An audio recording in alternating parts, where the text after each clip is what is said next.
Faust, Part 1. Translated into English in the original meters *****, illustration, illustration, illustration, illustration, illustration, Faust by Johann Wolfgang von Goethe with illustrations by Harry Clarke translated into English, in the original meters, by Bayard Taylor, an illustrated edition, The World Publishing Company, Cleveland, Ohio, New York, NY, printed in the United States of America. Illustration, illustration. Contents: Preface and Goethe dedication. Prelude at the theatre. Prologue. In Heaven. Faust. Scene I. Night. Faust's monologue. 2. Before the Citygate. 3. The Study, the Exorcism. 4. The Study, the Compact, V. Oyabaka's Cellar. 6. Witch's Kitchen. 7. A Street. 8. Evening. 9. Promenade X. The Neighbor's House. 11. Street. 12.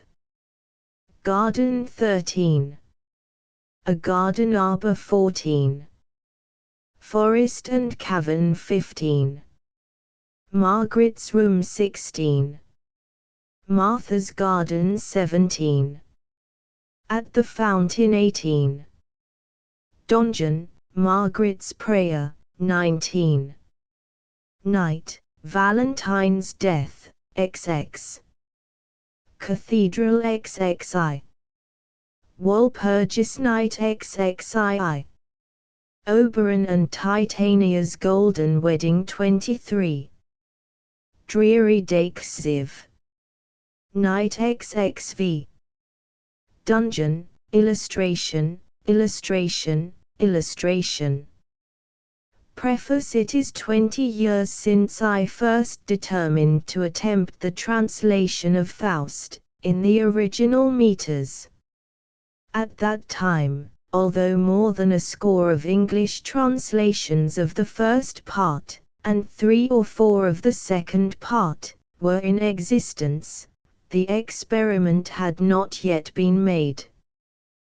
The prose version of Hayward seemed to have been accepted as the standard, in default of anything more satisfactory, the English critics generally sustaining the translator in his views concerning the secondary importance of form in poetry, practically discouraged any further attempt, and no one, familiar with rhythmical expression through the needs of his own nature, had devoted the necessary love and patience to an adequate reproduction of the great work of Goethe's life.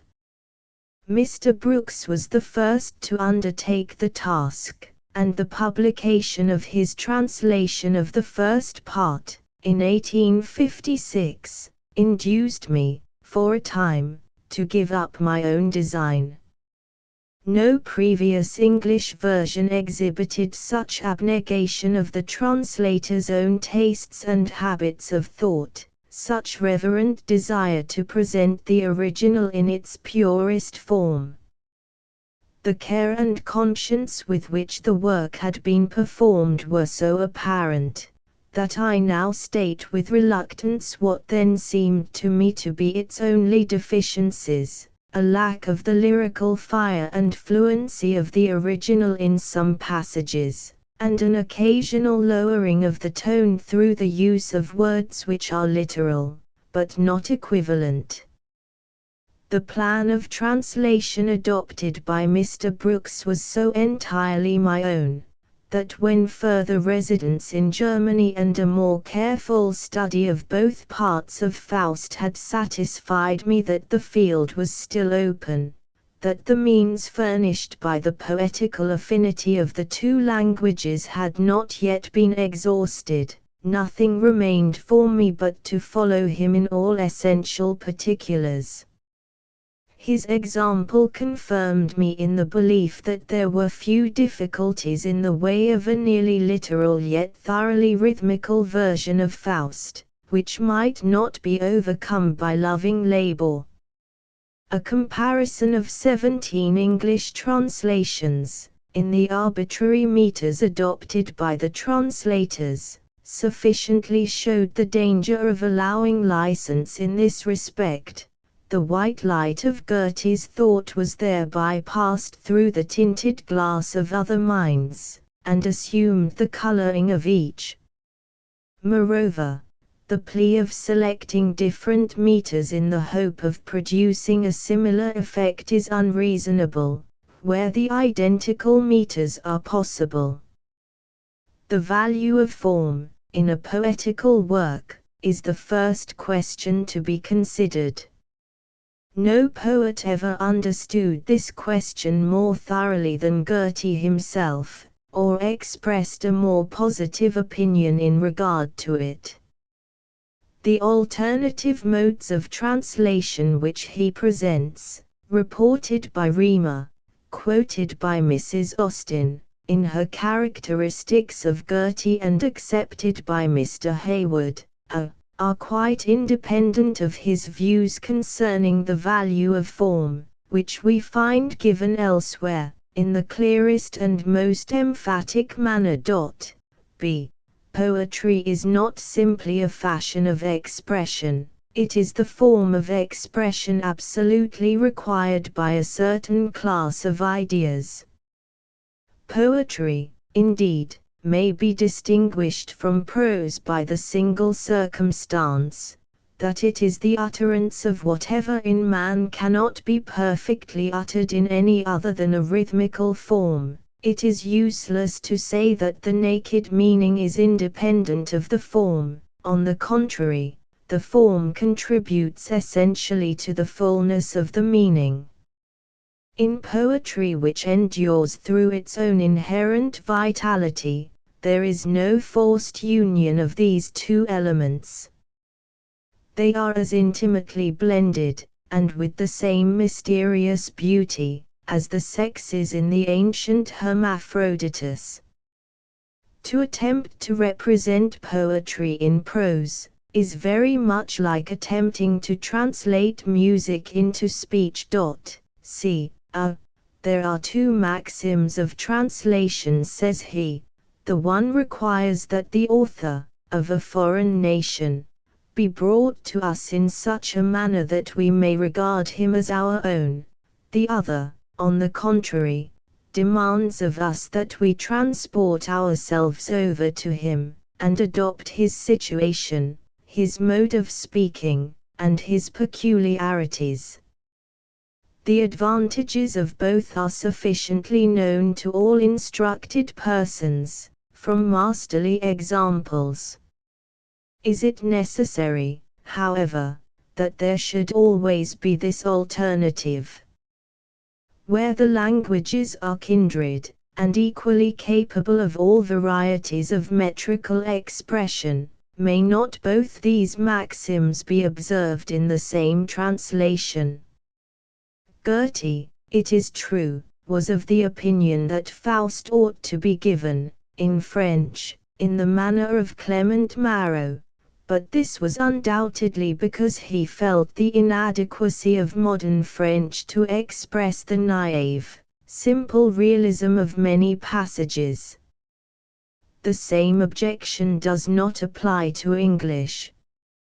There are a few archaic expressions in Faust, but no more than are still allowed, nay, frequently encouraged, in the English of our day. B. You are right, said Goethe, there are great and mysterious agencies included in the various forms of poetry.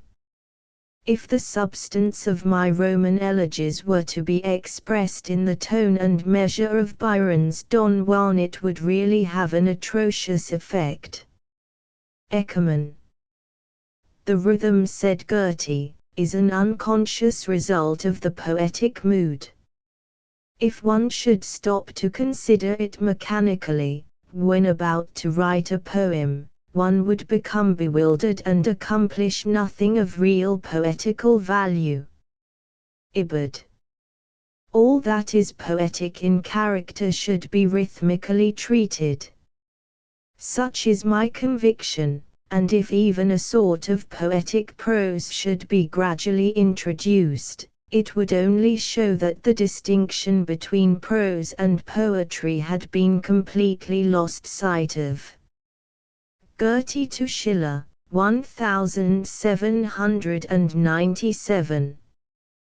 Tycho Mommsen, in his excellent essay, Die Kunst des Deutschen Übersetzers aus Neueren Sprachen, goes so far as to say, the metrical or rhymed modeling of a poetical work is so essentially the germ of its being, that, rather than by giving it up, we might hope to construct a similar work of art before the eyes of our countrymen, by giving up or changing the substance. The immeasurable result which has followed works wherein the form has been retained, such as the Homer of Voss, and the Shakespeare of Tieck and Schlegel, is an incontrovertible evidence of the vitality of the endeavor. See, Goethe's poems exercise a great sway over me, not only by their meaning, but also by their rhythm. It is a language which stimulates me to composition. Beethoven. The various theories of translation from the Greek and Latin poets have been admirably stated by Dryden in his preface to the translations from Ovid's epistles, and I do not wish to continue the endless discussion, especially as our literature needs examples, not opinions. A recent expression, however, carries with it so much authority, that I feel bound to present some considerations which the accomplished scholar seems to have overlooked. Mr. Lewis, D. justly says, "The effect of poetry is a compound of music and suggestion. This music and this suggestion are intermingled in words, which to alter is to alter the effect. For words in poetry are not, as in prose, simple representatives of objects and ideas. They are parts of an organic whole, they are tones in the harmony." He thereupon illustrates the effect of translation by changing certain well-known English stanzas into others, equivalent in meaning, but lacking their felicity of words, their grace and melody. I cannot accept this illustration as valid, because Mr. Lewis purposely omits the very quality which an honest translator should exhaust his skill in endeavoring to reproduce. He turns away from the one best word or phrase in the English lines he quotes, whereas the translator seeks precisely that one best word or phrase, having all the resources of his language at command, to represent what is said in another language. More than this, his task is not simply mechanical, he must feel, and be guided by, a secondary inspiration. Surrendering himself to the full possession of the Spirit which shall speak through him, he receives, also, a portion of the same creative power. Mr. Lewis reaches this conclusion, if, therefore, we reflect what a poem Faust is, and that it contains almost every variety of style and meter, it will be tolerably evident that no one unacquainted with the original can form an adequate idea of it from translation, which is certainly correct of any translation wherein something of the rhythmical variety and beauty of the original is not retained. That very much of the rhythmical character may be retained in English, was long ago shown by Mr. Carlyle, F., in the passages which he translated, both literally and rhythmically, from the Helena, Part 2. In fact, we have so many instances of the possibility of reciprocally transferring the finest qualities of English and German poetry, that there is no sufficient excuse for an unmetrical translation of Faust. I refer especially to such subtle and melodious lyrics as The Castle by the Sea of Ulland, and The Silent Land of Sorleys, translated by Mr. Longfellow, Goethe's Minstrel and Coptic Song by Dr. Hedge, Heine's Two Grenadiers by Dr. Furness and many of Heine's songs by Mr. Leland, and also to the German translations of English lyrics, by Freiligrath and Strodtmann. G. D. Life of Goethe, Book 6. Mr. Lewis gives the following advice. The English reader would perhaps best succeed who should first read Dr. Arnster's brilliant paraphrase, and then carefully go through Hayward's prose translation.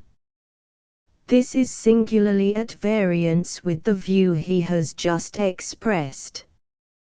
Dr. Arnster's version is an almost incredible dilution of the original, written in other meters, while Hayward's entirely omits the element of poetry. F. Foreign Review, 1828. G. When Freiligrath can thus give us Walter Scott, Comte, wie der Wind kommt, wenn Walder Erzitten kommt, wie die Brandung wenn Flotten zersplittern. Schnell heran, schnell herab, schneller kommt alle, Hauptling und Bub und Nab, Herr und Vassal, Ostrodtmann thus reproduced Tennyson, es fall der Strahl auf Berg und Thal, und Schneegipfel, riechen sagen, weil Lichter wenn auf blauen Seen, Berg ab die Wassersters jagen. Blas, Hafthorn, Blas, in wiederhol erschallert, Blas, Horn, Antwertet, echoes, Holland, Holland, Holland. It must be a dull ear which would be satisfied with the omission of rhythm and rhyme. I have a more serious objection, however, to urge against Mr. Hayward's prose translation. Where all the restraints of verse are flung aside, we should expect, at least, as accurate a reproduction of the sense, spirit, and tone of the original, as the genius of our language will permit. So far from having given us such a reproduction, Mr. Hayward not only occasionally mistakes the exact meaning of the German text, but, wherever two phrases may be used to express the meaning with equal fidelity, he very frequently selects that which has the less grace, strength, or beauty. On his second page, the line Mein Lied ertönt der unbekannten Mensch, my song sounds to the unknown multitude is translated, my sorrow voices itself to the strange throng. Other English translators, I notice, have followed Mr. Hayward in mistaking lied for lied. I take but one out of numerous instances, for the sake of illustration. The close of the soldier's song, Part I Scene 2, is, Kuhn is das Muhen, herrlich der Lohn. Und die Soldaten ziehen davon. Literally, bold is the endeavor, splendid the pay. And the soldiers march away. This Mr. Hayward translates, bold the adventure, noble the reward, and the soldiers are off. For there are few things which may not be said, in English, in a twofold manner, one poetic, and the other prosaic. In German, equally, a word which in ordinary use has a bare prosaic character may receive a fairer and finer quality from its place in verse. The prose translator should certainly be able to feel the manifestation of this law in both languages, and should so choose his words as to meet their reciprocal requirements. A man, however, who is not keenly sensible to the power and beauty and value of rhythm, is likely to overlook these delicate yet most necessary distinctions. The author's thought is stripped of a last grace in passing through his mind, and frequently presents very much the same resemblance to the original as an unhewn shaft to the fluted column. Mr. Hayward unconsciously illustrates his lack of a refined appreciation of verse, in giving, as he says, a sort of rhythmical arrangement to the lyrical parts, his object being to convey some notion of the variety of versification which forms one great charm of the poem. A literal translation is always possible in the unrhymed passages, but even here Mr. Hayward's ear did not dictate to him the necessity of preserving the original rhythm. While, therefore, I heartily recognize his lofty appreciation of Faust, while I honor him for the patient and conscientious labor he has bestowed upon his translation, I cannot but feel that he has himself illustrated the unsoundness of his argument. Nevertheless, the circumstance that his prose translation of Faust has received so much acceptance proves those qualities of the original work which cannot be destroyed by a test so violent. From the cold bare outline thus produced, the reader unacquainted with the German language would scarcely guess what glow of color, what richness of changeful life, what fluent grace and energy of movement have been lost in the process. We must, of course, gratefully receive such an outline, where a nearer approach to the form of the original is impossible, but, until the latter has been demonstrated, we are wrong to remain content with the cheaper substitute. It seems to me that in all discussions upon this subject the capacities of the English language have received but scanty justice.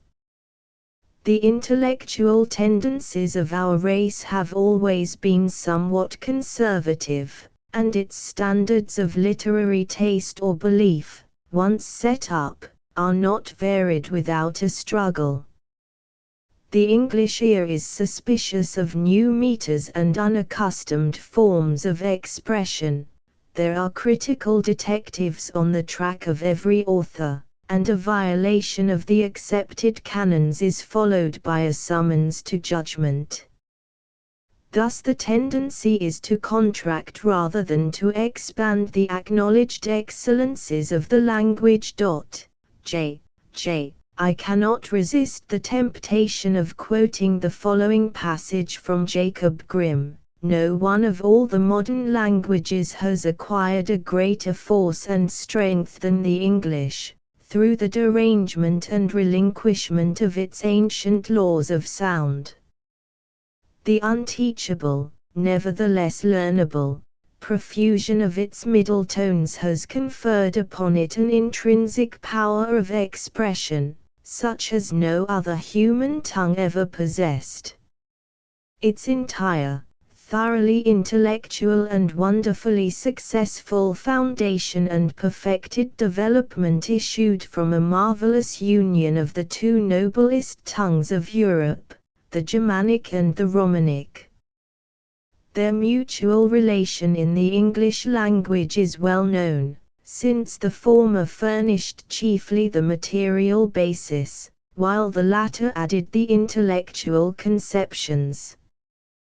The English language, by and through which the greatest and most eminent poet of modern times, as contrasted with ancient classical poetry, of course I can refer only to Shakespeare, was begotten and nourished, has a just claim to be called a language of the world, and it appears to be destined, like the English race, to a higher and broader sway in all quarters of the earth. For in richness, in compact adjustment of parts, and in pure intelligence, none of the living languages can be compared with it, not even our German, which is divided even as we are divided, and which must cast off many imperfections before it can boldly enter on its career. Über den Ursprung der Sprache. The difficulties in the way of a nearly literal translation of Faust in the original meters have been exaggerated, because certain affinities between the two languages have not been properly considered. With all the splendor of versification in the work, it contains but few meters of which the English tongue is not equally capable. Goethe has familiarized us with dactylic, triple, rhymes, and they are remarkably abundant and skillful in Mr. Lowell's fable for the critics. Even the unimed iambic hexameter of the Helena occurs now and then in Milton's Samson Agonists. It is true that the metrical foot into which the German language most naturally falls is the trochaic, while in English it is the iambic. It is true that German is rich, involved, and tolerant of new combinations, while English is simple, direct, and rather shy of compounds. But precisely these differences are so modified in the German of Faust that there is a mutual approach of the two languages. In Faust, the iambic measure predominates. The style is compact, the many licenses which the author allows himself are all directed towards a shorter mode of construction. On the other hand, English meter compels the use of inversions, admits many verbal liberties prohibited to prose, and so inclines towards various flexible features of its sister tongue that many lines of Faust may be repeated in English without the slightest change of meaning, measure, or rhyme. There are words, it is true, with so delicate a bloom upon them that it can in no wise be preserved, but even such words will always lose less when they carry with them their rhythmical atmosphere. The flow of Goethe's verse is sometimes so similar to that of the corresponding English meter, that not only its harmonies and caesural pauses, but even its punctuation, may be easily retained. I am satisfied that the difference between a translation of Faust in prose or meter is chiefly one of labor, and of that labor which is successful in proportion as it is joyously performed. My own task has been cheered by the discovery that the more closely I reproduced the language of the original, the more of its rhythmical character was transferred at the same time. If, now and then, there was an inevitable alternative of meaning or music, I gave the preference to the former. By the term original meters I do not mean a rigid, unyielding adherence to every foot, line, and rhyme of the German original, although this has very nearly been accomplished.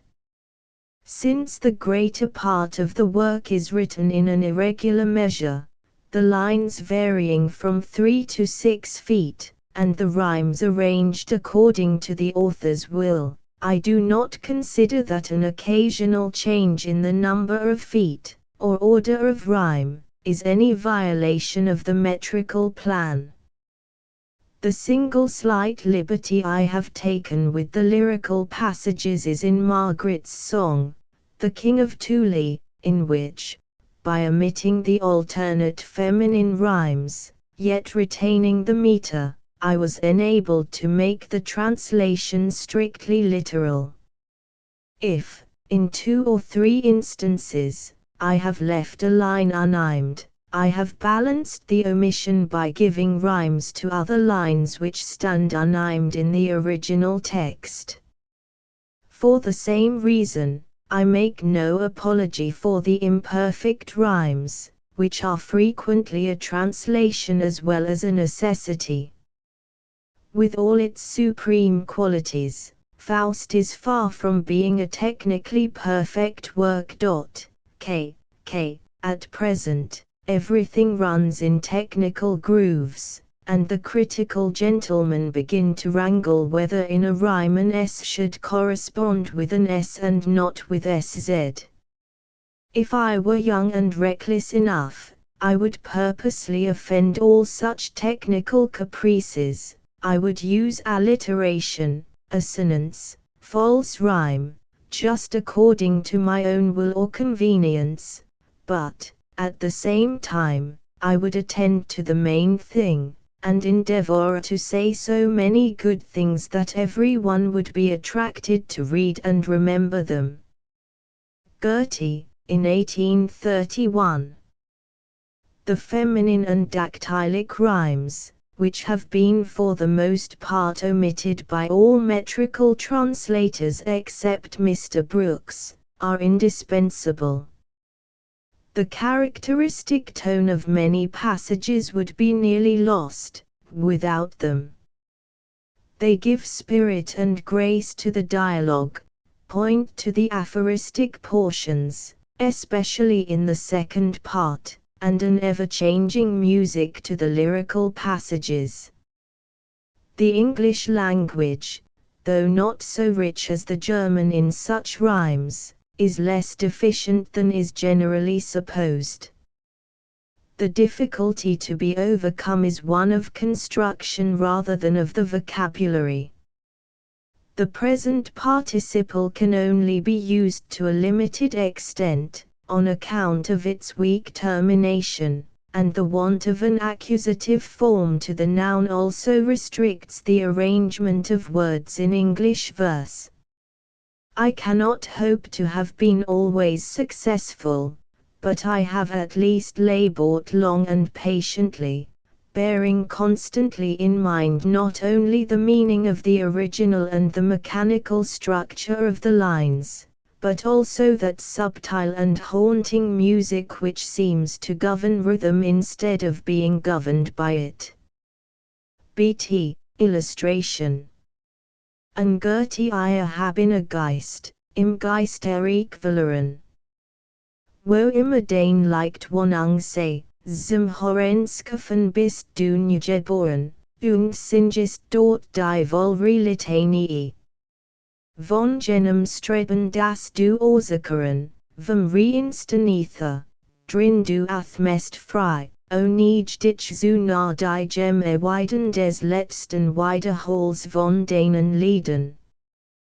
Tu den alten Musen die bestorten Kronen nahmst du, zu neuem Glanz, mit kühner Hand, du lost die Rathsel altester ihnen durch Jungeren Glauben, heller Ehren Verstand, und maxst, wo rich Menschengester wohnen, die ganz die aus dem Vaterland, und den Junger Sen in die verwundet, verkörpert schon das Wort in die Jahrhundert. 3 was du gesungen, alle Lust und Klagen, des Lebens Widersprach, new Würmer, die Haftossen stimmig frisk Gestlegen, die Shakespeare-inst, die einst homage wollt, darf ich in fremde Klange übertragen das als, wo so mancher schon gefällt. Lass deinen Geist in meiner Stimme klingen, und was du singst, lass mit die nachsingen. BT, illustration, illustration. Dedication again ye come, ye hovering forms. I find ye, as early to my clouded sight ye shone. Shall I attempt, this once, to seize and bind ye? Still o'er my heart is that illusion thrown. Ye crowd more near. Then, be the rein assigned ye, and sway me from your misty, shadowy zone. My bosom thrills, with youthful passion shaken, from magic airs that round your march awaken.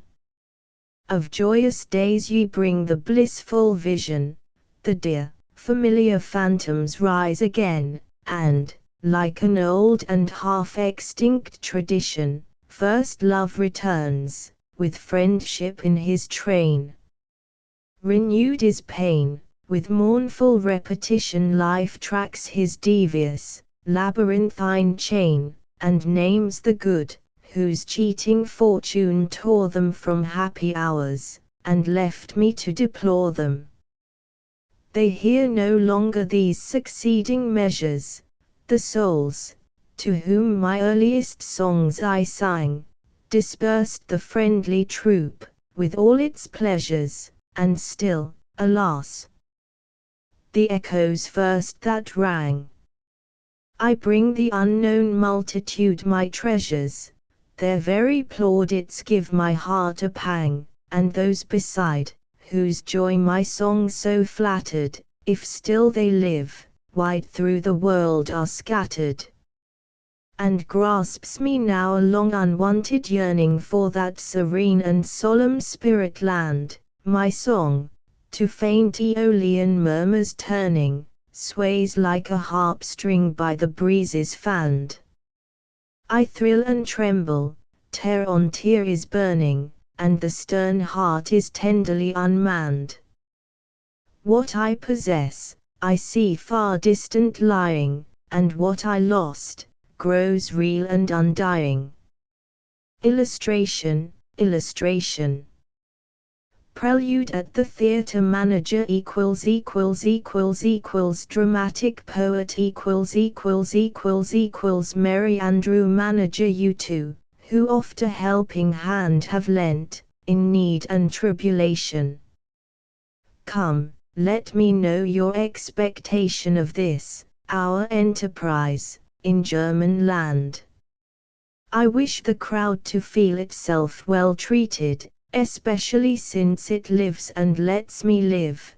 The posts are set, the booth of boards completed, and each awaits the banquet I shall give. Already there, with curious eyebrows raised, they sit sedate, and hope to be amazed. I know how one the people's taste may flatter, yet here a huge embarrassment I feel. What they are accustomed to, is no great matter, but then, alas, they've read an awful deal. How shall we plan, that all be fresh and new, important matter, yet attractive too? For 'tis my pleasure to behold them surging, when to our booth the current sets apace, and with tremendous, oft repeated urging, squeeze onward through the narrow gate of grace. By daylight even, they push and cram in to reach the seller's box, a fighting host, and as for bread, around a baker's door, in famine, to get a ticket break their necks almost. This miracle alone can work the poet on men so various. Now, my friend, pray show it. Poet, speak not to me of yonder motley masses, whom but to see, puts out the fire of song. Hide from my view the surging crowd that passes, and in its whirlpool forces us along.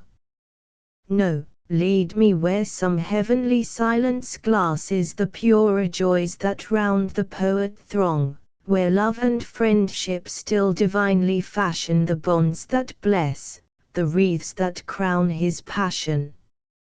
Ah, every utterance from the depths of feeling the timid lips have stammeringly expressed, now failing, now, perchance, success revealing, gulps the wild moment in its greedy breast, or oft, reluctant years its warrant sealing, its perfect stature stands at last confessed.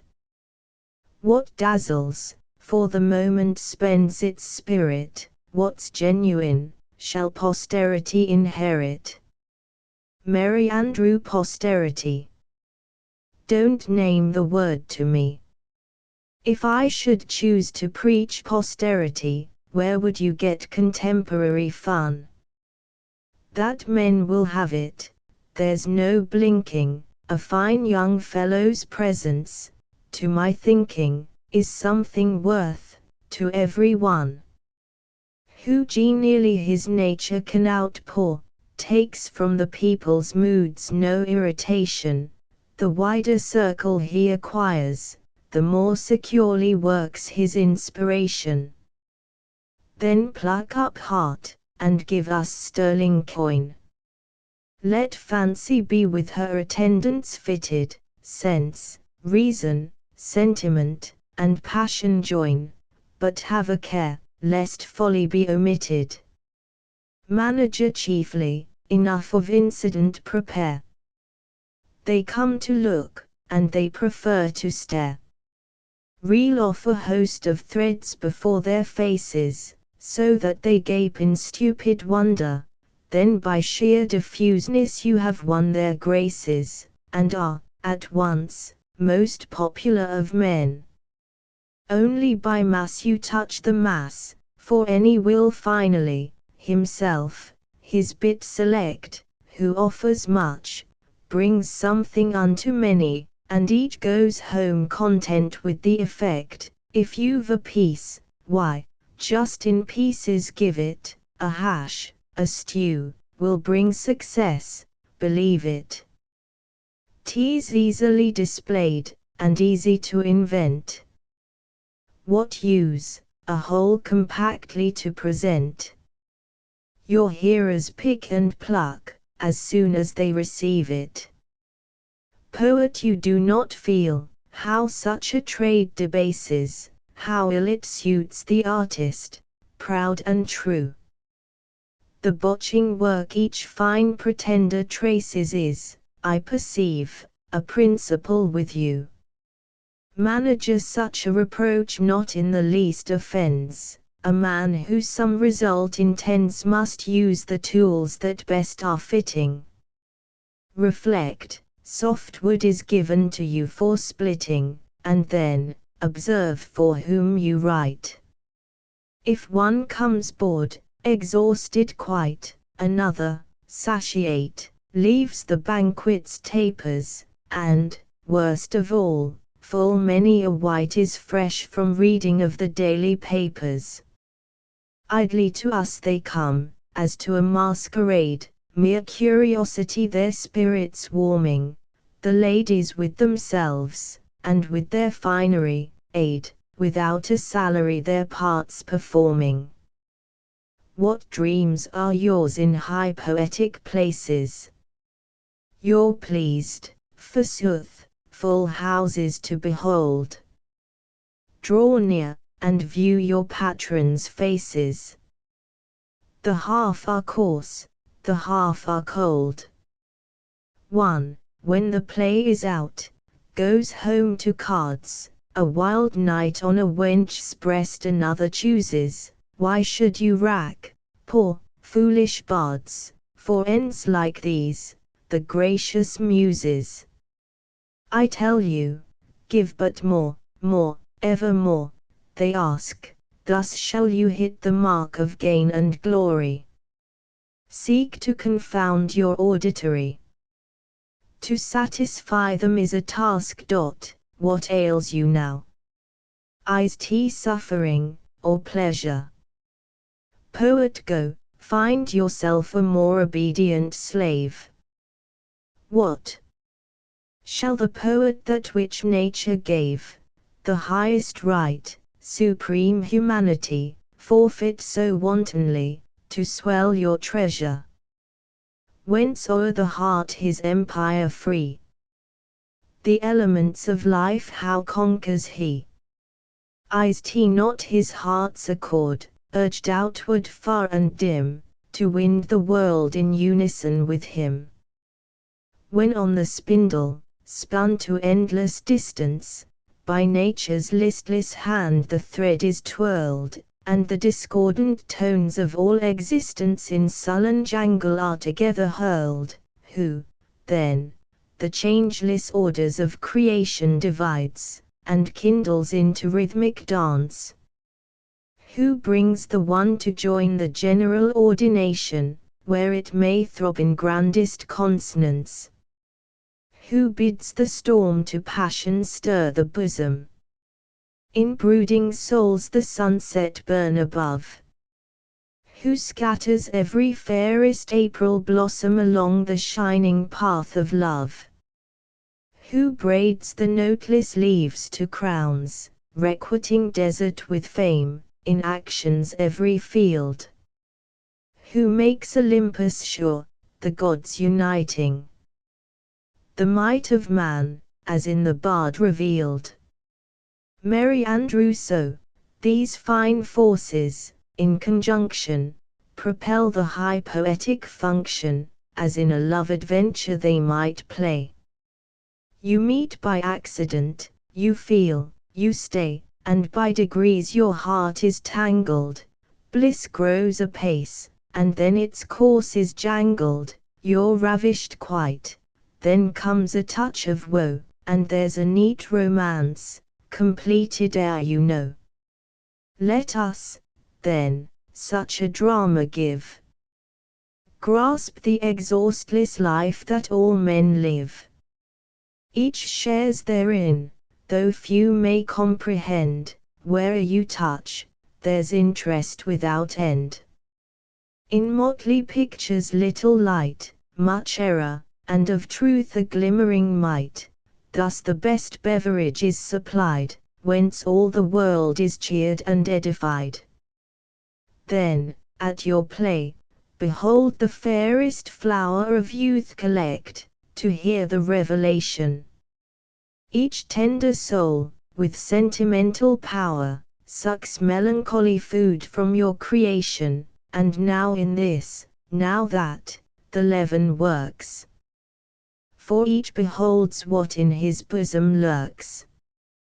They still are moved at once to weeping or to laughter, still wonder at your flights, enjoy the show they see. A mind, once formed, is never suited after, one yet in growth will ever grateful be.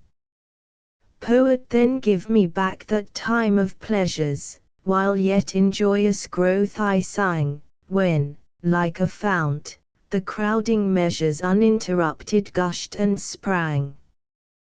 Then bright mist veiled the world before me, in opening buds a marvel woke, as I the thousand blossoms broke, which every valley richly bore me. I nothing had, and yet enough for youth, joy in illusion, ardent thirst for truth. Give, unrestrained, the old emotion, the bliss that touched the verge of pain, the strength of hate, love's deep devotion. Oh, give me back my youth again. Merry Andrew, youth, good my friend, you certainly require when foes in combat sorely press you, when lovely maids, in fond desire, hang on your bosom and caress you, when from the hard-won goal the wreath beckons afar, the race awaiting, when, after dancing out your breath, you pass the night in dissipating, but that familiar harp with soul to play, with grace and bold expression, and towards a self-erected goal to walk with many a sweet digression. This, aged sirs, belongs to you, and we know. Less revere you for that reason, age childish makes, they say, but 'tis not true, we're only genuine children still, in age's season. Manager, the words you've bandied are sufficient, 'tis deeds that I prefer to see, in compliments you're both proficient, but might, the while, more useful be. What need to talk of inspiration? 'Tis no companion of delay. If poetry be your vocation, let poetry your will obey. full well you know what here is wanting, the crowd for strongest drink is panting, and such, forthwith, I'd have you brew. What's left undone today, tomorrow will not do.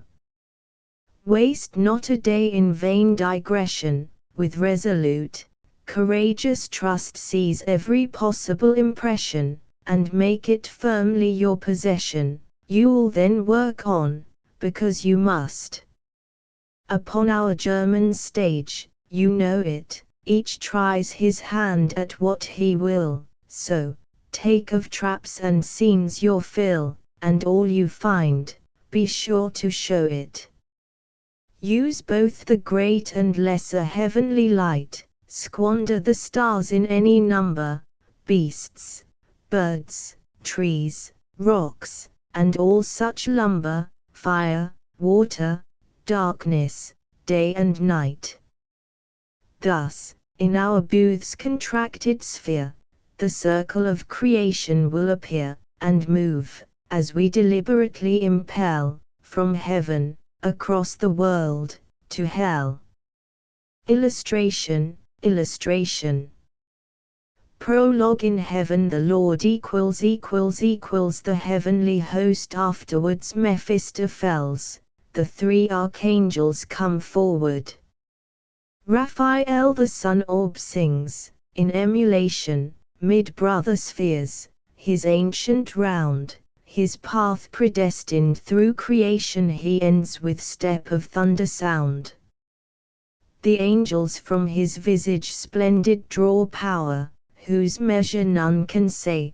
The lofty works, uncomprehended, are bright as on the earliest day. Gabriel and swift beyond conceiving, the splendor of the world goes round.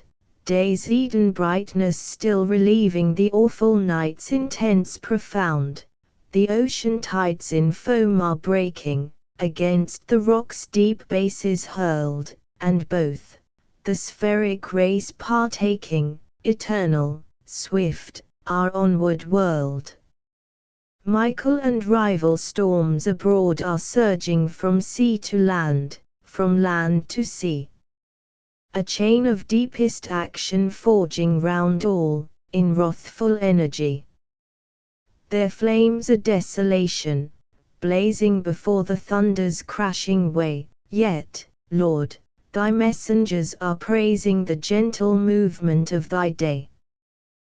The three though still by them uncomprehended, from these the angels draw their power, and all thy works, sublime and splendid, are bright as in creation's hour. Mephistopheles, since thou, O Lord, deignest to approach again and ask us how we do, in manner kindest, and heretofore to meet myself would fain, among thy menials, now, my face thou findest. Pardon, this troop I cannot follow after with lofty speech, though by them scorned and spurned. My pathos certainly would move thy laughter, if thou hadst not all merriment unlearned. Of suns and worlds I've nothing to be quoted, how men torment themselves, is all I've noted. The little god o' the world sticks to the same old way, and is as whimsical as on creation's day. Life somewhat better might content him, but for the gleam of heavenly light which thou hast lent him, he calls it reason, thence his powers increased, to be far beastlier than any beast. Saving thy gracious presence, he to me a long-legged grasshopper appears to be, that springing flies, and flying springs, and in the grass the same old ditty sings. Would he still lay among the grass he grows in?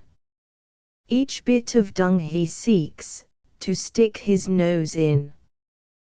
The Lordest thou, then, nothing more to mention. Comest ever, thus, with ill intention. Findest nothing right on earth, eternally. Mephistopheles. No, Lord. I find things, there, still bad as they can be. Man's misery even to pity moves my nature, I've scarce the heart to plague the wretched creature. The Lord. No. St. Faust. Mephistopheles. The Doctor. Faust. The Lord my servant, he. Mephistopheles. Forsooth. He serves you after strange devices, no earthly meat or drink the fool suffices, his spirit's ferment far aspireth, half conscious of his frenzied, crazed unrest, the fairest stars from heaven he requireth, from earth the highest raptures and the best, and all the near and far that he desireth fails to subdue the tumult of his breast. The Lord, though still confused his service unto me, I soon shall lead him to a clearer morning. Sees not the gardener, even while buds his tree, both flower and fruit the future years adorning? Mephistopheles. What will you bet? There's still a chance to gain him, if unto me full leave you give, gently upon my road to train him. The Lord. As long as he on earth shall live, so long I make no prohibition. While man's desires and aspirations stir, he cannot choose but err. Mephistopheles. My thanks. I find the dead no acquisition, and never cared to have them in my keeping. I much prefer the cheeks where ruddy blood is leaping, and when a corpse approaches, close my house, it goes with me, as with the cat the mouse. The Lord. Enough. What thou hast asked is granted. Turn off this spirit from his fountain head, to trap him, let thy snares be planted, and him, with thee, be downward lead, then stand abashed, when thou art forced to say, a good man, through obscurest aspiration, has still an instinct of the one true way. Mephistopheles. Agreed. But 'tis a short probation. About my bet I feel no trepidation. If I fulfill my expectation, you'll let me triumph with a swelling breast, dust shall he eat, and with a zest, as did a certain snake, my near relation. The Lord. Therein thou art free, according to thy merits, the like of thee have never moved my hate. Of all the bold, denying spirits, the waggish knave least trouble doth create. Man's active nature, flagging, seeks too soon the level, unqualified repose he learns to crave, whence, willingly, the comrade him I gave, who works, excites, and must create, as devil. But ye, God's sons in love and duty, enjoy the rich, the ever-living beauty. Creative power, that works eternal schemes, clasp you in bonds of love, relaxing never, and what in wavering apparition gleams fix in its place with thoughts that stand forever. Heaven closes, the archangels separate. Mephistopheles. Solus. I like, at times, to hear the ancients' word, and have a care to be most civil. It's really kind of such a noble lord so humanly to gossip with the devil. Illustration. First part of the tragedy I Night, a lofty arched, narrow, Gothic chamber. Faust, in a chair at his desk, restless. Faust. I've studied now philosophy and jurisprudence, medicine, and even, alas, theology, from end to end, with labor keen, and here, poor fool, with all my lore I stand, no wiser than before. I'm magister, yet, doctor, height, and straight or crosswise, wrong or right. These 10 years long, with many woes, I've led my scholars by the nose, and see, that nothing can be known. That knowledge cuts me to the bone. I'm cleverer, true, than those fops of teachers, doctors and magisters, scribes and preachers. Neither scruples nor doubts come now to smite me, nor hell nor devil can longer affright me. For this, all pleasure am I foregoing. I do not pretend to aught worth knowing. I do not pretend I could be a teacher to help or convert a fellow creature. Then, too, I've neither lands nor gold, nor the world's least pomp or honor hold. No dog would endure such a cursed existence. Wherefore, from magic I seek assistance, that many a secret perchance I reach through spirit power and spirit speech, and thus the bitter task forego of saying the things I do not know, that I may detect the inmost force which binds the world, and guides its course, its germs, productive powers explore, and rummage in empty words no more. O full and splendid moon, whom I have, from this desk, seen climb the sky so many a midnight, would thy glow for the last time beheld my woe. Ever thine eye, most mournful friend, o'er books and papers saw me bend, but would that I, on mountains grand, amid thy blessed light could stand, with spirits through mountain caverns hover, float in thy twilight the meadows over, and, freed from the fumes of law that swathe me, to health in thy dewy fountains bathe me. Ah, me! This dungeon still I see. This drear, accursed masonry, where even the welcome daylight strains but duskly through the painted panes. Hemmed in by many a toppling heap of books worm-eaten, grey with dust, which to the vaulted ceiling creep, against the smoky paper thrust, with glasses, boxes, round me stacked, and instruments together hurled, ancestral lumber, stuffed and packed. Such is my world, and what a world! And do I ask, wherefore my heart falters, oppressed with unknown needs? Why some inexplicable smart all movement of my life impedes? Alas! In living nature's stead, where God his human creature set, in smoke and mould the fleshless dead and bones of beasts surround me yet.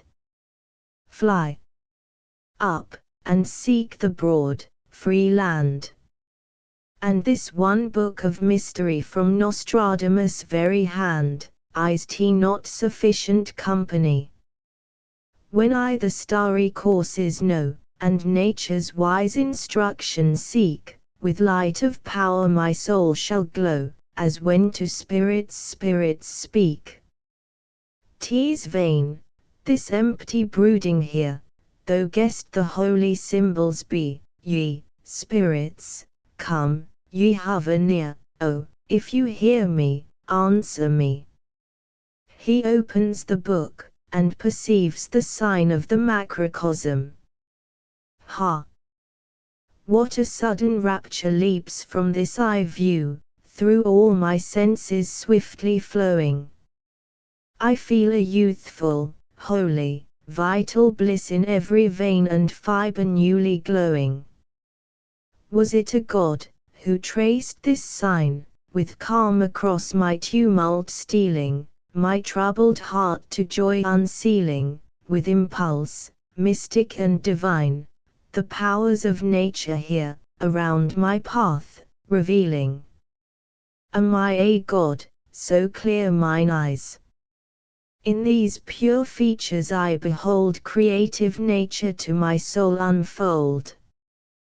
What says the sage? Now first I recognize, the spirit world no closures fasten, thy sense is shut, thy heart is dead, disciple, up, untiring, hasten to bathe thy breast in morning red. He contemplates the sign. How each the whole its substance gives, each in the other works and lives.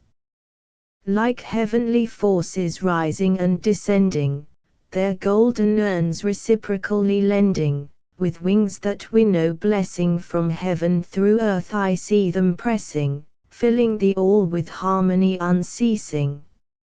How grand a show! But, a show alone. Thee, boundless nature, how make thee my own? Where you, ye beasts, founts of all being, shining, whereon hang heavens and earth's desire, whereto our withered hearts aspire, ye flow, ye feed, and am I vainly pining? He turns the leaves impatiently, and perceives the sign of the earth spirit. How otherwise upon me works this sign? Thou, spirit of the earth, art nearer, even now my powers are loftier, clearer, I glow, as drunk with new-made wine, new strength and heart to meet the world incite me, the woe of earth, the bliss of earth, invite me, and though the shock of storms may smite me, no crash of shipwreck shall have power to fright me. Clouds gather over me, the moon conceals her light, the lamps extinguished, mists rise, red, angry rays are darting around my head, there falls a horror from the vaulted roof, and seizes me. I feel thy presence, Spirit I invoke. Reveal thyself. Ha! In my heart what rending stroke! With new impulsion my senses heave in this convulsion. I feel thee draw my heart, absorb, exhaust me, thou must. Thou must. And though my life it cost me. He seizes the book, and mysteriously pronounces the sign of the Spirit. A ruddy flame flashes, the Spirit appears in the flame. Spirit who calls me? Faust, with averted head, terrible to see. Spirit mayest thou long with might attracted, long from my sphere thy food exacted, and now, Faust woe! I endure not thee. Spirit to view me is thine aspiration, my voice to hear, my countenance to see, thy powerful yearning moveth me, here am I, what mean perturbation thee, superhuman, shakes? Thy soul's high calling, where? Where is the breast, which from itself a world did bear, and shaped and cherished, which with joy expanded, to be our peer, with us, the spirits, banded? Where art thou, Faust, whose voice has pierced to me, who towards me pressed with all thine energy? He art thou, who, my presence breathing, seeing, trembles through all the depths of being, a writhing worm, a terror-stricken form. Faust, thee, form of flame, shall I then fear? Yes, I am Faust, I am thy peer. Spirit in the tides of life, in action's storm, a fluctuant wave, a shuttle free, birth and the grave, an eternal sea, a weaving, flowing life, all glowing, thus at times humming loom tease my hand prepares the garment of life which the deity wears. Faust, thou, who around the wide world wendest, thou busy spirit, how near I feel to thee. Spirit thou art like the spirit which thou comprehendest, not me. disappears. Faust, overwhelmed, not thee. Whom then? I, image of the Godhead. Not even like thee. A knock. O death, I know it, 'tis my famulus. My fairest luck finds no fruition, in all the fullness of my vision the soulless sneak disturbs me thus. Enter Wagner, in dressing gown and nightcap, a lamp in his hand. Faust turns impatiently. Wagner, pardon, I heard your declamation, 'twas sure an old Greek tragedy you read. In such an art I crave some preparation, since now it stands one in good stead. I've often heard it said, a preacher might learn, with a comedian for a teacher. Faust, yes, when the priest comedian is by nature, as haply now and then the case may be. Wagner, when one studies thus, a prisoned creature, that scarce the world on holidays can see, scarce through a glass, by rare occasion, how shall one lead it by persuasion? Faust, you'll ne'er attain it, save you know the feeling, save from the soul it rises clear, serene in primal strength, compelling the hearts and minds of all who hear. You sit forever gluing, patching, you cook the scraps from others' fare, and from your heap of ashes hatching a starveling flame, ye blow it bare. Take children's, monkeys gaze admiring, if such your taste, and be content, but ne'er from heart to heart you'll speak inspiring, save your own heart is eloquent. Wagner, yet through delivery orators succeed, I feel that I am far behind, indeed. Faust, seek thou the honest recompense. Beware, a tinkling fool to be. With little art, clear wit and sense suggest their own delivery, and if thou art moved to speak in earnest, what need, that afterwards thou yearnest? Yes, your discourses, with their glittering show, where ye for men twist shredded thought like paper, are unrefreshing as the winds that blow the rustling leaves through chill autumnal vapor. Wagner, God. But art is long, and life, alas, is fleeting. And oft, with zeal my critic duties meeting, in head and breast there's something wrong. How hard it is to compass the assistance whereby one rises to the source. And, haply, ere one travels half the course must the poor devil quit existence. Faust is parchment, then, the holy fount before thee, a draught wherey from thy thirst forever slakes. No true refreshment can restore thee, save what from thine own soul spontaneous breaks. Wagner, pardon. A great delight is granted when, in the spirit of the ages planted, we mark how, ere our times, a sage has thought, and then, how far his work, and grandly, we have brought. Faust, oh yes, up to the stars at last. Listen, my friend, the ages that are past are now a book with 7 seals protected.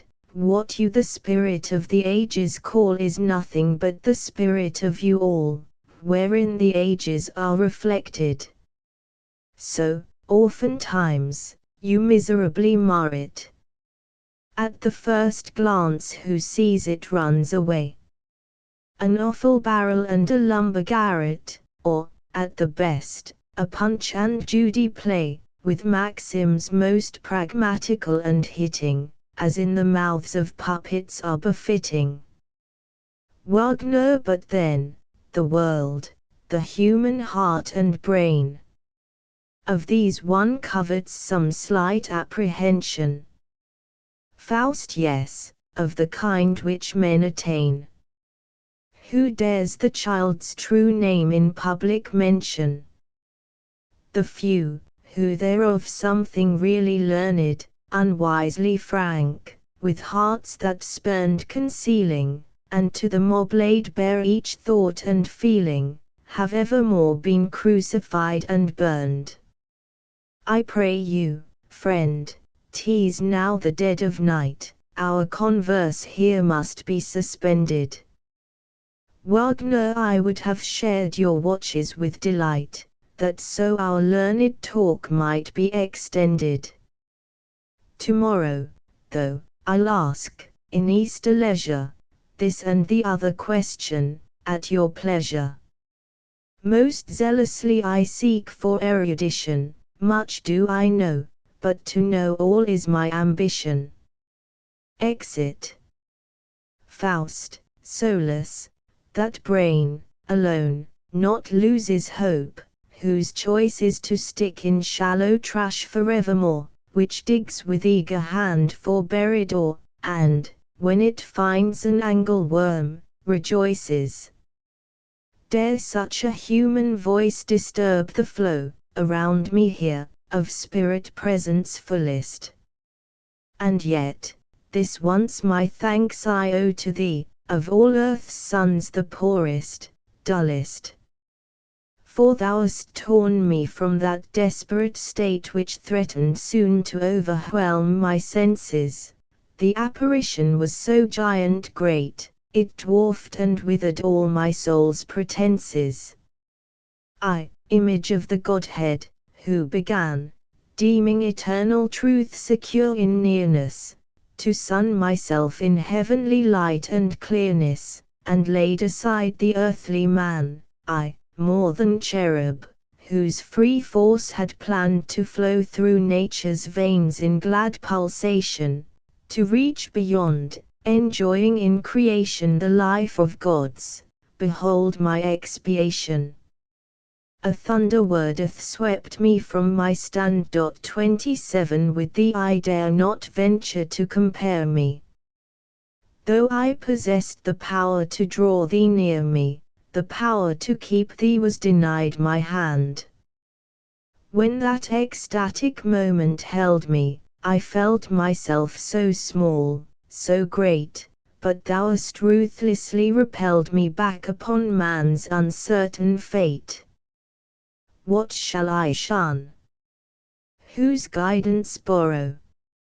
Shall I accept that stress and strife? Ah!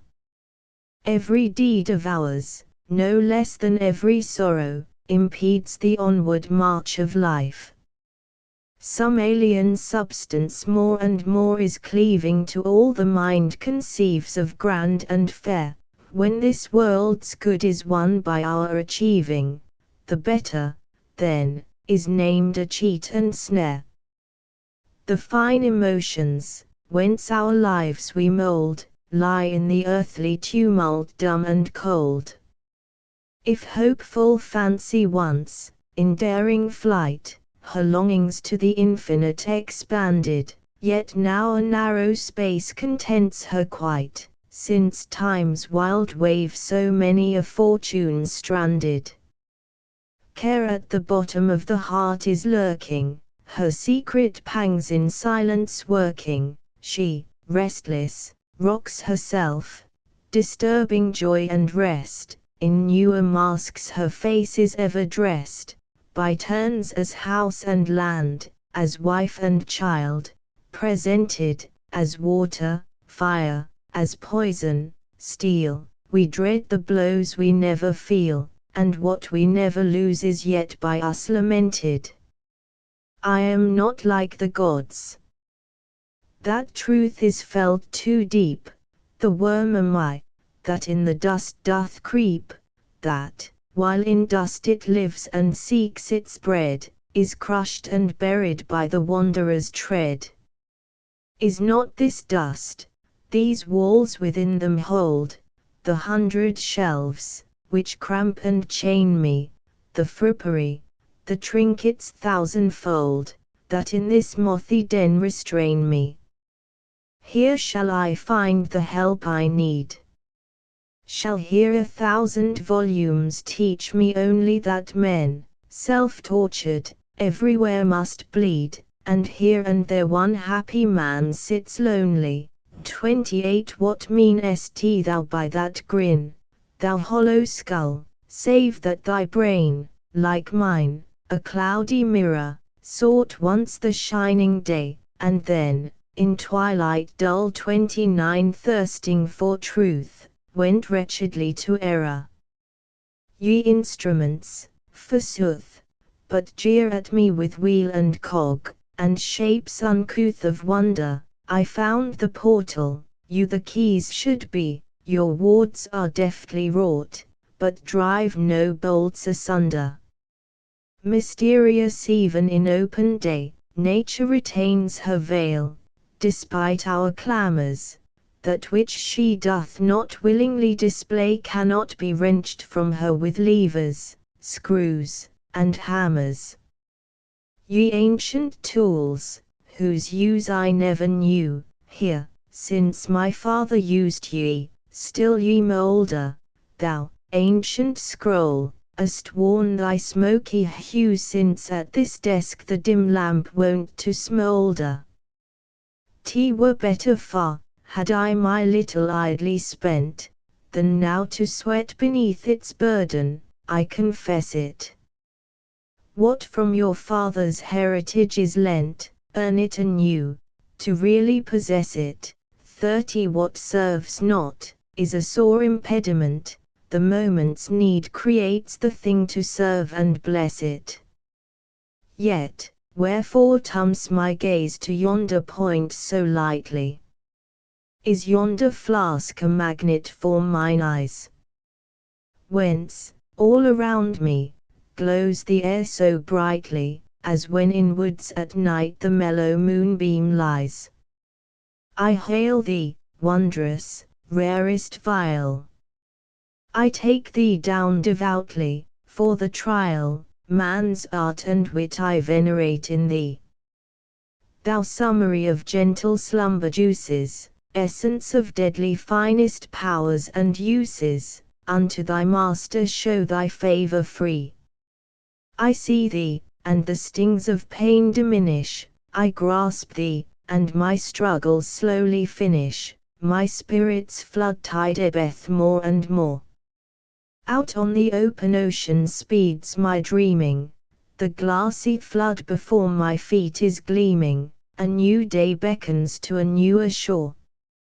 A fiery chariot, borne on buoyant pinions, sweeps near me now. I soon shall ready be to pierce the ether's high, unknown dominions, to reach new spheres of pure activity.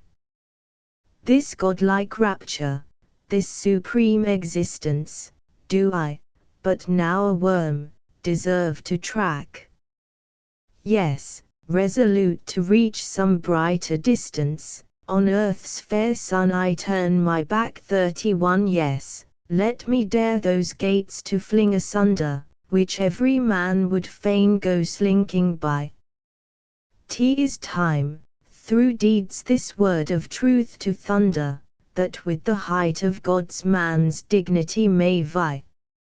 Nor from that gloomy gulf to shrink affrighted, where fancy doth herself to self-born pangs compel, to struggle toward that pass benighted, around whose narrow mouth flame all the fires of hell, to take this step with cheerful resolution, though nothingness should be the certain, swift conclusion. And now come down, thou cup of crystal clearest.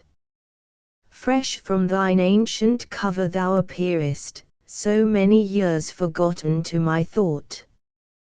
Thou shonest at old ancestral banquets cheery, the solemn guests thou madest merry, when one thy wassail to the other brought. The rich and skilful figures o'er thee wrought, the drinker's duty, rhyme-wise to explain them, or in one breath below the mark to drain them, from many a night of youth my memory caught. Now to a neighbor shall I pass thee never, nor on thy curious art to test my wit endeavor. Here is a juice whence sleep is swiftly born. It fills with brown a flood thy crystal hollow. I chose, prepared it, thus I follow, with all my soul the final drink I swallow, a solemn festal cup, a greeting to the morn. He sets the goblet to his mouth. Chime of bells and choral song. Chorus of angels. 32 Christ is arisen. Joy to the mortal one, whom the unmerited, clinging, inherited needs did imprison. Faust.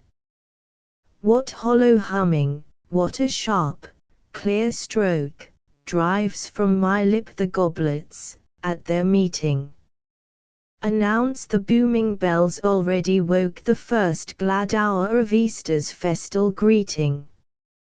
Ye choirs, have ye begun the sweet, consoling chant, which, through the night of death, the angels ministrant sang, God's new covenant repeating? Chorus of women with spices and precious balm, we arrayed him, faithful and gracious, we tenderly laid him, linen to bind him cleanlily wound we, ah! When we would find him, Christ no more found we. Chorus of angels. Christ is ascended. Bliss hath invested him, woes that molested him, trials that tested him, gloriously ended.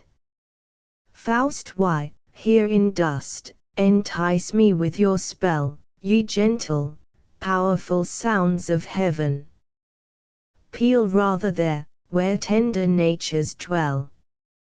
Your messages I hear, but faith has not been given, the dearest child of faith is miracle.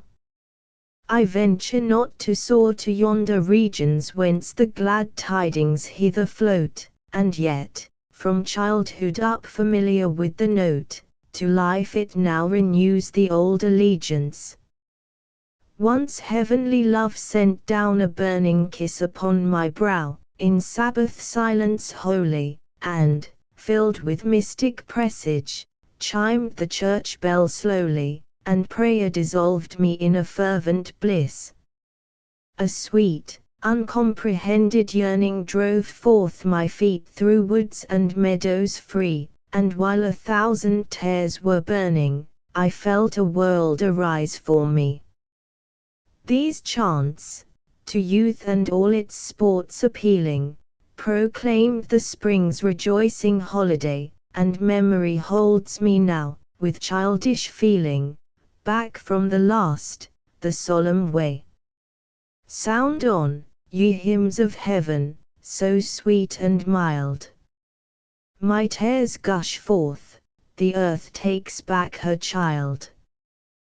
Chorus of disciples. Has he, victoriously, burst from the vaulted grave, and all gloriously now sits exalted? Is he, in glow of birth, rapture creative near? Ah! To the woe of earth still are we native here. We, his aspiring followers, him we miss, weeping, desiring, Master, thy bliss. Chorus of angels. Christ is arisen, out of corruption's womb, burst ye the prison, break from your gloom. Praising and pleading him, lovingly needing him, brotherly feeding him, preaching and speeding him, blessing, succeeding him, thus is the Master near, thus is he here. Illustration. 2. Before the city gate, pedestrians of all kinds come forth. Several apprentices. Why do you go that way? Others we're for the hunter's lodge, today. The first wheel saunter to the mill, in yonder hollow. An apprentice go to the river tavern, I should say. Second apprentice, but then, it's not a pleasant way. The others, and what will you? A third, as goes the crowd, I follow. A fourth, come up to Bergdorf. There you'll find good cheer, the finest lasses and the best of beer, and jolly rows and squabbles, trust me. A fifth, you swaggering fellow, is your hide a third time itching to be tried? I won't go there, your jolly rows disgust me. Servant girl, no, no. I'll turn and go to town again. Another, we'll surely find him by those poplars yonder. The first, that's no great luck for me, 'tis plain. You'll have him, when and where you wander, his partner in the dance you'll be, but what is all your fun to me? The other, he's surely not alone today, he'll be with curly head, I heard him say. A student deuce. How they step, the buxom wenches! Come, brother, we must see them to the benches. A strong, old beer, a pipe that stings and bites, a girl in Sunday clothes, these three are my delights. Citizen's daughter, just see those handsome fellows, there. It's really shameful, I declare, to follow servant girls, when they might have the most genteel society today. Second student, to the first, not quite so fast. Two others come behind, those, dressed so prettily and neatly.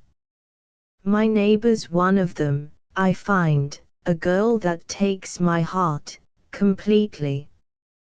They go their way with looks demure, but they'll accept us, after all, I'm sure. The first, no, brother. Not for me their formal ways. Quick, lest our game escape us in the press, the hand that wields the broom on Saturdays will best, on Sundays, fondle and caress. Citizen, he suits me not at all, our new-made burgomaster. Since he's installed, his arrogance grows faster. How has he helped the town, I say? Things worsen, what improvement names he? Obedience, more than ever, claims he, and more than ever we must pay. Beggar, sings, good gentlemen and lovely ladies, so red of cheek and fine of dress, behold, how needful here your aid is, and see and lighten my distress. Let me not vainly sing my ditty, he's only glad who gives away, a holiday, that shows your pity, shall be for me a harvest day. Another citizen, on Sundays, holidays, there's naught I take delight in, like gossiping of war, and war's array, when down in Turkey, far away, the foreign people are a-fighting. One at the window sits, with glass and friends, and sees all sorts of ships go down the river gliding, and blesses then, as home he wends at night, our times of peace abiding. Third citizen, yes, neighbor. That's my notion, too. Why, let them break their heads, let loose their passions, and mix things madly through and through, so, here, we keep our good old fashions. Old woman, to the citizen's daughter, dear me, how fine! So handsome, and so young. Who wouldn't lose his heart, that met you? Don't be so proud. I'll hold my tongue, and what you'd like I'll undertake to get you.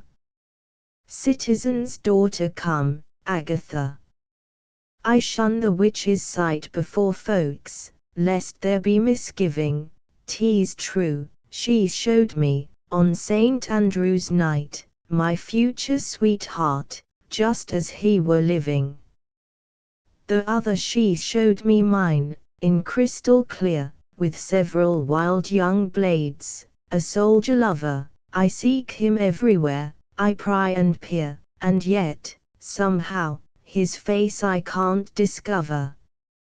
Soldiers' castles, with lofty ramparts and towers, maidens disdainful in beauty's array, both shall be ours. Bold is the venture, splendid the pay. Lads, let the trumpets for us be suing, calling to pleasure, calling to ruin. Stormy our life is, such is its boon. Maidens and castles capitulate soon. Bold is the venture, splendid the pay. And the soldiers go marching, marching away. Faust and Wagner. Faust released from ice our brook and river by the quickening glance of the gracious spring.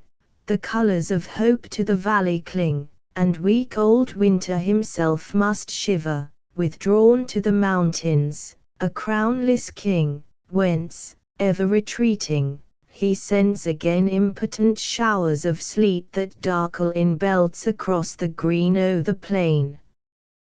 But the sun will permit no white to sparkle, everywhere form in development moveth, he will brighten the world with the tints he loveth, and, lacking blossoms, blue, yellow, and red, he takes these gaudy people instead. Turn thee about, and from this height back on the town direct thy sight. Out of the hollow, gloomy gate, the motley throngs come forth elate, each will the joy of the sunshine hoard, to honor the day of the risen Lord. They feel, themselves, their resurrection, from the low, dark rooms, scarce habitable, from the bonds of work, from trade's restriction, from the pressing weight of roof and gable, from the narrow, crushing streets and alleys, from the church's solemn and reverend night, all come forth to the cheerful light. How lively, see! The multitude sallies, scattering through gardens and fields remote, while over the river, that broadly dallies, dances so many a festive boat, and overladen, nigh to sinking, the last full wherry takes the stream. Yonder afar, from the hill paths blinking, their clothes are colors that softly gleam. I hear the noise of the village, even, here is the people's proper heaven, here high and low contented see. Here I am man, dare man to be. Wagner to stroll with you, Sir Doctor, flatters, 'tis honor, profit, unto me. But I, alone, would shun these shallow matters, since all that's coarse provokes my enmity. This fiddling, shouting, ten-pin rolling I hate, these noises of the throng, they rave, as Satan were their sports controlling. And call it mirth, and call it song. Peasants, under the linden tree, dance and song. All for the dance the shepherd dressed, in ribbons, wreath, and gayest vest himself with care arraying, around the linden lass and lad already footed it like mad, hurrah! Hurrah! Hurrah, tararala!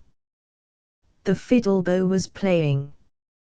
He broke the ranks, no whit afraid, and with his elbow punched a maid, who stood, the dance surveying, the buxom wench. She turned and said, "Now, you I call a stupid head."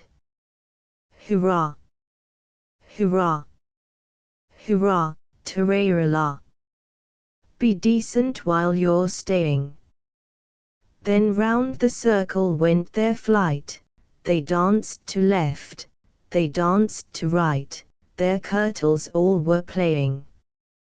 They first grew red, and then grew warm, and rested, panting, arm in arm, hurrah!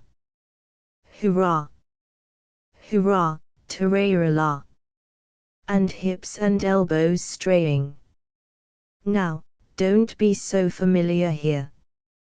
How many a one has fooled his dear, waylaying and betraying.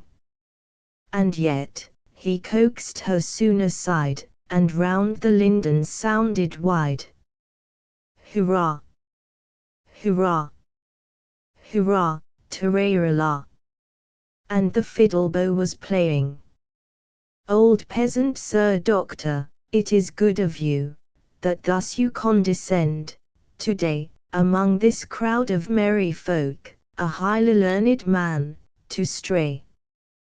Then also take the finest can, we fill with fresh wine, for your sake, I offer it, and humbly wish that not alone your thirst is slake, that, as the drops below its brink, so many days of life you drink. Faust, I take the cup you kindly reach, with thanks and health to all and each. The people gather in a circle about him. Old peasant, in truth, 'tis well and fitly timed, that now our day of joy you share, who heretofore, in evil days, gave us so much of helping care. Still many a man stands living here, saved by your father's skilful hand, that snatched him from the fever's rage and stayed the plague in all the land. Then also you, though but a youth, went into every house of pain, many the corpses carried forth, but you in health came out again. Faust, no test or trial you evaded, a helping God the helper aided. All health to the man, so skilled and tried, that for our help he long may abide. Faust to him above bow down, my friends, who teaches help, and succor sends. He goes on with Wagner. Wagner, with what a feeling, thou great man, must thou receive the people's honest veneration.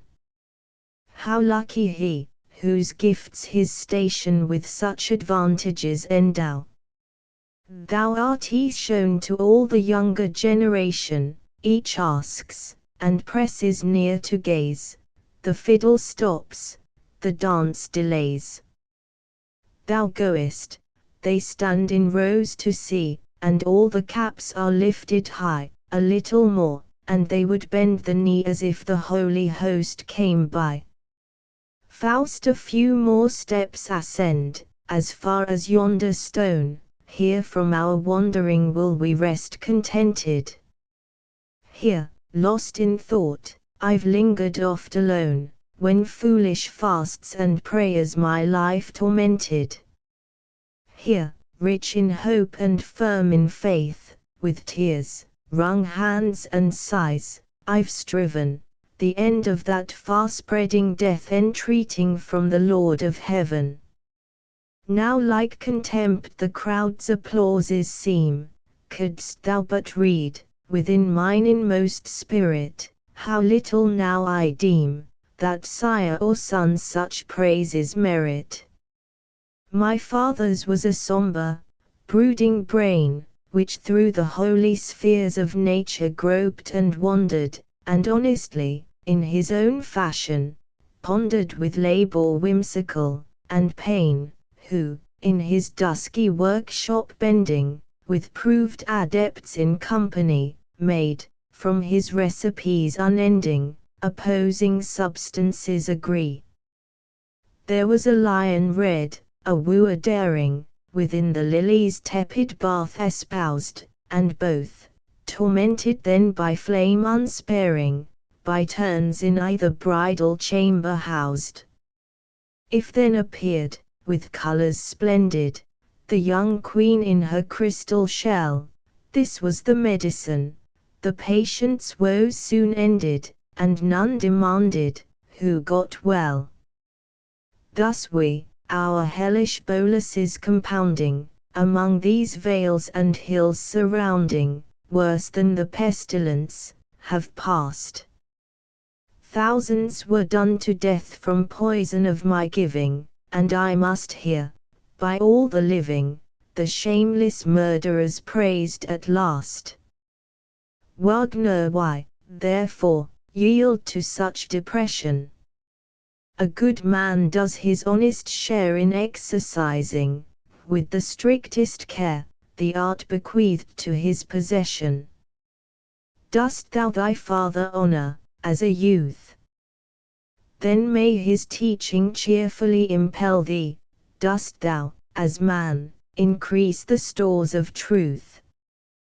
Then may thine own son afterwards excel thee. Faust, O happy he, who still renews the hope, from error's deeps to rise forever. That which one does not know, one needs to use, and what one knows, one uses never. But let us not, by such despondence, so the fortune of this hour embitter. Mark how, beneath the evening sunlight's glow, the green embosomed houses glitter. The glow retreats, done is the day of toil, it yonder hastes, new fields of life exploring, that no wing can lift me from the soil, upon its track to follow soaring. Then would I see eternal evening gild the silent world beneath me glowing, on fire each mountain peak, with peace each valley filled, the silver brook to golden rivers flowing. The mountain chain, with all its gorges deep, would then no more impede my godlike motion, and now before mine eyes expands the ocean with all its bays, in shining sleep. Yet, finally, the weary god is sinking, the newborn impulse fires my mind, I hasten on, his beams eternal drinking, the day before me and the night behind, above me heaven unfurled, the floor of waves beneath me, a glorious dream.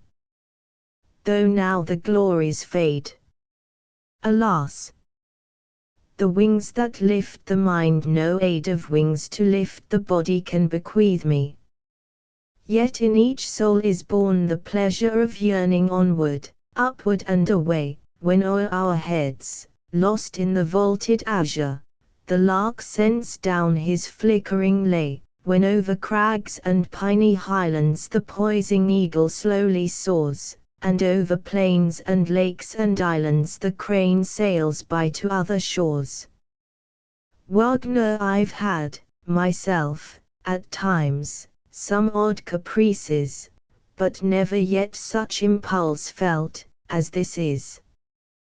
One soon fatigues, on woods and fields to look, nor would I beg the bird his wing to spare us, how otherwise the mental raptures bear us from page to page, from book to book.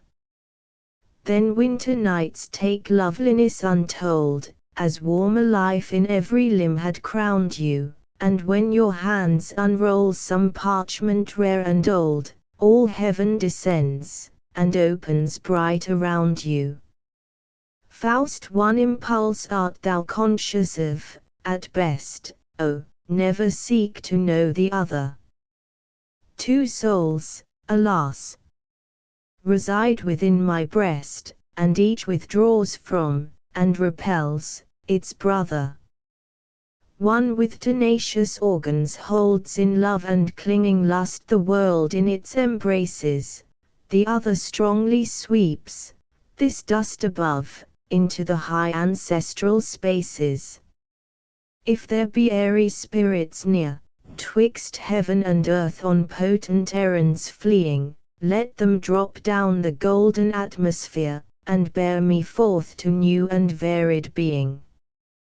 Yea, if a magic mantle once were mine, to waft me o'er the world at pleasure. I would not for the costliest stores of treasure, not for a monarch's robe, the gift resign.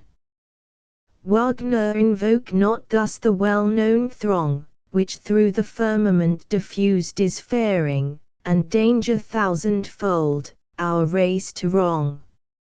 In every quarter is preparing. Swift from the north the spirit fangs so sharp sweep down, and with their barbed points assail you. Then from the east they come, to dry and warp your lungs, till breath and being fail you. If from the desert sendeth them the south, with fire on fire your throbbing forehead crowning, the west leads on a host, to cure the drouth only when meadow, field, and you are drowning. They gladly hearken, prompt for injury, gladly obey, because they gladly cheat us. From heaven they represent themselves to be, and lisp like angels, when with lies they meet us. But, let us go. 'Tis grey and dusky all, the air is cold, the vapours fall. At night, one learns his house to prize. Why stand you thus, with such astonished eyes? What, in the twilight, can your mind so trouble? Faust, seest thou the black dog coursing there, through corn and stubble? Wagner long since, yet deemed him not important in the least. Faust, inspect him close, for what takest thou the beast? Wagner, why, for a poodle who has lost his master, and scents about, his track to find. Faust, seest thou the spiral circles, narrowing faster, which he, approaching, round us seems to wind? A streaming trail of fire, if I see rightly, follows his path of mystery. Wagner, it may be that your eyes deceive you slightly, naught but a plain black poodle do I see. Faust, it seems to me that with enchanted cunning he snares our feet, some future chain to bind. Wagner, I see him timidly, in doubt, around us running, since, in his master's stead, two strangers doth he find. Faust, the circle narrows, he is near. Wagner, a dog thou seest, and not a phantom, here. Behold him stop, upon his belly crawl, his tail set wagging, canine habits, all. Faust, come, follow us. Come here, at least. Wagner, 'tis the absurdest, drollest beast. Stand still, and you will see him wait, address him, and he gambols straight. If something's lost, he'll quickly bring it, your cane, if in the stream you fling it. Faust, no doubt you're right, no trace of mind, I own, is in the beast, I see but drill, alone. Wagner, the dog, when he's well educated, is by the wisest tolerated. Yes, he deserves your favor thoroughly, the clever scholar of the students, he. They pass in the city gate. Illustration, illustration. 3. The study Faust, entering, with the poodle. Behind me, field and meadow sleeping, I leave in deep, prophetic night, within whose dread and holy keeping the better soul awakes to light. The wild desires no longer win us, the deeds of passion cease to chain, the love of man revives within us, the love of God revives again. Be still, thou poodle, make not such racket and riot. Why at the threshold wilt snuffing be? Behind the stove repose thee in quiet. My softest cushion I give to thee. As thou, up yonder, with running and leaping amused usest, on the mountain's crest, so now I take thee into my keeping, a welcome, but also a silent, guest. Ah, when, within our narrow chamber the lamp with friendly lustre glows, flames in the breast each faded ember, and in the heart, itself that knows. Then hope again lends sweet assistance, and reason then resumes her speech. One yearns, the rivers of existence, the very founts of life, to reach. Snarl not, poodle. To the sound that rises, the sacred tones that my soul embrace, this bestial noise is out of place. We are used to see that man despises what he never comprehends, and the good and the beautiful vilipends, finding them often hard to measure. Will the dog, like man, snarl his displeasure? But I feel, though will there too be stronger, contentment flows from out my breast no longer.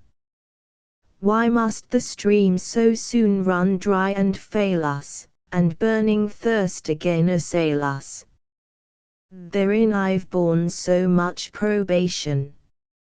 And yet, this want may be supplied us, we call the supernatural to guide us, we pine and thirst for revelation, which nowhere worthier is, more nobly sent, than here, in our New Testament.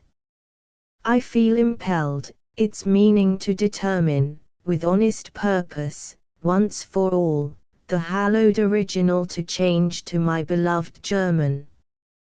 He opens a volume, and commences. 'Tis written, in the beginning was the Word. Here am I balked, who, now can help afford? The Word, impossible so high to rate it, and otherwise must I translate it. If by the Spirit I am truly taught. Then thus, in the beginning was the thought. This first line let me weigh completely, lest my impatient pen proceed too fleetly. Is it the thought which works, creates, indeed? In the beginning was the power I read. Yet, as I write, a warning is suggested, that I the sense may not have fairly tested. The Spirit aids me, now I see the light. In the beginning was the act I write. If I must share my chamber with thee, poodle, stop that howling, prithee. Cease to bark and bellow. Such a noisy, disturbing fellow I'll no longer suffer near me. One of us, dost hear me? Must leave, I fear me. No longer guest right I bestow, the door is open, art free to go. But what do I see in the creature? Is that in the course of nature? Is 't actual fact? Or fancy's shows? How long and broad my poodle grows! He rises mightily, a canine form that cannot be.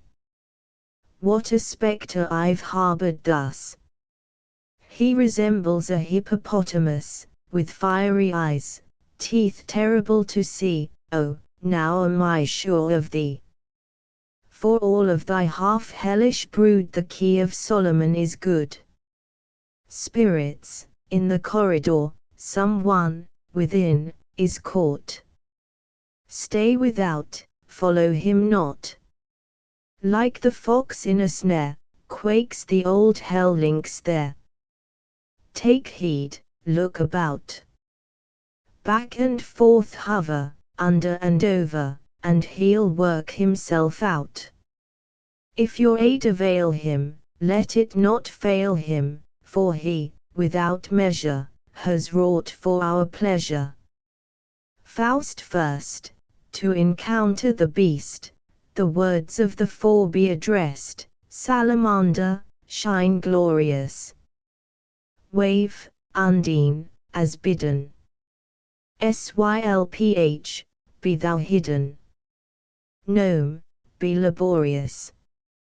Who knows not their sense, these elements, their properties and power not sees, no mastery he inherits over the spirits. Vanish in flaming ether, salamander. Flow foamingly together, Undine. Shine in meteor sheen, Sylph. Bring help to hearth and shelf. Incubus. Incubus. Step forward, and finish thus. Of the four, no feature lurks in the creature. Quiet he lies, and grins disdain, not yet, it seems, have I given him pain. Now, to undisguise thee, hear me exorcise thee. Art thou, my gay one, hell's fugitive stray one? The sign witness now, before which they bow, the cohorts of hell. With hair all bristling, it begins to swell. Base being, hearest thou? Knowest and fearest thou the one, unoriginate, named inexpressibly, through all heaven impermeate, pierced irredressibly? Behind the stove still band, see it, an elephant, expand. It fills the space entire, mist-like melting, ever faster. 'Tis enough, ascend no higher, lay thyself at the feet of the Master. Thou seest, not vain the threats I bring thee, with holy fire I'll scorch and sting thee. Wait not to know the threefold dazzling glow. Wait not to know the strongest art within my hands. Mephistopheles, while the vapor is dissipating, steps forth from behind the stove, in the costume of a traveling scholar. Why such a noise? What are my lord's commands? Faust, this was the poodle's real core, a traveling scholar, then. The casus is diverting. Mephistopheles, the learned gentleman I bow before, you've made me roundly sweat, that's certain. Faust, what is thy name? Mephistopheles, a question small, it seems, for one whose mind the word so much despises, who, scorning all external gleams, the depths of being only prizes. Faust, with all you gentlemen, the names attest, whereby the nature usually is expressed. Clearly the latter it implies in names like Beelzebub, destroyer, father of lies. Who art thou, then? Mephistopheles, part of that power, not understood, which always wills the bad, and always works the good. Faust, what hidden sense in this enigma lies? Mephistopheles, I am the spirit that denies. And justly so, for all things, from the void called forth, deserve to be destroyed. 'Twere better, then, were naught created.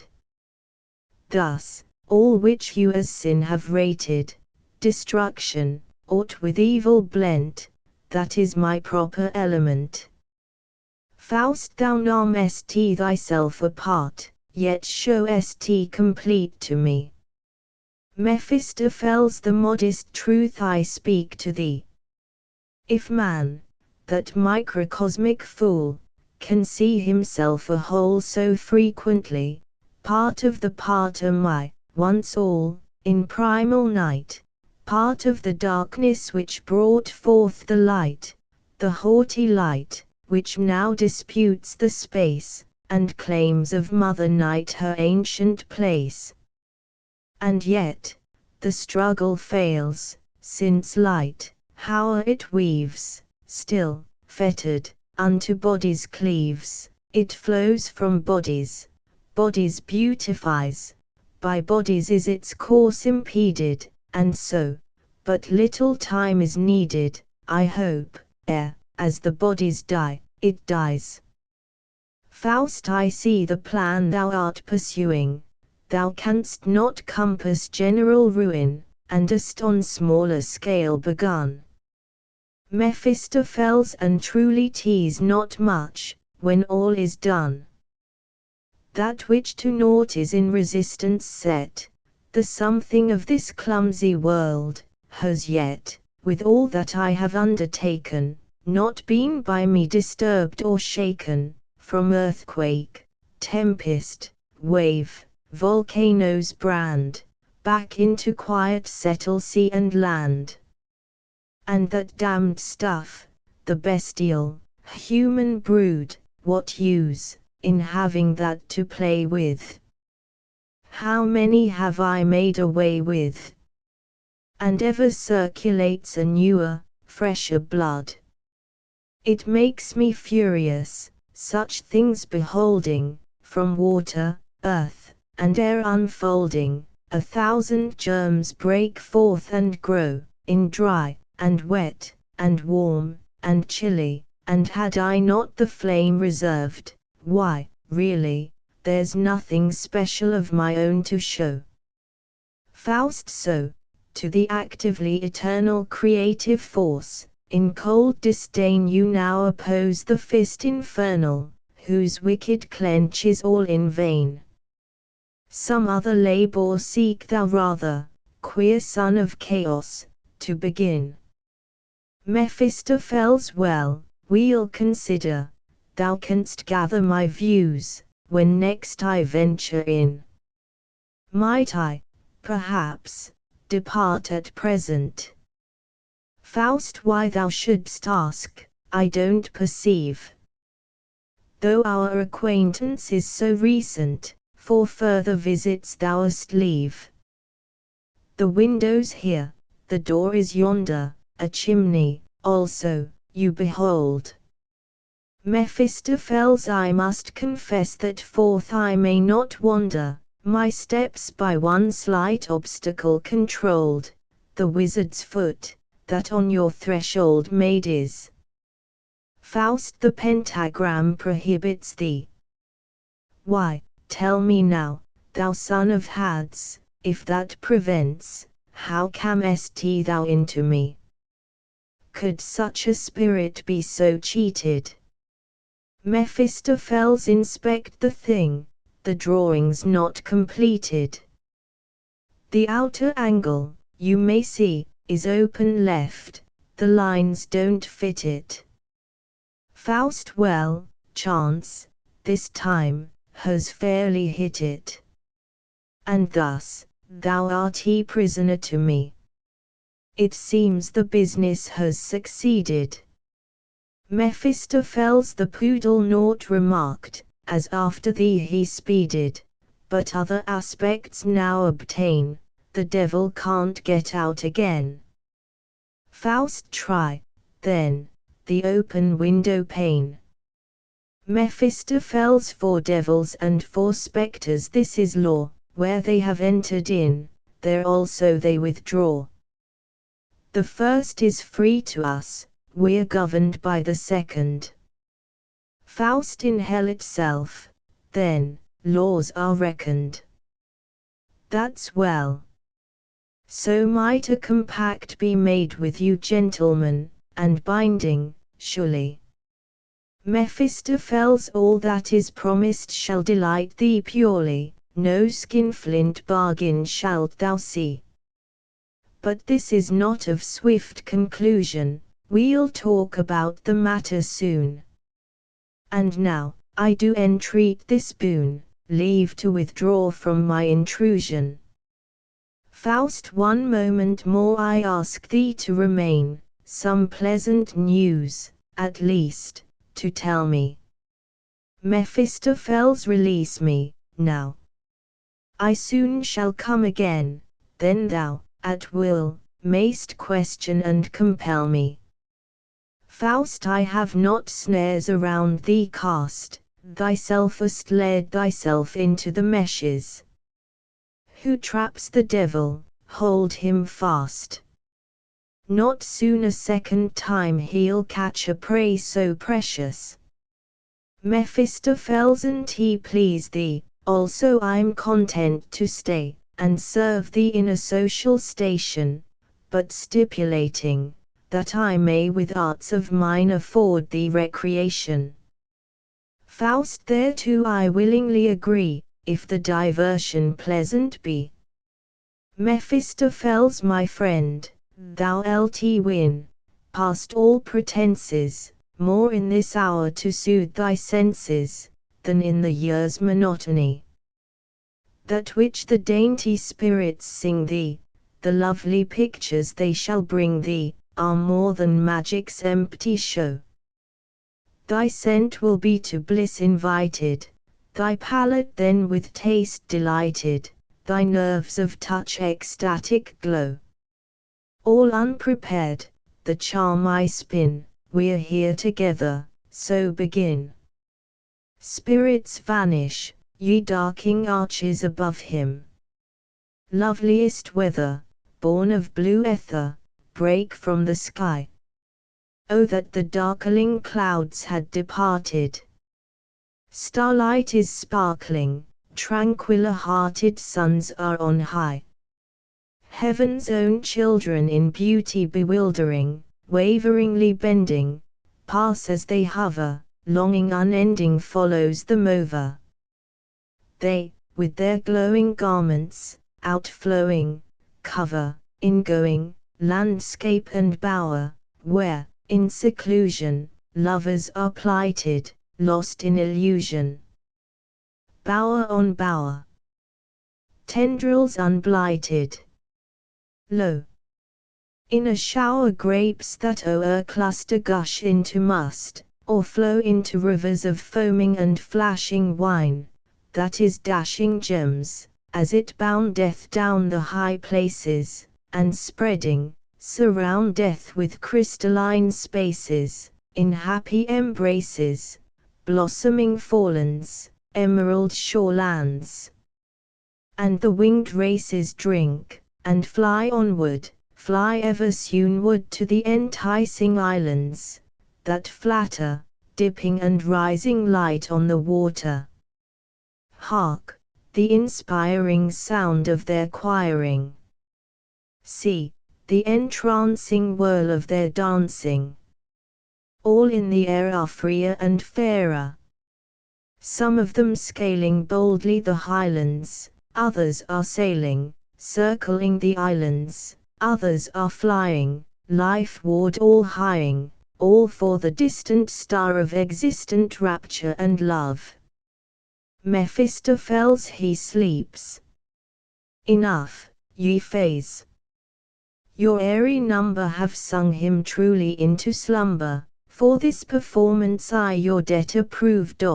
Not yet art thou the man, to catch the fiend and hold him, with fairest images of dreams enfold him, plunge him in seas of sweet untruth. Yet, for the threshold's magic which controlled him, the devil needs a rat's quick tooth. I use no lengthened invocation, here rustles one that soon will work my liberation. The Lord of rats and eke of mice, of flies and bedbugs, frogs and lice, summons thee hither to the door-sill, to gnaw it where, with just a morsel of oil, he paints the spot for thee. There comest thou, hopping on to me. To work, at once. The point which made me craven is forward, on the ledge, engraven. Another bite makes free the door, so, dream thy dreams, O Faust, until we meet once more. Faust, awaking, am I again so foully cheated? Remains there naught of lofty spirit sway, but that a dream the devil counterfeit, and that a poodle ran away? Illustration. For the study Faust Mephistopheles Faust a knock. Come in. Again my quiet broken. Mephistopheles tease I. Faust come in. Mephistopheles thrice must the words be spoken. Faust come in, then. Mephistopheles thus thou pleasest me. I hope we'll suit each other well, for now, thy vapours to dispel, I come, a squire of high degree, in scarlet coat, with golden trimming, a cloak in silken lustre swimming, a tall cock's feather in my hat, a long, sharp sword for show or quarrel, and I advise thee, brief and flat, to don the self-same gay apparel, that, from this den released, and free, life be at last revealed to thee. Faust, this life of earth, whatever my attire, would pain me in its wonted fashion. Too old am I to play with passion, too young, to be without desire. What from the world have I to gain? Thou shalt abstain, renounce, refrain. Such is the everlasting song that in the ears of all men rings, that unrelieved, our whole life long, each hour, in passing, hoarsely sings. In very terror I at morn awake, upon the verge of bitter weeping, to see the day of disappointment break, to know one hope of mine, not one, its promise keeping, that even each joy's presentiment with wilful cavil would diminish, with grinning masks of life prevent my mind its fairest work to finish. Then, too, when night descends, how anxiously upon my couch of sleep I lay me, there, also, comes no rest to me, but some wild dream is sent to fray me. The God that in my breast is owned can deeply stir the inner sources, the God, above my powers enthroned, he cannot change external forces.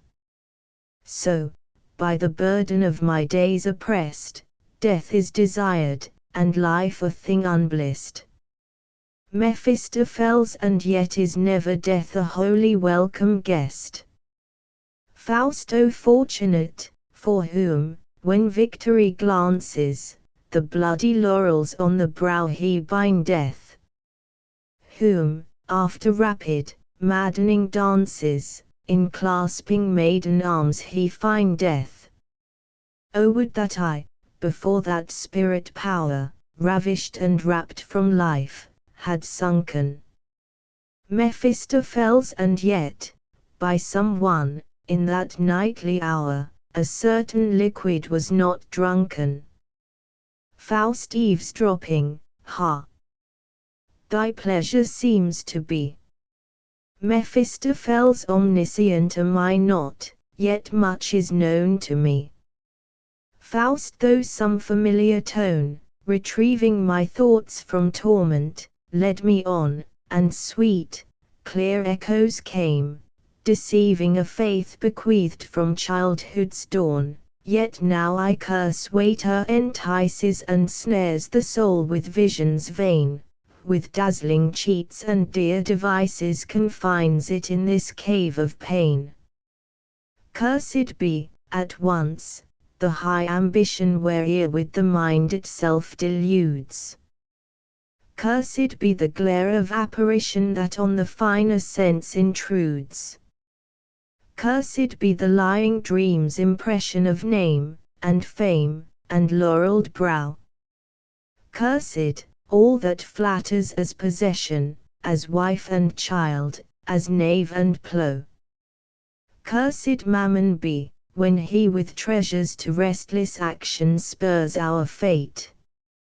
Cursed when, for soft, indulgent leisures, he lays for us the pillows straight. Cursed be the vine's transcendent nectar, the highest favour love lets fall. Cursed, also, hope, cursed faith, the spectre. And cursed be patience most of all.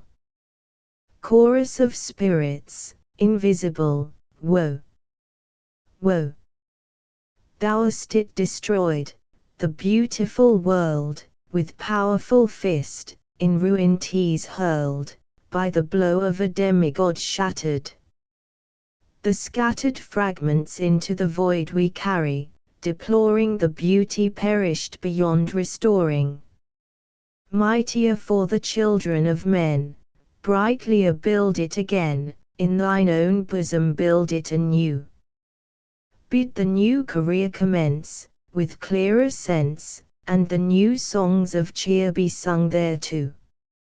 Mephistopheles, these are the small dependents who give me attendance. Hear them, to deeds and passion counsel in shrewd old fashion. Into the world of strife, out of this lonely life that of senses and sap has betrayed thee, they would persuade thee. This nursing of the pain forego thee, that, like a vulture, feeds upon thy breast. The worst society thou findest will show thee thou art a man among the rest. But 'tis not meant to thrust thee into the mob thou hatest. I am not one of the greatest, yet, wilt thou to me entrust thy steps through life, I'll guide thee, will willingly walk beside thee, will serve thee at once and forever with best endeavor, and, if thou art satisfied, will as servant, slave, with thee abide. Faust, and what shall be my counter-service therefore? Mephistopheles, the time is long, thou needest not now insist. Faust, no, no. The devil is an egotist, and is not apt, without a why or wherefore, for God's sake others to assist. Speak thy conditions plain and clear. With such a servant danger comes, I fear. Mephistopheles, here, an unwearied slave, I'll wear thy tether, and to thine every nod obedient be. When there again we come together, then shalt thou do the same for me. Faust, that there my scruples naught increases. When thou hast dashed this world to pieces, the other, then, its place may fill. Here, on this earth, my pleasures have their sources, yon sun beholds my sorrows in his courses, and when from these my life itself divorces, let happen all that can or will. I'll hear no more, 'tis vain to ponder if there we cherish love or hate, or, in the spheres we dream of yonder, a high and low our souls await. Mephistopheles, in this sense, even, canst thou venture? Come, bind thyself by prompt indenture, and thou mine arts with joy shalt see, what no man ever saw, I'll give to thee. Faust, canst thou, poor devil, give me whatsoever? When was a human soul, in its supreme endeavor, e'er understood by such as thou? Yet, hast thou food which never satiates, now, the restless, ruddy goldest thou, that runs, quicksilver-like, one's fingers through, a game whose winnings no man ever knew, a maid that, even from my breast, beckons my neighbor with her wanton glances, and honor's godlike zest, the meteor that a moment dances, show me the fruits that, ere they are gathered, rot, and trees that daily with new leafage clothe them. Mephistopheles, such a demand alarms me not, such treasures have I, and can show them. But still the time may reach us, good my friend, when peace we crave and more luxurious diet. Faust, when on an idler's bed I stretch myself in quiet, there let, at once, my record end. Canst thou with lying flattery rule me, until, self-pleased, myself I see, canst thou with rich enjoyment fool me, let that day be the last for me. The bet I offer. Mephistopheles done. Faust and heartily. When thus I hail the moment flying, still delay, thou art so fair. Then bind me in thy bonds undying, my final ruin then declare. Then let the death bell chime the token. Then art thou from thy service free. The clock may stop, the hand be broken, then time be finished unto me. Mephistopheles, consider well, my memory good is rated. Faust, thou hast a perfect right thereto. My powers I have not rashly estimated, a slave am I, waiter I do, if thine, or whose. 'Tis needless to debate it. Mephistopheles, then at the doctor's banquet I, today, will as a servant wait behind thee. But one thing more. Beyond all risk to bind thee, give me a line or two, I pray. Faust, demandest thou, pedant, to a document. Hast never known a man, nor proved his word's intent. Is't he not enough, that what I speak today shall stand, with all my future days agreeing? In all its tides sweeps not the world away, and shall a promise bind my being? Yet this delusion in our hearts we bear, who would himself therefrom deliver. Blessed he, whose bosom truth makes pure and fair. No sacrifice shall he repent of ever. Nathless a parchment, writ and stamped with care, a spectre is, which all to shun endeavour. The word, alas, dies even in the pen, and wax and leather keep the lordship then. What wilt from me, base spirit, say, brass, marble, parchment, paper, clay? The terms with graver, quill, or chisel, stated. I freely leave the choice to thee. Mephistopheles, why heat thyself, thus instantly, with eloquence exaggerated? Each leaf for such a pact is good, and to subscribe thy name thou lt take a drop of blood. Faust, if thou therewith art fully satisfied, so let us by the farce abide. Mephistopheles' blood is a juice of rarest quality. Faust, fear not that I this pact shall seek to sever. The promise that I make to thee is just the sum of my endeavour.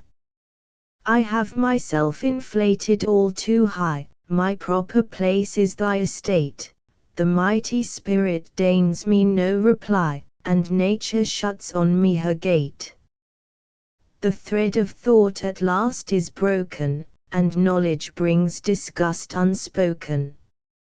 Let us the sensual deeps explore, to quench the fervours of glowing passion. Let every marvel take form and fashion through the impervious veil it wore. Plunge we in time's tumultuous dance, in the rush and roll of circumstance.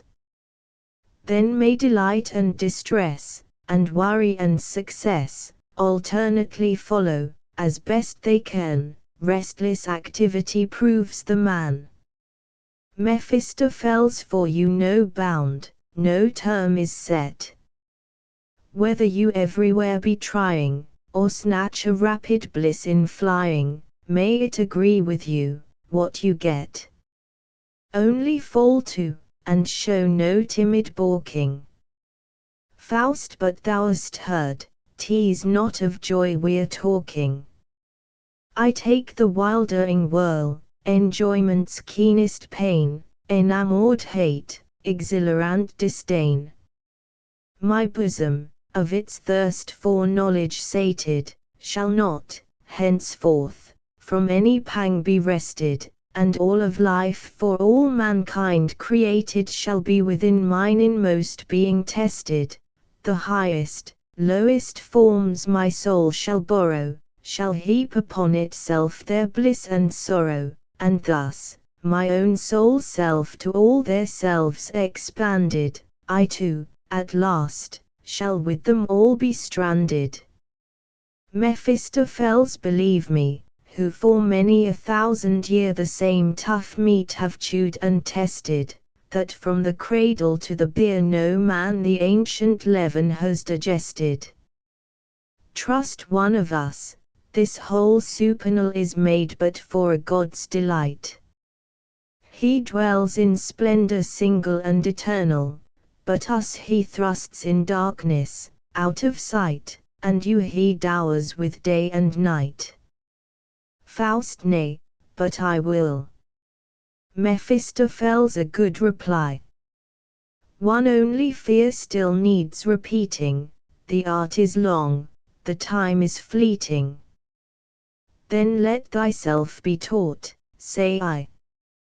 Go, league thyself with a poet, give the rein to his imagination, then wear the crown, and show it, of the qualities of his creation, the courage of the lion's breed, the wild stag's speed, the Italian's fiery blood, the North's firm fortitude. Let him find for thee the secret tether that binds the noble and mean together, and teach thy pulses of youth and pleasure to love by rule, and hate by measure. I'd like, myself, such a one to see, Sir Microcosm his name should be. Faust, what am I, then, if 'tis denied my part the crown of all humanity to win me, whereto yearns every sense within me? Mephistopheles, why, on the whole, thou art he, what thou art. Set wigs of million curls upon thy head, to raise thee, wear shoes an ell in height, the truth betrays thee, and thou remainest, what thou art. Faust, I feel, indeed, that I have made the treasure of human thought and knowledge mine, in vain, and if I now sit down in restful leisure, no fount of newer strength is in my brain, I am no hair's breadth more in height, nor nearer, to the infinite. Mephistopheles, good sir, you see the facts precisely as they are seen by each and all. We must arrange them now, more wisely, before the joys of life shall pall. Why, zounds! Both hands and feet are, truly, and head and virile forces, thine, yet all that I indulge in newly, is thence less wholly mine. If I've 6 stallions in my stall, are not their forces also lent me? I speed along, completest man of all, as though my legs were 24. Take hold, then. Let reflection rest, and plunge into the world with zest. I say to thee, a speculative wight is like a beast on moorlands lean, that round and round some fiend misleads to evil plight, while all about lie pastures fresh and green. Faust, then how shall we begin? Mephistopheles, we'll try a wider sphere. What place of martyrdom is here? Is 't life, I ask, is 't even prudence, to bore thyself and bore the students? Let neighbor paunch to that attend. Why plague thyself with threshing straw forever? The best thou learnest, in the end thou darst not tell the youngsters, never. I hear one's footsteps, hither steering. Faust, to see him now I have no heart. Mephistopheles, so long the poor boy waits a hearing, he must not unconsoled depart. Thy cap and mantle straightway lend me, I'll play the comedy with art. He disguises himself. My wits, be certain, will befriend me. But 15 minutes' time is all I need, for our fine trip. Meanwhile, prepare thyself with speed. Exit Faust. Mephistopheles, in Faust's long mantle. Reason and knowledge only thou despise, the highest strength in man that lies. Let but the lying spirit bind thee with magic works and shows that blind thee, and I shall have thee fast and sure. Fate such a bold, untrammeled spirit gave him, as forwards, onwards, ever must endure, whose over-hasty impulse drave him past earthly joys he might secure. Dragged through the wildest life, will I enslave him, through flat and stale indifference, with struggling, chilling, checking, so deprave him that, to his hot, insatiate sense, the dream of drink shall mock, but never lave him. Refreshment shall his lips in vain implore, had he not made himself the devil's, naught could save him, still were he lost forevermore. A student enters. Student, a short time, only, am I here, and come, devoted and sincere, to greet and know the man of fame, whom men to me with reverence name. Mephistopheles, your courtesy doth flatter me, you see a man, as others be. Have you, perchance, elsewhere begun? Student, receive me now, I pray, as one who comes to you with courage good, somewhat of cash, and healthy blood. My mother was hardly willing to let me, but knowledge worth having I fain would get me. Mephistopheles, then you have reached the right place now. Student, I'd like to leave it, I must avow, I find these walls, these vaulted spaces are anything but pleasant places. 'Tis all so cramped and close and mean, one sees no tree, no glimpse of green, and when the lecture halls receive me, seeing, hearing, and thinking leave me. Mephistopheles, all that depends on habitude. So from its mother's breasts a child at first, reluctant, takes its food, but soon to seek them is beguiled. Thus, at the breasts of wisdom clinging, thou'lt find each day a greater rapture bringing. Student, I'll hang thereon with joy, and freely drain them, but tell me, pray, the proper means to gain them. Mephistopheles, explain, before you further speak, the special faculty you seek.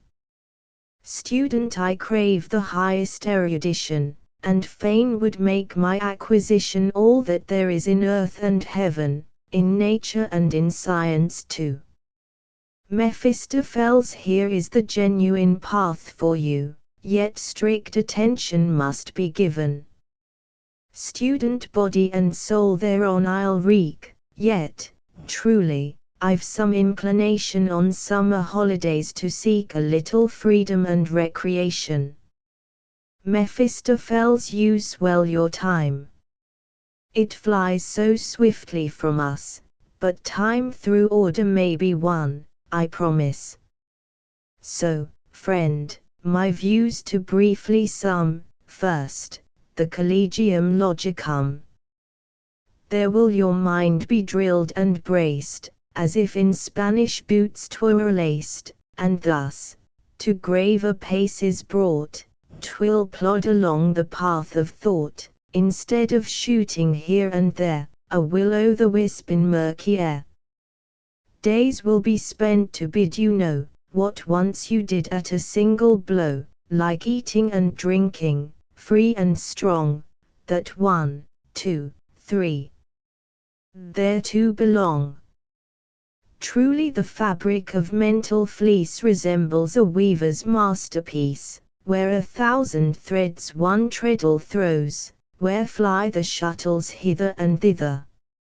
Unseen the threads are knit together, and an infinite combination grows.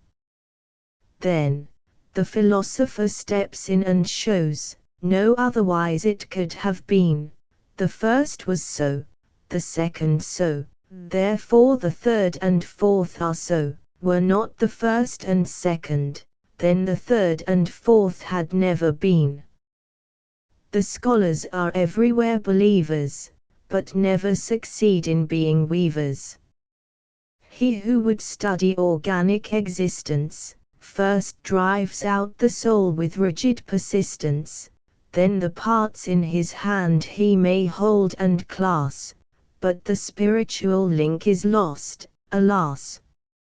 In chiasson natures, this chemistry names, nor knows how herself she banters and blames. Student, I cannot understand you quite. Mephistopheles, your mind will shortly be set aright, when you have learned, all things reducing, to classify them for your using. Student, I feel as stupid, from all you've said, as if a mill wheel whirled in my head. Mephistopheles, and after, first and foremost duty, of metaphysics learn the use and beauty.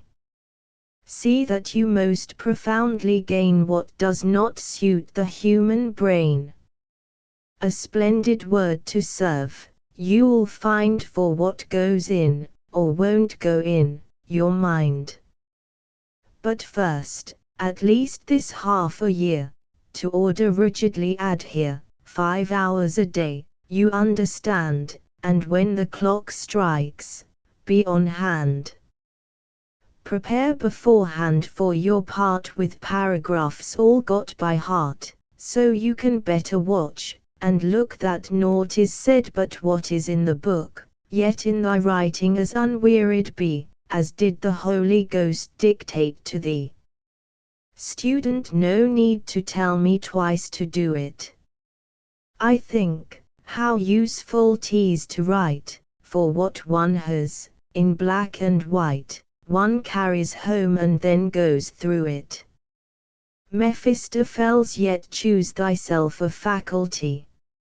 Student, I cannot reconcile myself to jurisprudence. Mephistopheles, nor can I therefore greatly blame you students, I know what science this has come to be. All rights and laws are still transmitted like an eternal sickness of the race, from generation unto generation fitted, and shifted round from place to place. Reason becomes a sham, beneficence a worry, thou art a grandchild, therefore woe to thee.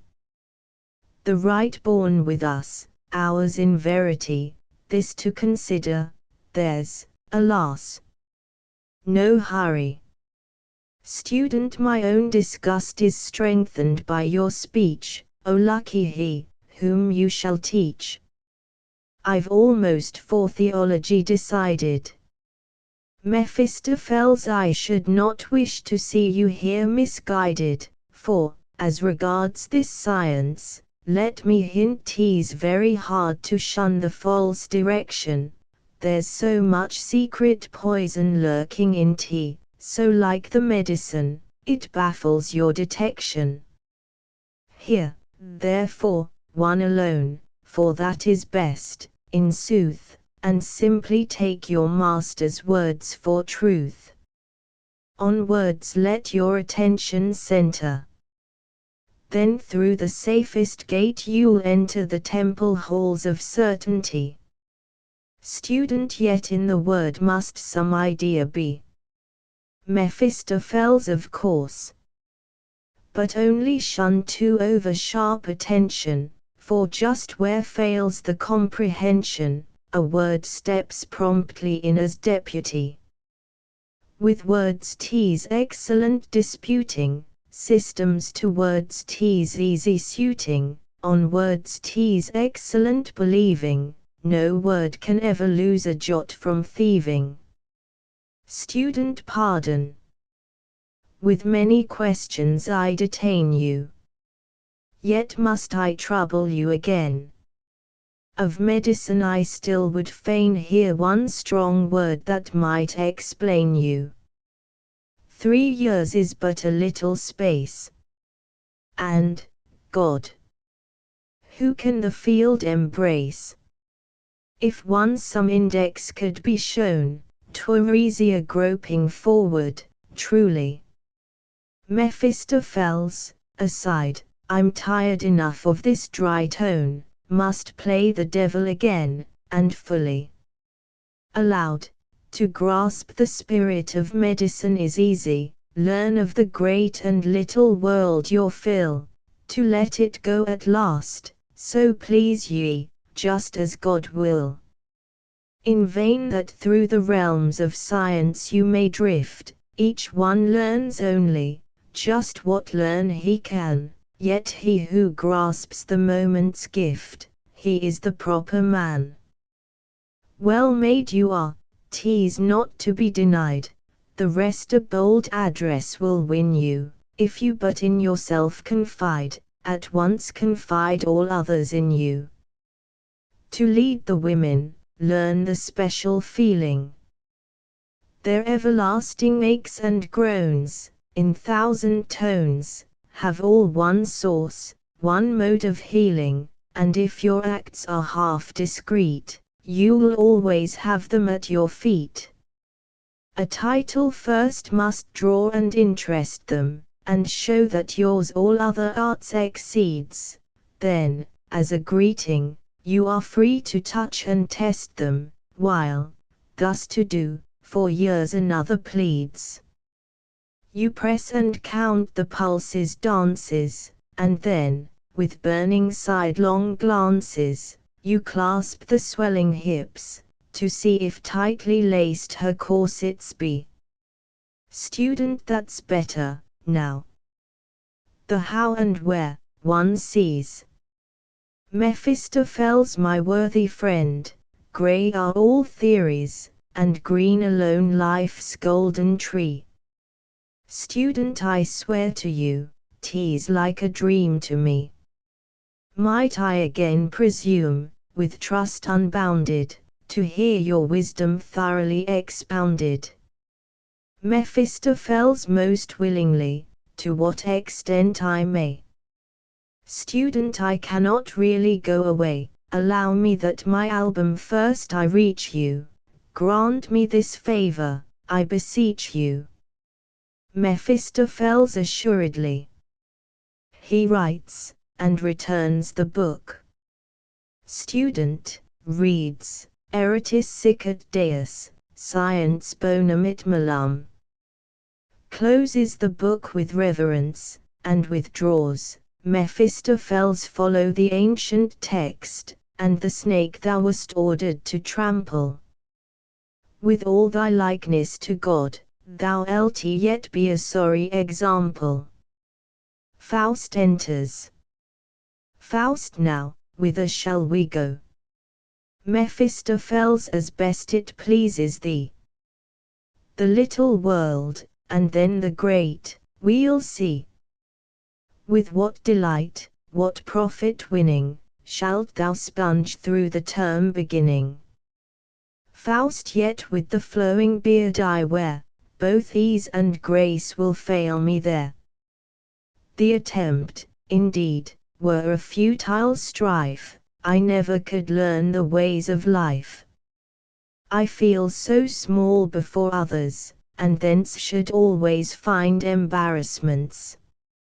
Mephistopheles, my friend, thou soon shalt lose all such misgiving, be thou but self-possessed, thou'st the art of living. Faust, how shall we leave the house, and start.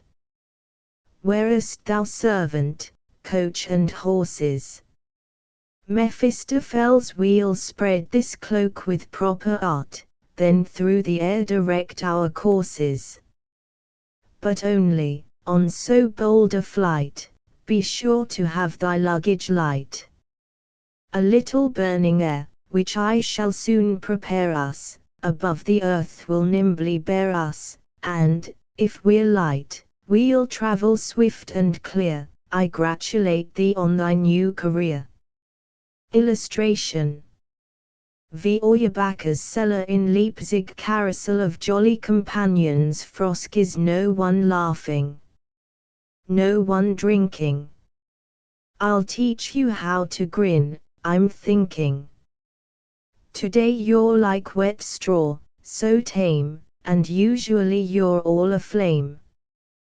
Brander, now that's your fault, from you we nothing see, no beastliness and no stupidity. Frosk pours a glass of wine over Brander's head. There's both together.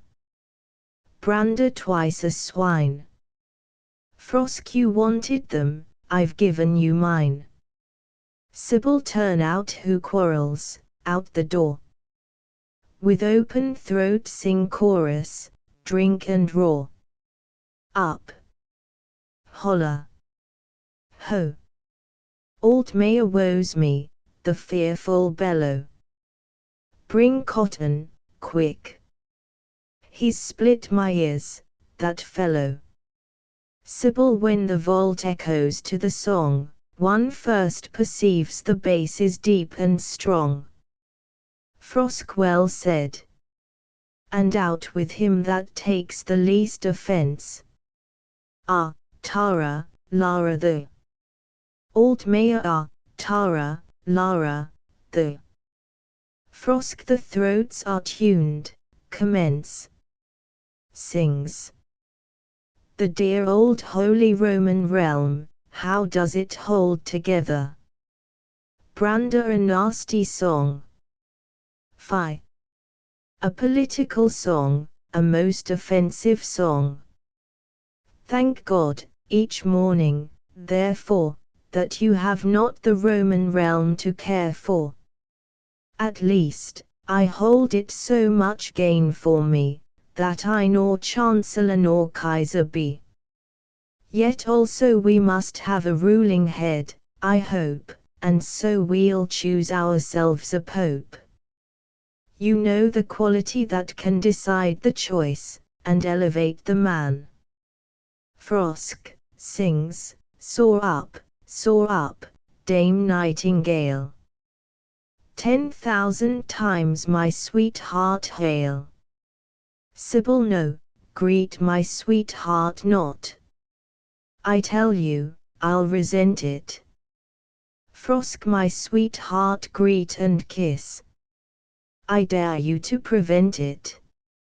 Sings. Draw the latch. The darkness makes, draw the latch. The lover wakes. Shut the latch. The morning breaks. Sybil, yes, sing away, sing on, and praise, and brag of her. I'll wait my proper time for laughter, me by the nose she led, and now she'll lead you after. Her paramour should be an ugly gnome, where 4 roads cross, in wanton play to meet her, an old he-goat, from Blocksberg coming home, should his good night in lustful gallop bleat her. A fellow made of genuine flesh and blood is for the wench a deal too good. Greet her. Not I, unless, when meeting, to smash her windows be a greeting. Brander, pounding on the table, attention. Hearken now to me. Confess, sirs, I know how to live. Enamoured persons here have we, and I, as suits their quality, must something fresh for their advantage give. Take heed. teas of the latest cut, my strain, and all strike in at each refrain. He sings. There was a rat in the cellar nest, whom fat and butter made smoother. He had a paunch beneath his vest like that of Dr. Luther. The cook laid poison cunningly, and then as sore oppressed was he as if he had love in his bosom. Chorus, shouting, as if he had love in his bosom. Brander he ran around, he ran about, his thirst in puddles laving, he gnawed and scratched the house throughout. But nothing cured his raving. He whirled and jumped, with torment mad, and soon enough the poor beast had, as if he had love in his bosom. Chorus, as if he had love in his bosom.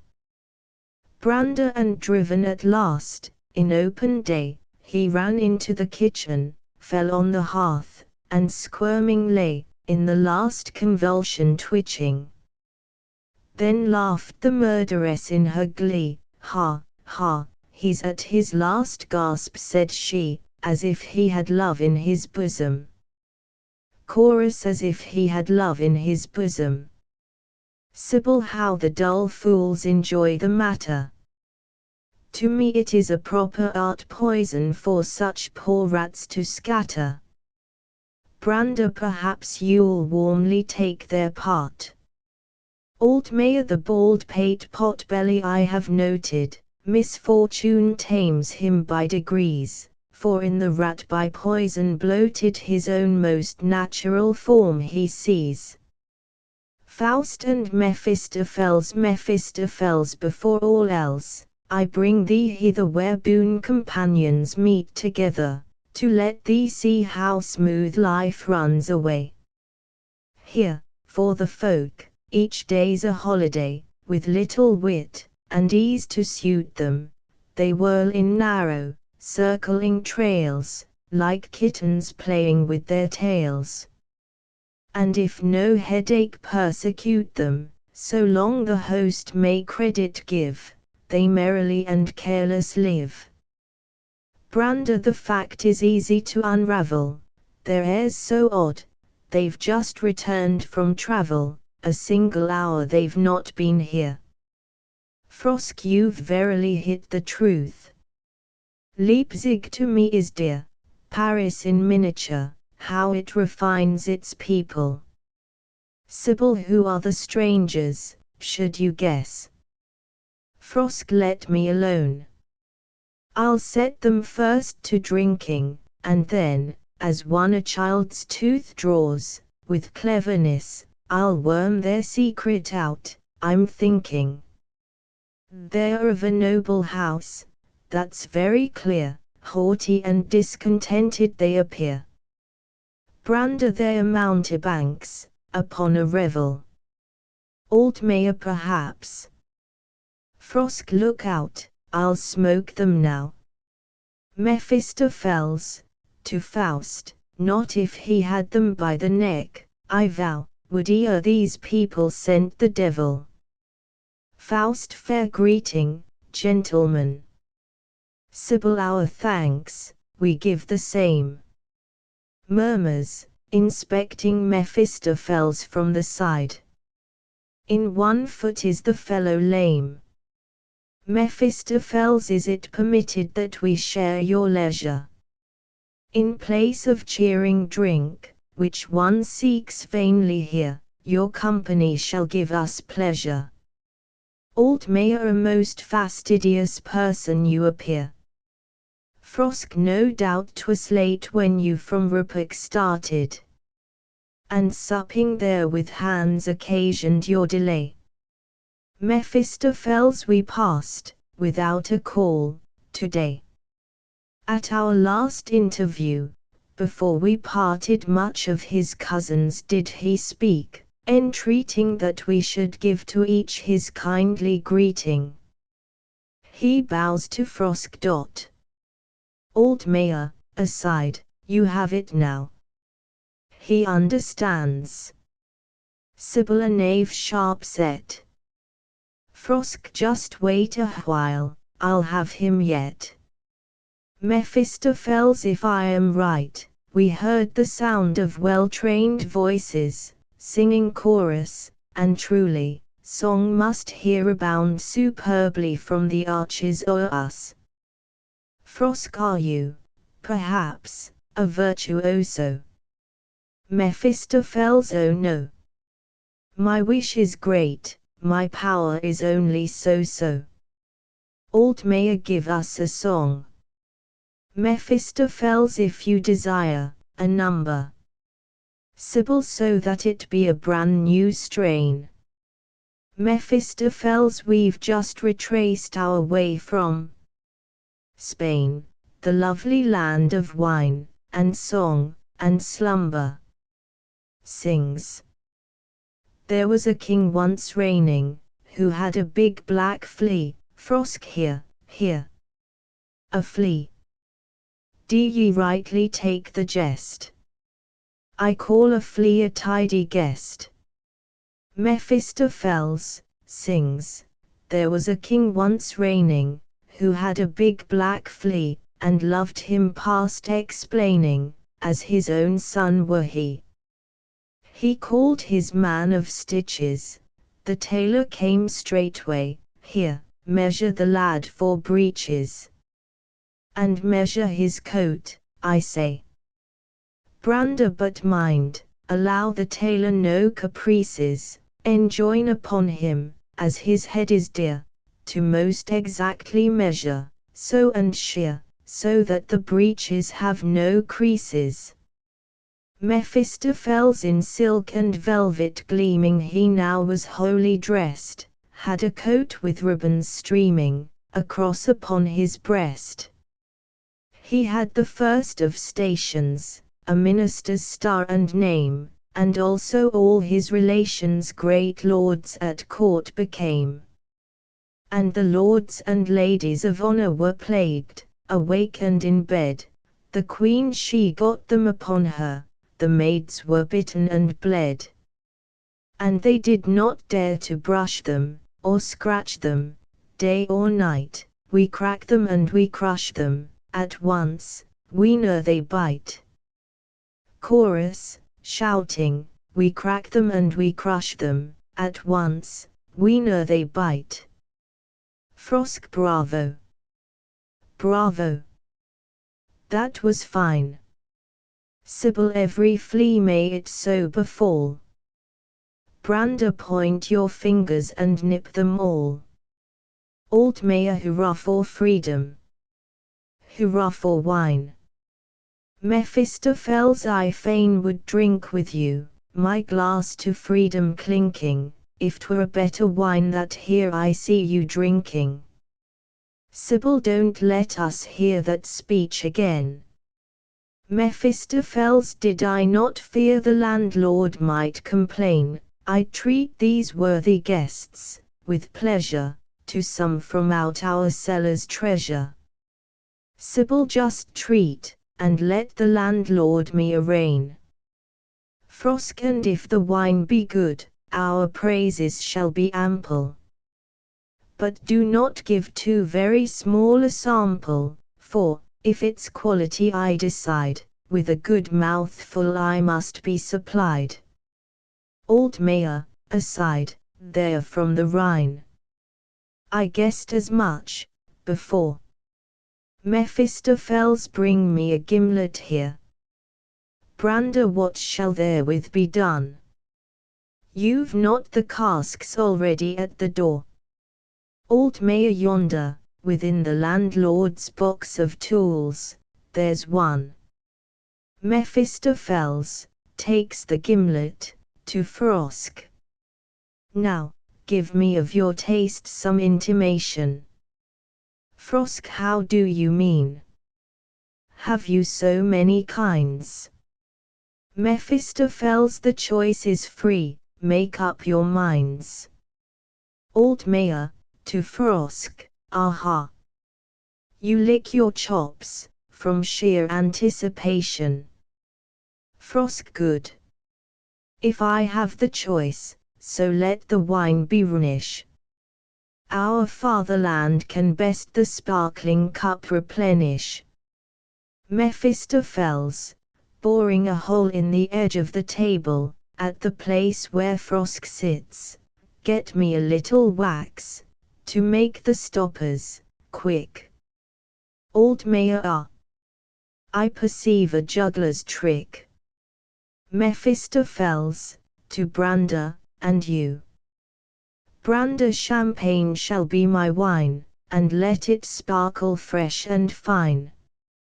Mephistopheles, bores, in the meantime one has made the wax stoppers, and plugged the holes with them.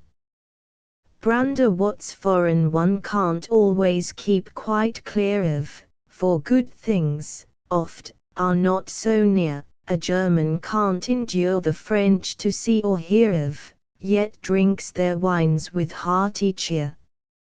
Sibyl, as Mephistopheles approaches his seat, for me, I grant, sour wine is out of place, fill up my glass with sweetest, will you?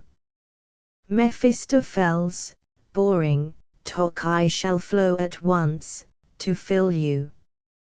Old Mayor, no, look me, sirs, straight in the face. I see you have your fun at our expense. Mephistopheles, oh no. With gentlemen of such pretense, that were to venture far, indeed. Speak out, and make your choice with speed. With what a vintage can I serve you? Old Mayor, with any, only satisfy our need. After the holes have been bored and plugged, Mephistopheles, with singular gestures, grapes the vine stem bears, horns the he-goat wears. The grapes are juicy, the vines are wood, the wooden table gives wine as good. Into the depths of nature peer, only believe there's a miracle here. Now draw the stoppers, and drink your fill. All, as they draw out the stoppers, and the wine which has been desired flows into the glass of each, O beautiful fountain, that flows at will. Mephistopheles, but have a care that you nothing spill. They drink repeatedly. All, sing, as 'twere 500 hogs, we feel so cannibalic jolly. Mephistopheles, see, now, the race is happy, it is free. Faust, to leave them is my inclination. Mephistopheles, take notice, first. Their bestiality will make a brilliant demonstration. Sibyl, drinks carelessly, the wine spills upon the earth, and turns to flame, help. Fire. Help. Hellfire is sent. Mephistopheles, charming away the flame, be quiet, friendly element. To the revellers, a bit of purgatory 'twas for this time, merely. Sibyl, what mean you? Wait, you'll pay 40 dearly. You'll know us, to your detriment. Frosk, don't try that game a second time upon us. Old Mayor, I think we'd better send him packing quietly. Sibyl, what, sir? You dare to make so free, and play your hocus-pocus on us. Mephistopheles, be still, old wine-tub. Sibyl, broomstick, you. You face it out, impertinent and heady. Brander, just wait. A shower of blows is ready. Old Mayor, draws a stopper out of the table, fire flies in his face. I burn. I burn. Sibyl, tease magic. Strike, the knave is outlawed. Cut him as you like. They draw their knives, and rush upon Mephistopheles. Mephistopheles, with solemn gestures, false word and form of air, change place, and sense ensnare. Be here, and there. They stand amazed and look at each other. Old Mayor, where am I? What a lovely land! Frosk vines. Can I trust my eyes? Sibyl and purple grapes at hand. Brander here, over this green arbor bending, see what a vine! What grapes depending! He takes Sibyl by the nose, the others do the same reciprocally, and raise their knives. Mephistopheles, as above, loose, error, from their eyes the band, and how the devil jests, be now enlightened. He disappears with Faust, the revellers start and separate. Sibyl, what happened? Old Mayor, how? Frosk, was that your nose I tightened? Brander, to Sibyl, and yours that still I have in hand. Old Mayor, it was a blow that went through every limb. Give me a chair. I sink. My senses swim. Frosk, but what has happened, tell me now. Sibyl, where is he? If I catch the scoundrel hiding, he shall not leave alive, I vow. Old Mayor, I saw him with these eyes upon a wine cask riding out of the cellar door, just now. Still in my feet the fright like lead is weighing. He turns towards the table. Why? If the fount of wine should still be playing. Sibyl, 'twas all deceit, and lying, false design. Frosk, and yet it seemed as I were drinking wine. Brander, but with the grapes how was it, pray? Old Mayor, shall one believe no miracles, just say. Illustration, illustration. 6 Witches' kitchen, upon a low hearth stands a great cauldron, under which a fire is burning.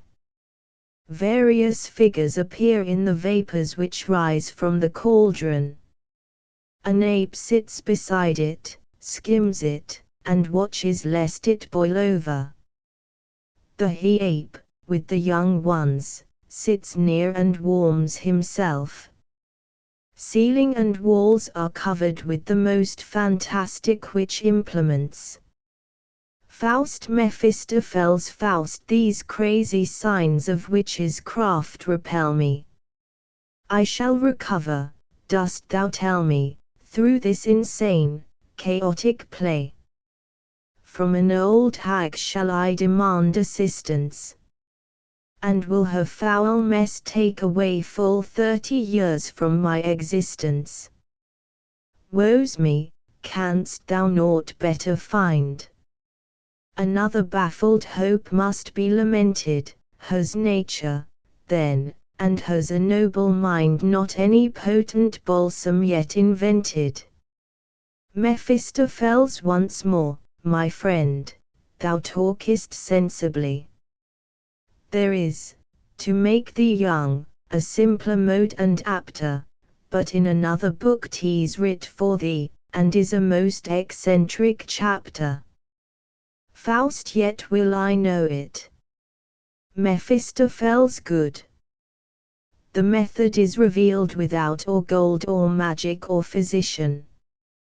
Betake thyself to yonder field, there hoe and dig, as thy condition, restrain thyself, thy sense and will within a narrow sphere to flourish, with unmixed food thy body nourish, live with the ox as ox, and think it not a theft that thou mannerest the acre which thou reapest, that, trust me, is the best mode left, whereby for 80 years thy youth thou keepest. Faust, I am not used to that, I cannot stoop to try it, to take the spade in hand, and ply it. The narrow being suits me not at all.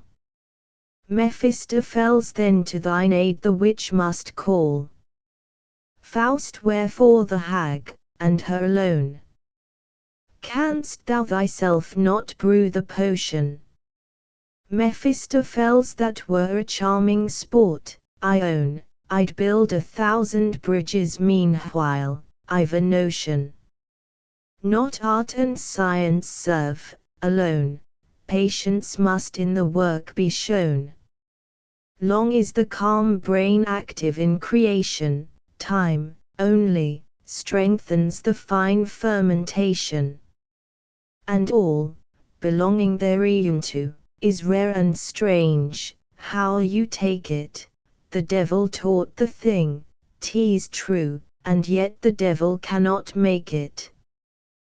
Perceiving the animals, see, what a delicate race they be. That is the maid. The man is he. To the animals, it seems the mistress has gone away. The animals carousing, today. Off and about, by the chimney out. Mephistopheles, what time takes she for dissipating? The animals, while we to warm our paws are waiting. Mephistopheles, to Faust, how findest thou the tender creatures? Faust, absurder than I ever yet did see. Mephistopheles, why, just such talk as this, for me, is that which has the most attractive features. To the animals, but tell me now, ye cursed puppets, why do ye stir the porridge so? The animals, we're cooking watery soup for beggars. Mephistopheles, then a great public you can show. The he-ape comes up and fawns on Mephistopheles, O cast thou the dice. Make me rich in a trice, let me win in good season. Things are badly controlled, and had I but gold, so had I my reason. Mephistopheles, how would the ape be sure his luck enhances? Could he but try the lottery's chances? In the meantime the young apes have been playing with a large ball, which they now roll forward. The he-ape, the world's the ball, doth rise and fall, and roll incessant, like glass doth ring, a hollow thing, how soon will he spring, and drop, quiescent. Here bright it gleams, here brighter seems, I live at present. Dear son, I say, keep thou away. Thy doom is spoken. 'Tis made of clay, and will be broken. Mephistopheles, what means the sieve? The he-ape, taking it down, would thou the thief, I'd know him and shame him. He runs to the she-ape, and lets her look through it. Look through the sieve. Knowest thou the thief, and darest not name him? Mephistopheles, approaching the fire, and what's this pot? He-ape and she-ape, the fool knows it not. He knows not the pot, he knows not the kettle. Mephistopheles, impertinent beast.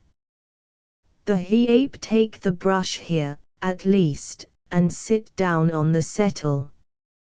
He invites Mephistopheles to sit down. Faust, who during all this time has been standing before a mirror, now approaching and now retreating from it, what do I see? What heavenly form revealed shows through the glass from magic's fair dominions?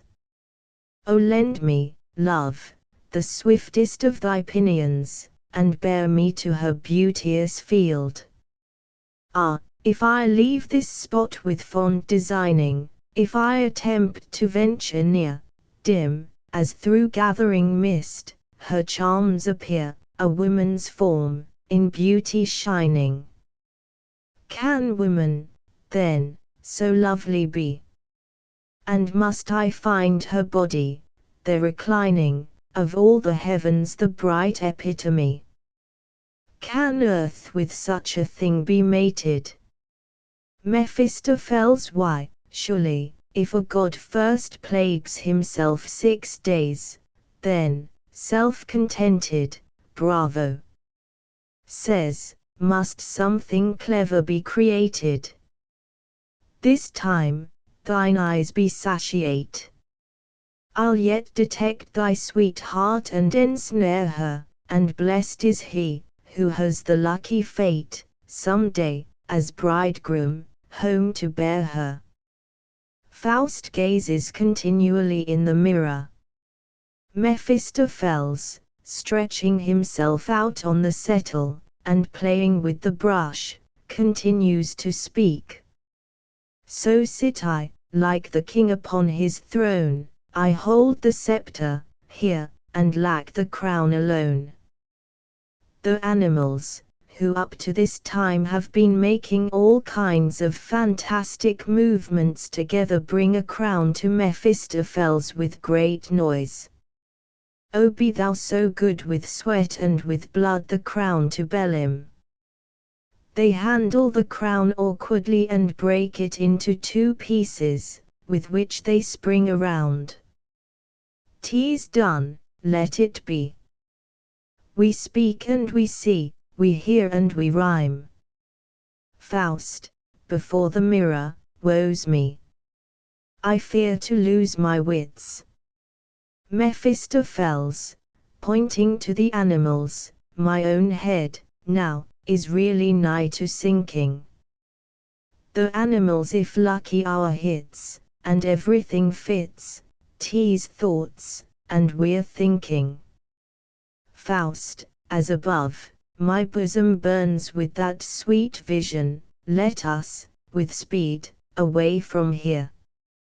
Mephistopheles, in the same attitude, one must, at least, make this admission, they are poets, genuine and sincere. The cauldron, which the she-ape has up to this time neglected to watch, begins to boil over. There ensues a great flame, which blazes out the chimney. The witch comes careering down through the flame, with terrible cries. The witch, ow! Ow! Ow!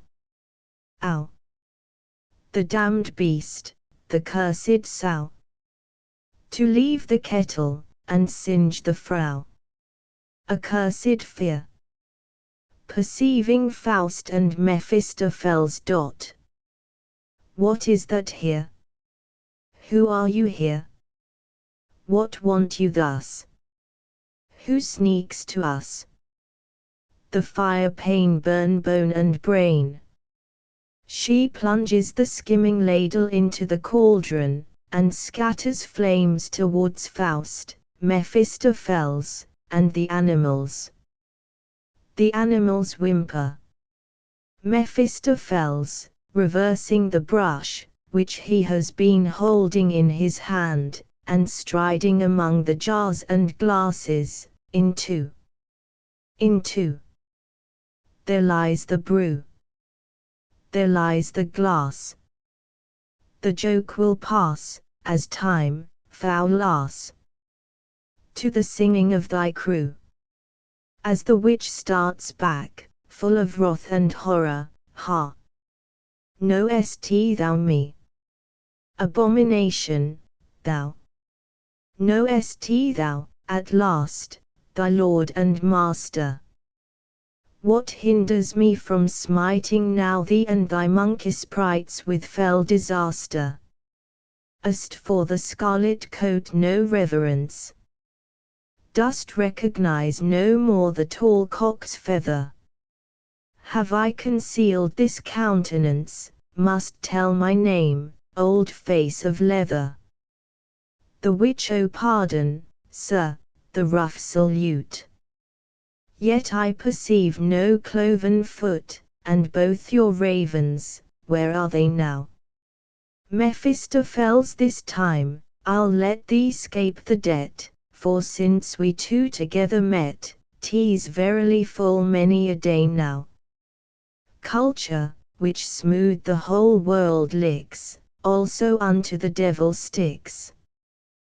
The days of that old northern phantom now are over, where canst thou horns and tail and claws discover?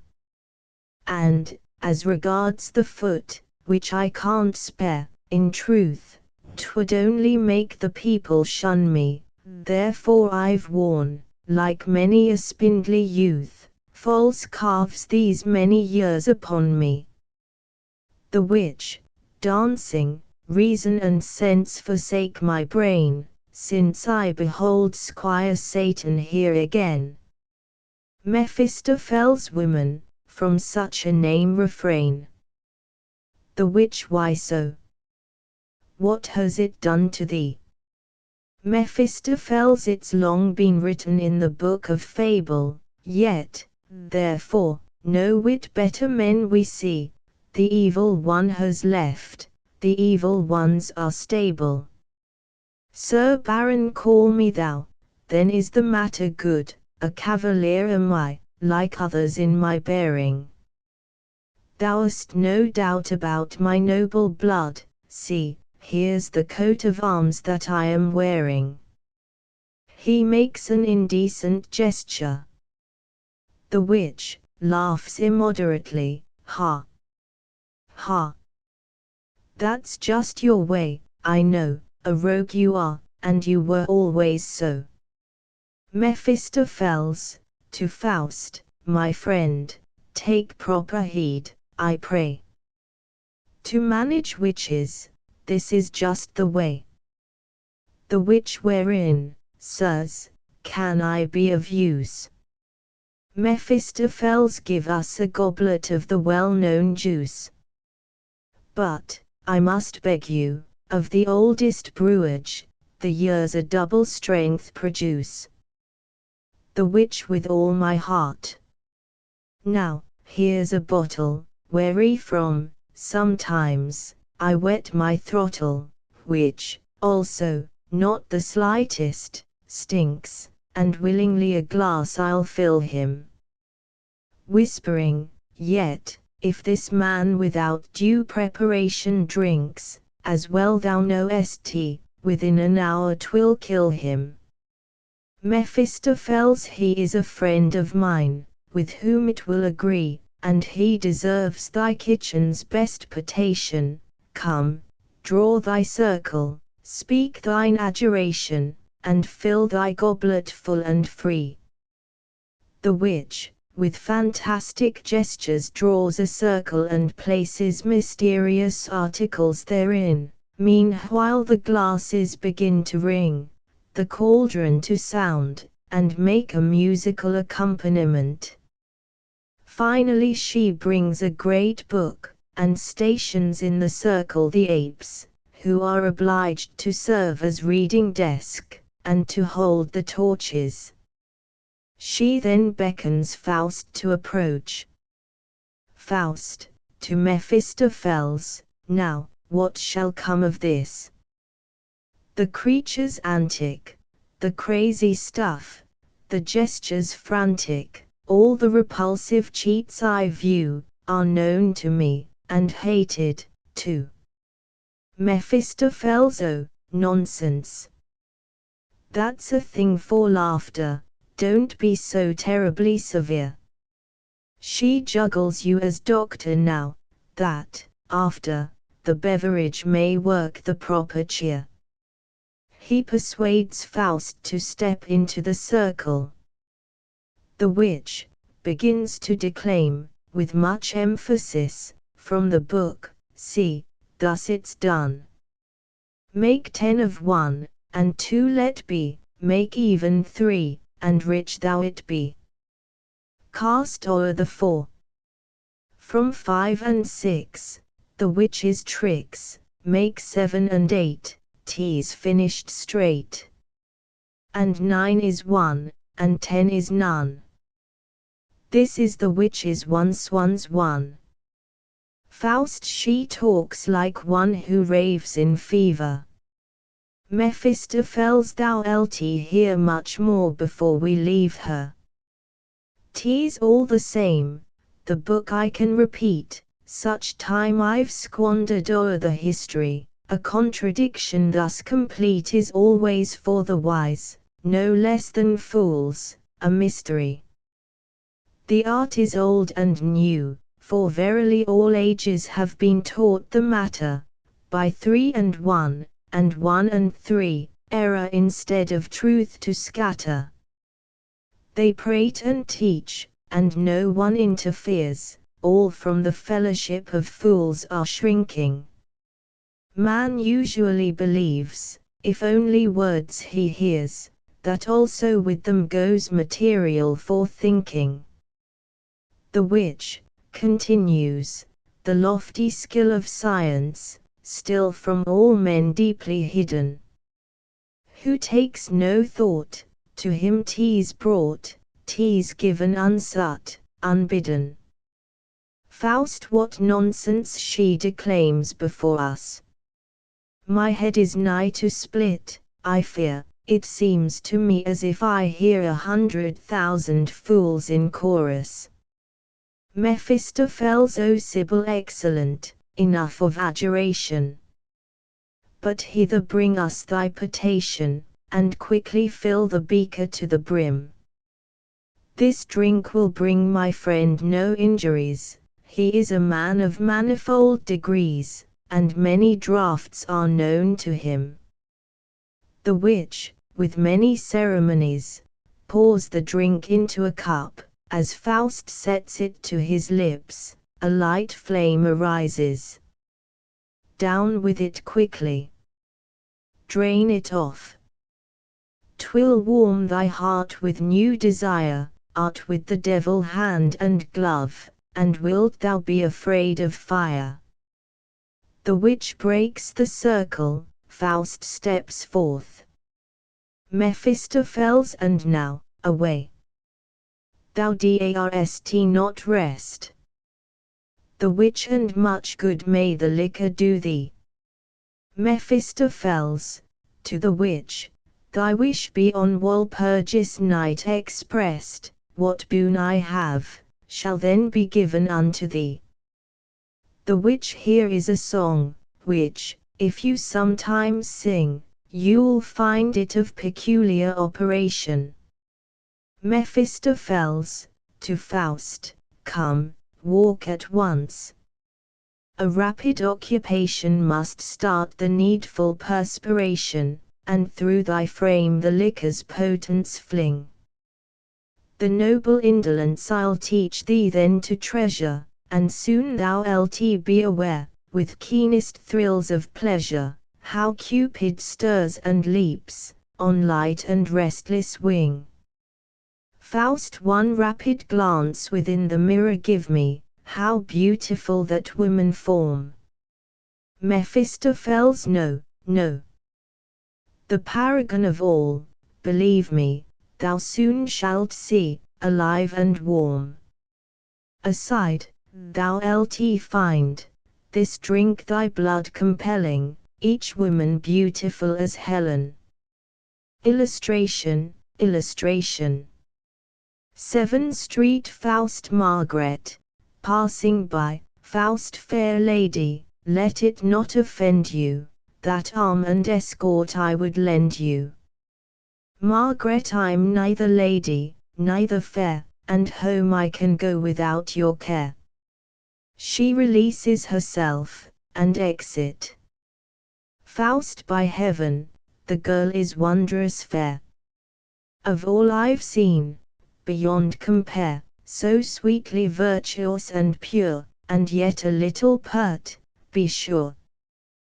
The lips so red, the cheeks clear dawn. Illustration, I'll not forget while the world rolls on.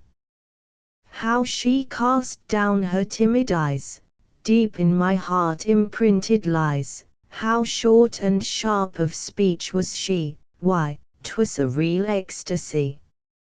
Mephistopheles enters. Faust, here, of that girl I'd have possession. Mephistopheles, which, then? Faust, the one who just went by. Mephistopheles, she, there. She's coming from confession, of every sin absolved, for I, behind her chair, was listening nigh. So innocent is she, indeed, that to confess she had no need. I have no power o'er souls so green. Faust, and yet, she's older than 14. Mephistopheles, how now? You're talking like Jack Rake, who every flower for himself would take, and fancies there are no favors more, nor honors, save for him in store, yet always doesn't the thing succeed. Faust, most worthy pedagogue, take heed. Let not a word of moral law be spoken. I claim, I tell thee, all my right, and if that image of delight rest not within mine arms tonight, at midnight is our compact broken. Mephistopheles, but think, the chances of the case. I need, at least, a fortnight's space, to find an opportune occasion. Faust, had I but 7 hours for all, I should not on the devil call, but win her by my own persuasion. Mephistopheles, you almost like a Frenchman prate, yet, pray, don't take it as annoyance. Why, all at once, exhaust the joyance. Your bliss is by no means so great as if you'd use, to get control, all sorts of tender rigmarole, and knead and shape her to your thought, as in Italian tales 'tis taught. Faust, without that, I have appetite. Mephistopheles, but now, leave jesting out of sight. I tell you, once for all, that speed with this fair girl will not succeed, by storm she cannot captured be, we must make use of strategy. Faust, get me something the angel keeps. Lead me thither where she sleeps. Get me a kerchief from her breast, a garter that her knee has pressed. Mephistopheles, that you may see how much I'd fain further and satisfy your pain, we will no longer lose a minute, I'll find her room today, and take you in it. Faust, and shall I possess her? Mephistopheles, no. Unto a neighbor she must go, and meanwhile thou, alone, mayst glow with every hope of future pleasure, breathing her atmosphere in fullest measure. Faust, can we go thither? Mephistopheles, 'tis too early yet. Faust, a gift for her I bid thee get. Exit. Mephistopheles presents at once. That's good, he's certain to get at her. Full many a pleasant place I know, and treasures, buried long ago, I must, perforce, look up the matter. Exit. Illustration. 8 Evening, a small, neatly kept chamber. Margaret, plaiting and binding up the braids of her hair, I'd something give, could I but say who was that gentleman, today. Surely a gallant man was he, and of a noble family, and much could I in his face behold, and he wouldn't, else, have been so bold. Exit Mephistopheles. Faust, Mephistopheles, come in, but gently, follow me. Faust, after a moment's silence, leave me alone, I beg of thee. Mephistopheles, prying about, not every girl keeps things so neat. Faust, looking around, O welcome, twilight soft and sweet, that breathes throughout this hallowed shrine. Sweet pain of love, bind thou with fetters fleet the heart that on the dew of hope must pine. How all around a sense impresses of quiet, order, and content. This poverty what bounty blesses! What bliss within this narrow den is pent! He throws himself into a leathern armchair near the bed. Receive me, thou, that in thine open arms departed joy and pain were wont to gather. How oft the children, with their ruddy charms, hung here, around this throne, where sat the Father. Perchance my love, amid the childish band, grateful for gifts the holy Christmas gave her, here meekly kissed the grance's withered hand. I feel, O maid, thy very soul of order and content around me whisper, which leads thee with its motherly control. The cloth upon thy board bids smoothly thee unroll, the sand beneath thy feet makes whiter, crisper. O dearest hand, to thee 'tis given to change this hut into a lower heaven. And here, he lifts one of the bed curtains. What sweetest thrill is in my blood! Here could I spend whole hours, delaying, here nature shaped, as if in sportive playing, the angel blossom from the bud. Here lay the child, with life's warm essence the tender bosom filled and fair, and here was wrought, through holier, purer presence, the form diviner beings wear. And I, what drew me here with power? How deeply am I moved, this hour? What seek I? Why so full my heart, and sore? Miserable Faust, I know thee now no more. Is there a magic vapor here? I came, with lust of instant pleasure, and lie dissolved in dreams of love's sweet leisure. Are we the sport of every changeful atmosphere? And if, this moment, came she into me, how would I for the fault atonement render? How small the giant lout would be, prone at her feet, relaxed and tender. Mephistopheles, be quick! I see her there, returning. Faust, go! Go! I never will retreat. Mephistopheles, here is a casket, not unmeet, which elsewhere I have just been earning. Here, set it in the press, with haste. I swear, 'twill turn her head, to spy it, some baubles I therein had placed, that you might win another by it. True, child is child, and play is play. Faust, I know not, should I do it? Mephistopheles, ask you, pray. Yourself, perhaps, would keep the bubble. Then I suggest, 'twere fair and just to spare the lovely day your lust, and spare to me the further trouble. You are not miserly, I trust. I rub my hands, in expectation tender. He places the casket in the press, and locks it again. Now quick, away! The sweet young maiden to betray, so that by wish and will you bend her, and you look as though to the lecture hall you were forced to go, as if stood before you, grey and loath, physics and metaphysics both. But away! Exeunt. Margaret, with a lamp, it is so close, so sultry, here.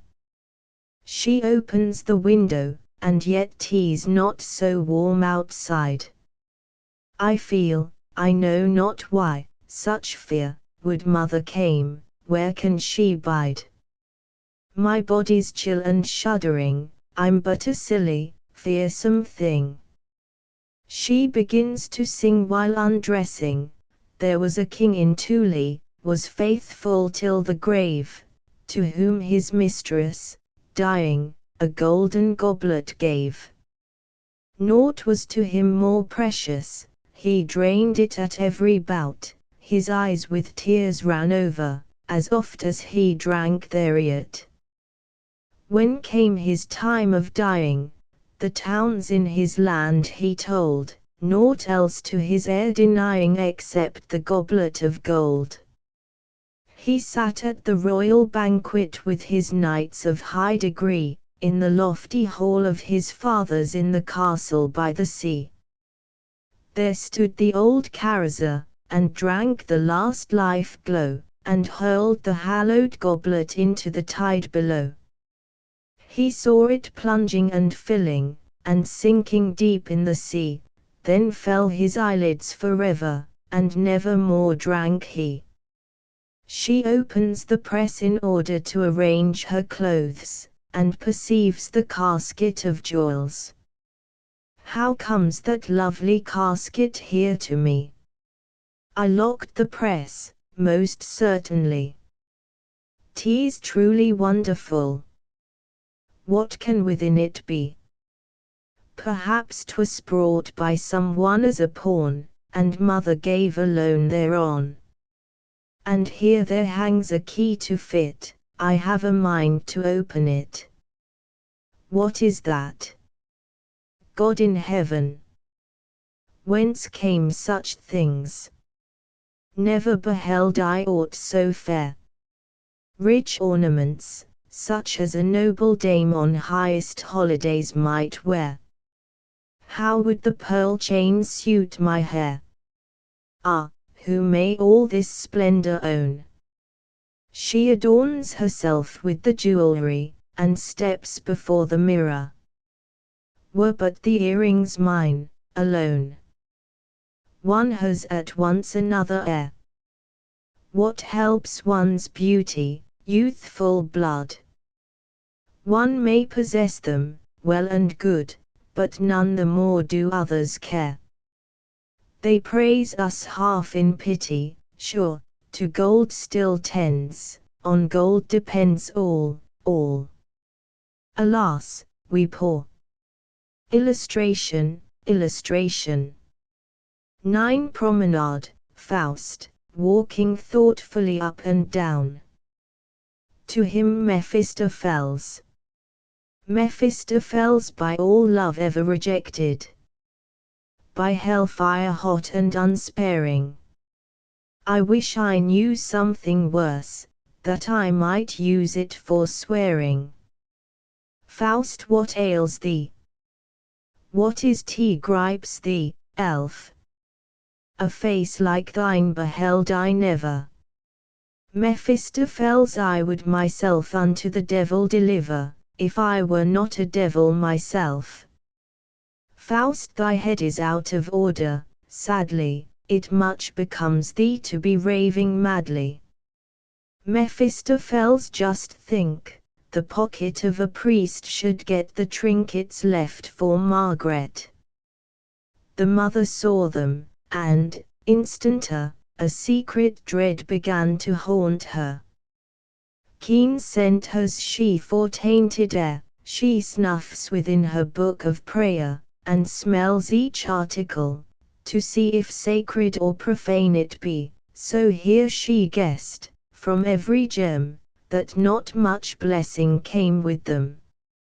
My child, she said, ill-gotten good ensnares the soul, consumes the blood. Before the Mother of God we'll lay it, with heavenly manner she'll repay it. But Margaret thought, with sour grimace, a gift horse is not out of place, and, truly, godless cannot be the one who brought such things to me. A parson came, by the mother bidden, he saw, at once, where the game was hidden, and viewed it with a favour stealthy. He spake, that is the proper view, who overcometh, winneth too. The Holy Church has a stomach healthy, hath eaten many a land as forfeit, and never yet complained of surfeit.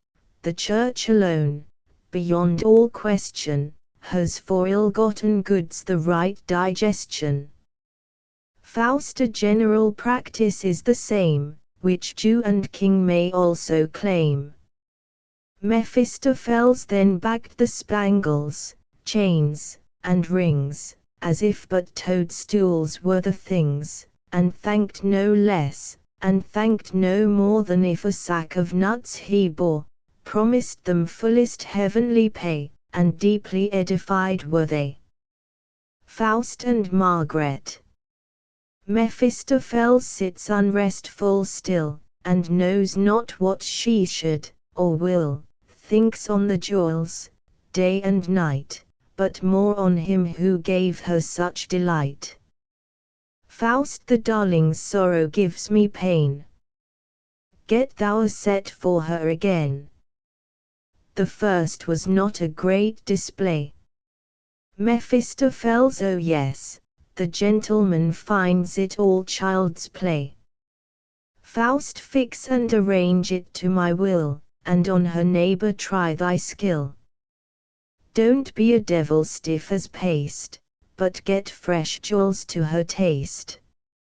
Mephistopheles, yes, gracious sir, in all obedience. Exit Faust.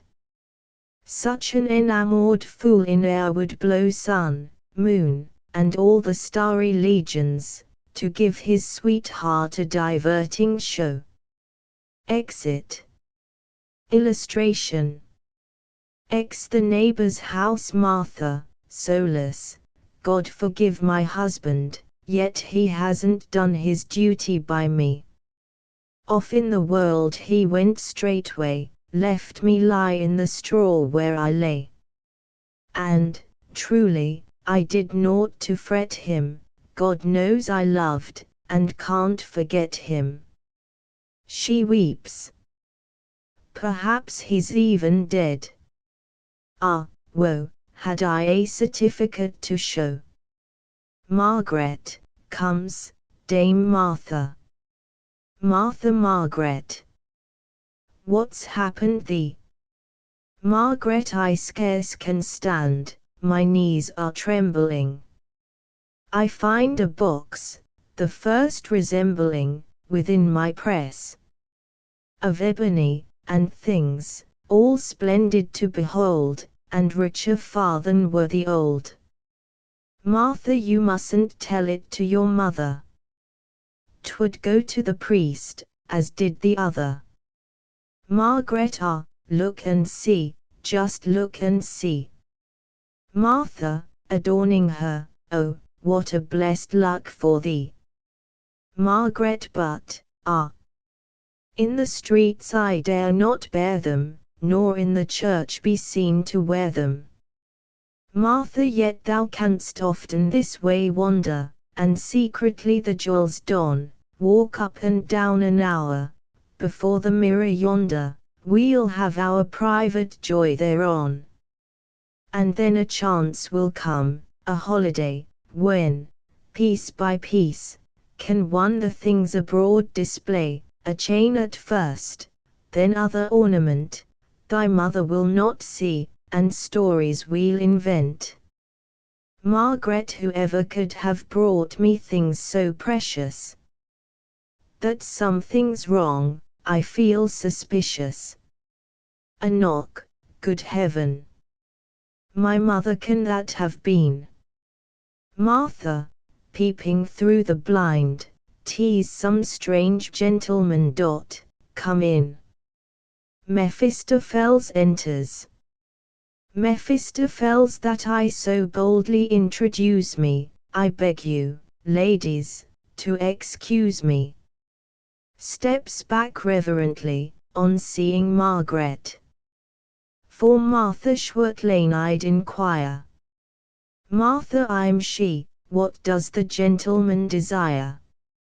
Mephistopheles, aside to her, it is enough that you are she, you've a visitor of high degree. Pardon the freedom I have ta'en, will afternoon return again. Martha, aloud, of all things in the world. Just here, he takes thee for a lady, dear. Margaret, I am a creature young and poor, the gentleman's too kind, I'm sure. The jewels don't belong to me. Mephistopheles are, not alone the jewelry.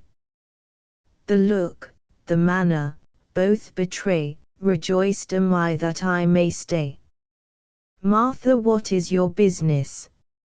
I would fain, Mephistopheles, I would I had a more cheerful strain. Take not unkindly its repeating, your husband's dead, and sends a greeting. Martha is dead. Alas, that heart so true. My husband dead. Let me die, too. Margaret, ah, dearest dame, let not your courage fail. Mephistopheles, hear me relate the mournful tale. Margaret, therefore I'd never love, believe me. A loss like this to death would grieve me. Mephistopheles, joy follows woe, woe after joy comes flying. Martha, relate his life's sad close to me. Mephistopheles in Padua buried, he is lying beside the good Saint Anthony, within a grave well consecrated, for cool, eternal rest created. Martha, he gave you, further, no commission. Mephistopheles, yes, one of weight, with many sighs, 300 masses by, to save him from perdition. My hands are empty, otherwise. Martha, what? Not a pocket piece. No jewelry. What every journeyman within his wallet spares, and as a token with him bears, and rather starves or begs, than loses. Mephistopheles, madam, it is a grief to me, yet, on my word, his cash was put to proper uses. Besides, his penitence was very sore, and he lamented his ill fortune all the more. Margaret, alack, that men are so unfortunate. Surely for his soul's sake full many a prayer I'll proffer. Mephistopheles, you well deserve a speedy marriage offer, you are so kind, compassionate. Margaret, oh, no. As yet, it would not do. Mephistopheles, if not a husband, then a beau for you. It is the greatest heavenly blessing, to have a dear thing for one's caressing. Margaret, the country's custom is not so. Mephistopheles, custom, or not? It happens, though. Martha, continue, pray. Mephistopheles, I stood beside his bed of dying. 'Twas something better than manure, half-rotten straw, and yet, he died a Christian, sure, and found that heavier scores to his account were lying. He cried, I find my conduct wholly hateful. To leave my wife, my trade, in manner so ungrateful. Ah, the remembrance makes me die. Would of my wrong to her I might be shriven. Martha, weeping, the dear, good man. Long since was he forgiven. Mephistopheles, yet she, God knows, was more to blame than I. Martha, he lied. What? On the brink of death he slandered. Mephistopheles, in the last throes his senses wandered, if I such things but half can judge. He said, I had no time for play, for gaping freedom, first children, and then work for bread to feed 'em, for bread, in the widest sense, to drudge, and could not even eat my share in peace and quiet. Martha, had he all love, all faith forgotten in his riot? My work and worry, day and night. Mephistopheles not so, the memory of it touched him quite. Said he, when I from Malta went away my prayers for wife and little ones were zealous, and such a luck from heaven befell us, we made a Turkish merchantman our prey, that to the Soldan bore a mighty treasure. Then I received, as was most fit, since bravery was paid in fullest measure, my well-apportioned share of it. Martha say, how? Say, where? If buried, did he own it? Mephistopheles who knows, now, whither the four winds have blown it. A fair young damsel took him in her care, as he in Naples wandered round, unfriended, and she much love, much faith to him did bear, so that he felt it till his days were ended. Martha the villain, from his children thieving, even all the misery on him cast could not prevent his shameful way of living. Mephistopheles but see, he's dead therefrom, at last. Were I in your place, do not doubt me, I'd mourn him decently a year, and for another keep, meanwhile, my eyes about me. Martha, ah, God! Another one so dear as was my first, this world will hardly give me. There never was a sweeter fool than mine, only he loved to roam and leave me, and foreign wenches and foreign wine, and the damned throw of dice, indeed. Mephistopheles well, well.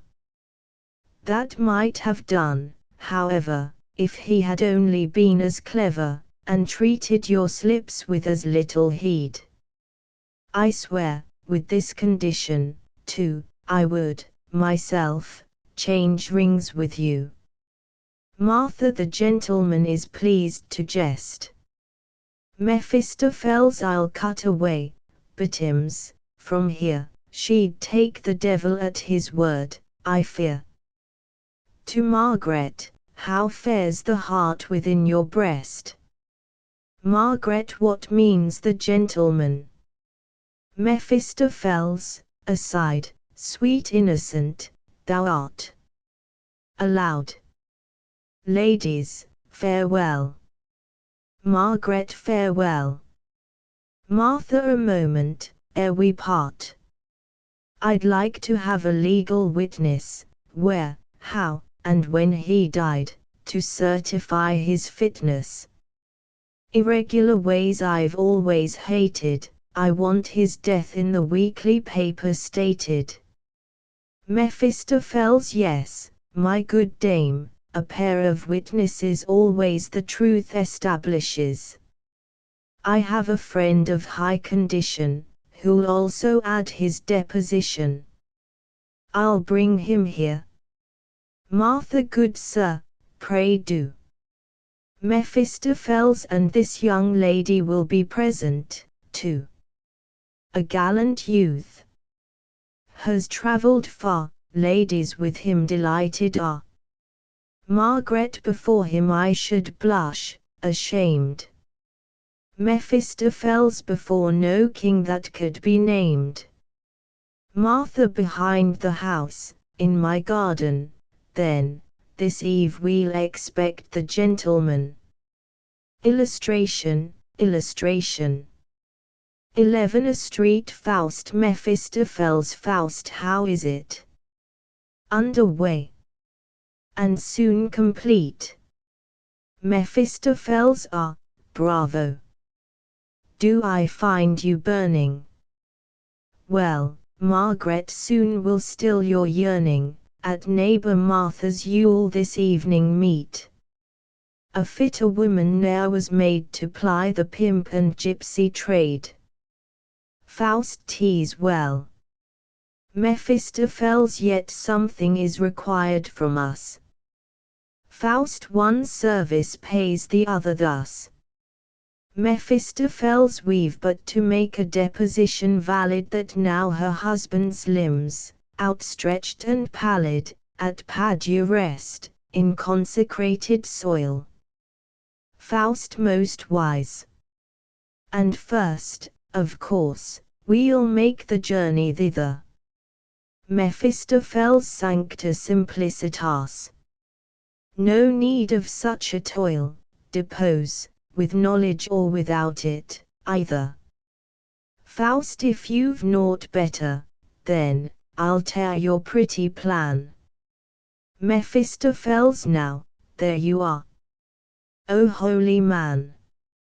Is it the first time in your life you're driven to bear false witness in a case of God, the world and all that in it has a place, of man, and all that moves the being of his race? Have you not terms and definitions given with brazen forehead, daring breast? And, if you'll probe the thing profoundly, knew you so much, and you'll confess it roundly, as here of Schwertlane's death and place of rest?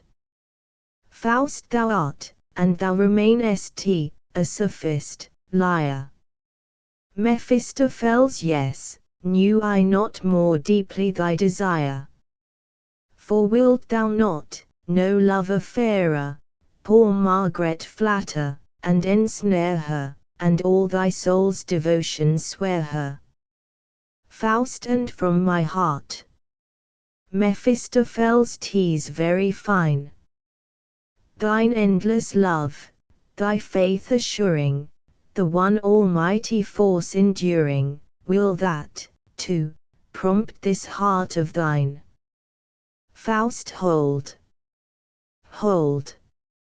It will, if such my flame, and for the sense and power intense I seek, and cannot find, a name, then range with all my senses through creation, craving the speech of inspiration, and call this ardor, so supernal, endless, eternal, and eternal, is that a devilish lying game?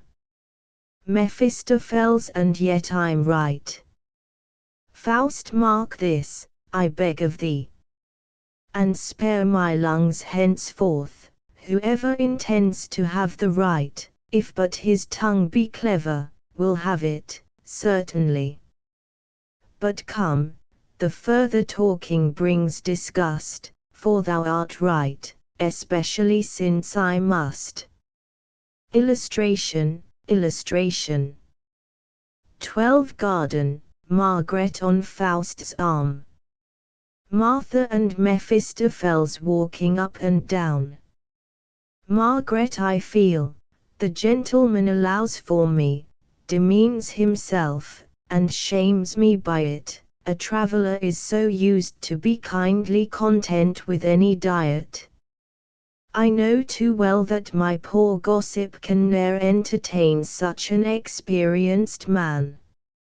Faust, a look from thee, a word, more entertains than all the lore of wisest brains. He kisses her hand. Margaret, don't incommode yourself. How could you ever kiss it? It is so ugly, rough to see. What work I do, how hard and steady is it? Mother is much too close with me. They pass. Martha, and you, sir, travel always, do you not? Mephistopheles, alas, that trade and duty us so harry. With what a pang one leaves so many a spot, and dares not even now and then to tarry. Martha, in young, wild years it suits your ways, this round and round the world in freedom sweeping, but then come on the evil days, and so, as bachelor, into his grave a creeping, none ever found a thing to praise. Mephistopheles, I dread to see how such a fate advances.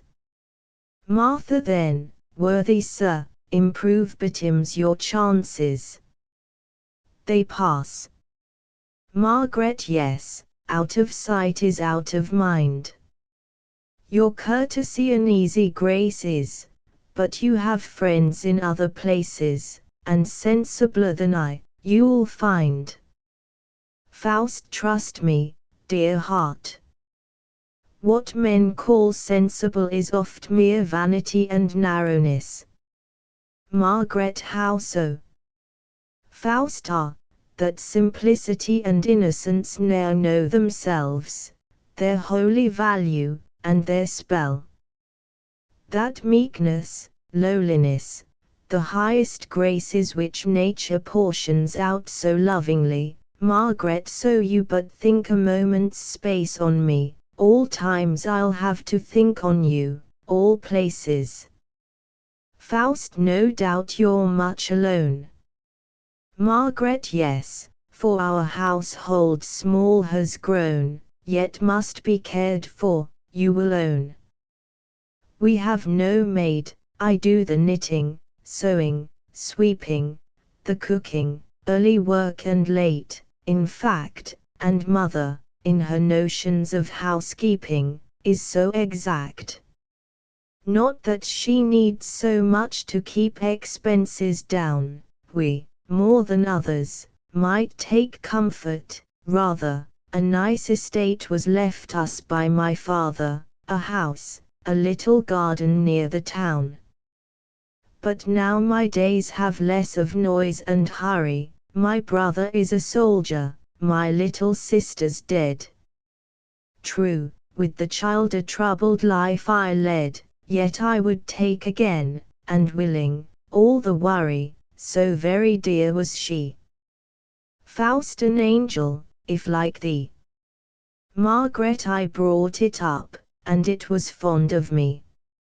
Father had died before it saw the light, and mother's case seemed hopeless quite, so weak and miserable she lay, and she recovered, then, so slowly, day by day. She could not think, herself, of giving the poor wee thing its natural living, and so I nursed it all alone with milk and water, 'twas my own. Lulled in my lap with many a song, it smiled, and tumbled, and grew strong. Faust, the purest bliss was surely then thy dower. Margaret, but surely, also, many a weary hour. I kept the baby's cradle near my bed at night, if tea even stirred, I'd guess it, and waking, hear. And I must nurse it, warm beside me press it, and oft, to quiet it, my bed forsake, and dandling back and forth the restless creature take, then at the wash-tub stand, at morning's break, and then the marketing and kitchen tending, day after day, the same thing, never ending. One's spirits, sir, are thus not always good, but then one learns to relish rest and food. They pass. Martha, yes, the poor women are bad off, 'tis true, a stubborn bachelor there's no converting. Mephistopheles, it but depends upon the like of you, and I should turn to better ways than flirting. Martha, speak plainly, sir, have you no one detected? Has not your heart been anywhere subjected? Mephistopheles, the proverb says, one's own warm hearth and a good wife, are gold and jewels worth. Martha, I mean, have you not felt desire, though ne'er so slightly?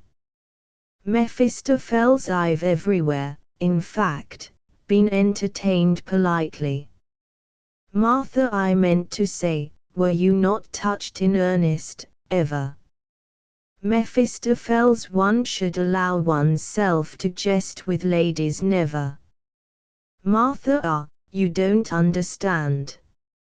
Mephistopheles, I'm sorry I'm so blind, but I am sure that you are very kind. They pass. Faust and me, thou angel. Didst thou recognize, as through the garden gate I came? Margaret, did you not see it? I cast down my eyes. Faust, and thou forgivest my freedom, and the blame to my impertinence befitting, as the cathedral thou wert quitting. Margaret, I was confused, the like ne'er happened me, no one could ever speak to my discredit. Ah, thought I, in my conduct has he read it, something immodest or unseemly free. He seemed to have the sudden feeling that with this wench 'twere a very easy dealing. I will confess, I knew not what appeal on your behalf, here, in my bosom grew, but I was angry with myself, to feel that I could not be angrier with you. Faust, sweet darling. Margaret, wait a while. She plucks a star flower, and pulls off the leaves, one after the other. Faust, shall that a nosegay be? Margaret, no, it is just in play. Faust, how? Margaret, go. You'll laugh at me. She pulls off the leaves and murmurs. Faust, what murmurest thou? Margaret, half aloud, he loves me not. Faust, thou sweet, angelic soul. Margaret continues, loves me not, plucking the last leaf, she cries with frank delight. He loves me. Faust, yes, child. And let this blossom word for thee be speech divine. He loves thee. Ah, knowest thou what it means? He loves thee. He grasps both her hands. Margaret, I'm all a tremble. Faust, oh, tremble not. But let this look, let this warm clasp of hands declare thee what is unspeakable.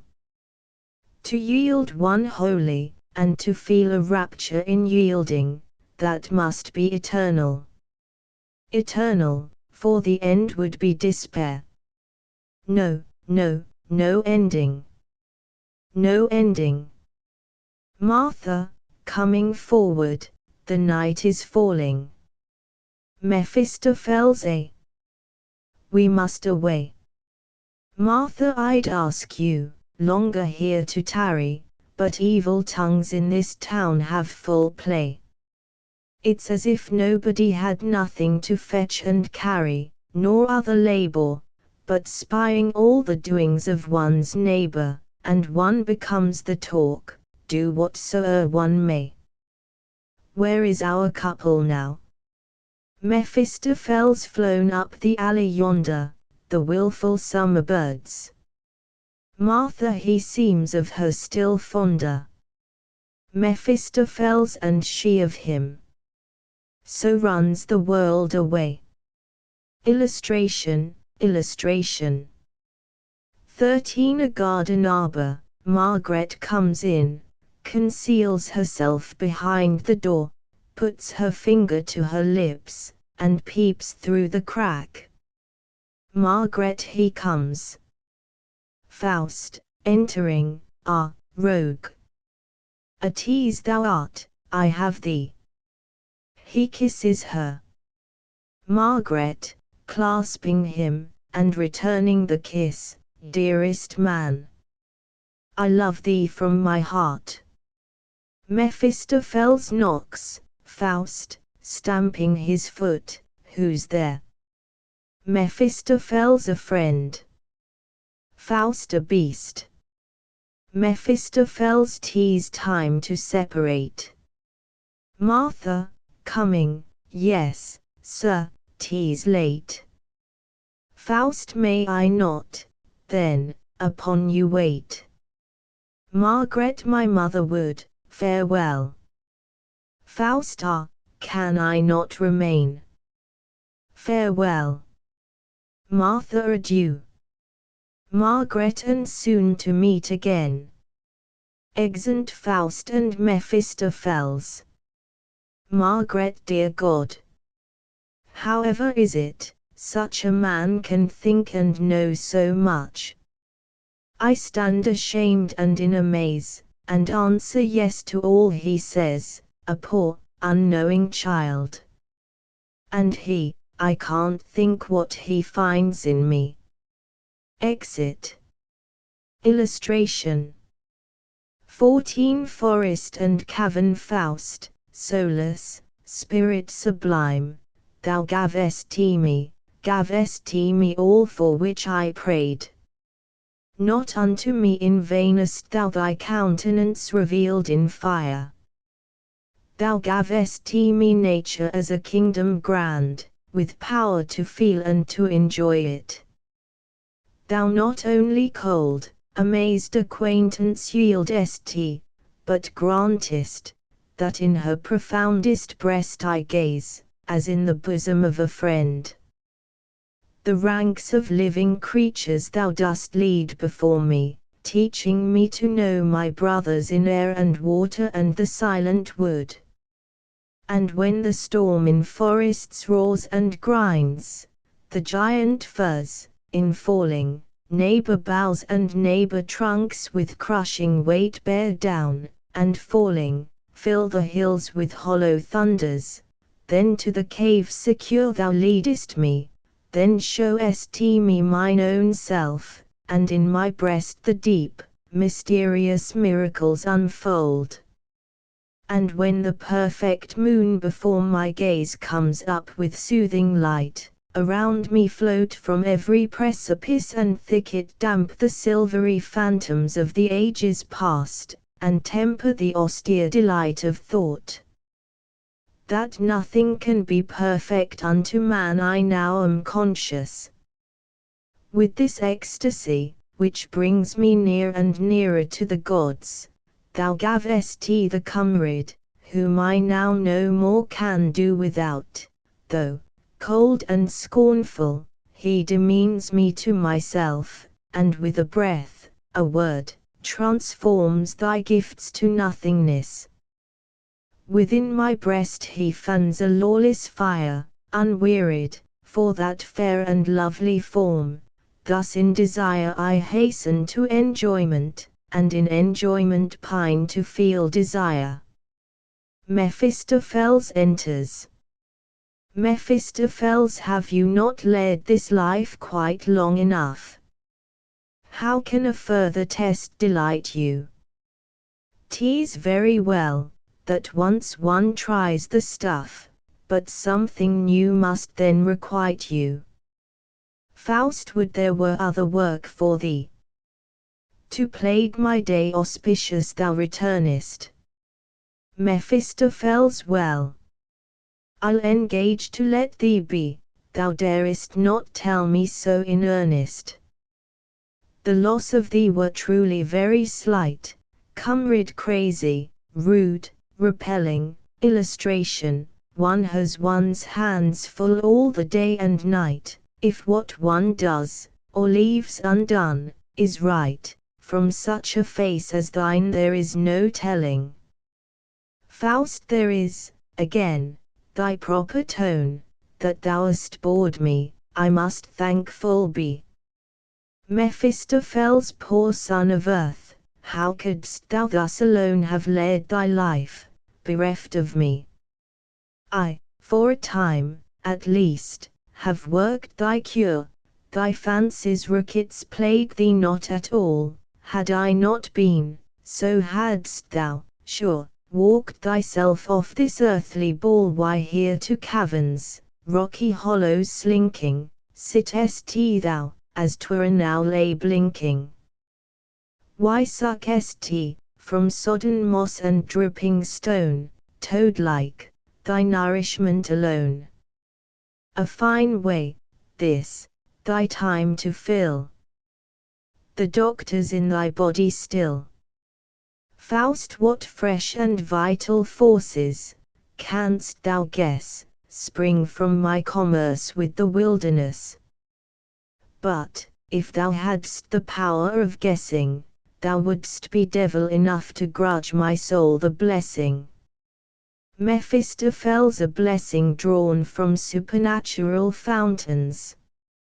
In night and dew to lie upon the mountains, all heaven and earth in rapture penetrating, thyself to godhood haughtily inflating, to grub with yearning force through earth's dark marrow, compress the 6 days' work within thy bosom narrow, to taste, I know not what, in haughty power, thine own ecstatic life on all things shower, thine earthly self behind thee cast, and then the lofty instinct, thus, with a gesture at last, I daren't say how, to pluck the final flower. Faust, shame on thee. Mephistopheles, yes, thou findest that unpleasant. Thou'st the moral right to cry me shame, at present. One dares not that before chaste ears declare, which chaste hearts, notwithstanding, cannot spare, and, once for all, I grudge thee not the pleasure of lying to thyself in moderate measure. But such a course thou wilt not long endure, already art thou o'er-excited, and, if it last, wilt soon be plighted to madness and to horror, sure. Enough of that. Thy love sits lonely yonder, by all things saddened and oppressed, her thoughts and yearnings seek thee, tenderer, fonder, mighty love is in her breast. First came thy passion's flood and poured around her as when from melted snow a streamlet overflows, thou'st therewith so filled and drowned her, that now thy stream all shallow shows. Methinks, instead of in the forest's lauding, the noble sir should find it good, the love of this young silly blood at once to set about rewarding. Her time is miserably long, she haunts her window, watching clouds that stray o'er the old city wall, and far away. Were I a little bird, so runs her song, day long, and half night long. Now she is lively, mostly sad, now, wept beyond her tears, then again quiet she appears, always love-mad. Faust, serpent. Serpent. Mephistopheles, aside, ha! Do I trap thee? Faust, get thee away with thine offences, reprobate. Name not that fairest thing, nor the desire for her sweet body bring again before my half-distracted senses. Mephistopheles, what wouldst thou, then? She thinks that thou art flown, and half thou art, I own. Faust, yet am I near, and love keeps watch and ward, though I were ne'er so far, it cannot falter. I envy even the body of the Lord, the touching of her lips, before the altar. Mephistopheles, 'tis very well. My envy oft reposes on your twin pair, that feed among the roses. Faust, away, thou pimp. Mephistopheles, you rail, and it is fun to me. The God, who fashioned youth and maid, perceived the noblest purpose of his trade, and also made their opportunity. Go on. It is a woe profound. 'Tis for your sweetheart's room you're bound, and not for death, indeed. Faust, what are, within her arms, the heavenly blisses?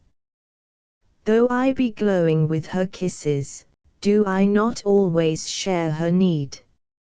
I am the fugitive, all houseless roaming, the monster without air or rest, that like a cataract, down rocks and gorges foaming, leaps, maddened, into the abyss's breast. And sidewards she, with young unwakened senses, within her cabin on the alpine field her simple, homely life commences, her little world therein concealed. And I, God's hate flung o'er me, had not enough to thrust the stubborn rocks before me and strike them into dust. She and her peace I yet must undermine. Thou, hell, hast claimed this sacrifice as thine. Help, devil, through the coming pangs to push me. What must be, let it quickly be. Let fall on me her fate, and also crush me, one ruin whelm both her and me.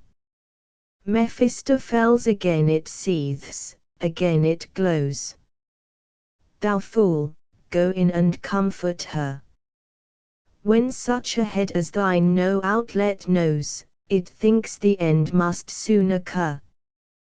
Hail him, who keeps a steadfast mind.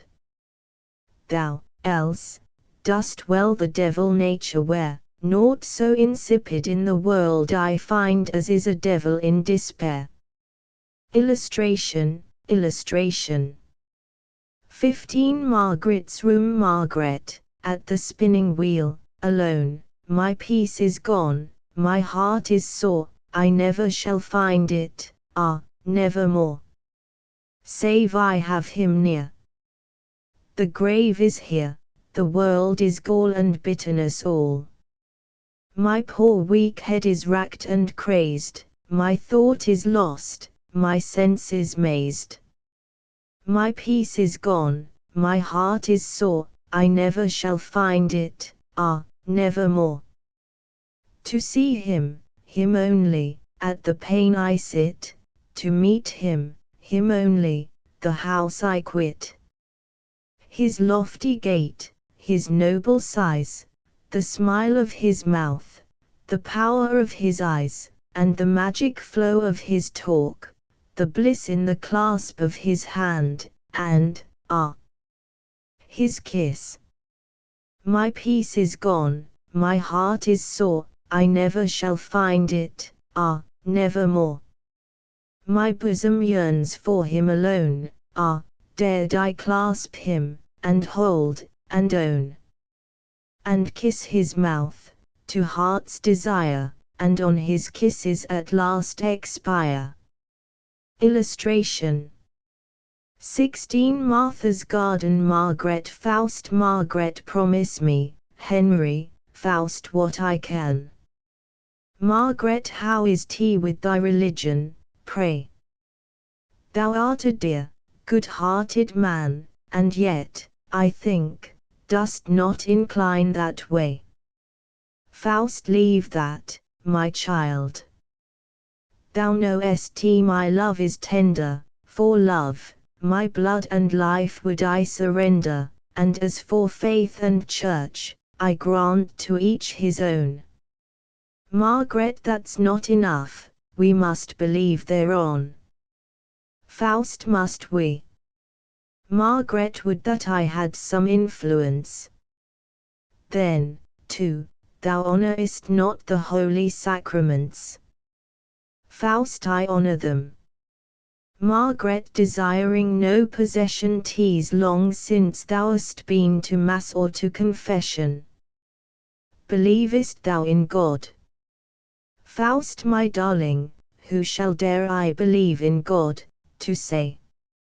Ask priest or sage the answer to declare, and it will seem a mocking play, a sarcasm on the asker.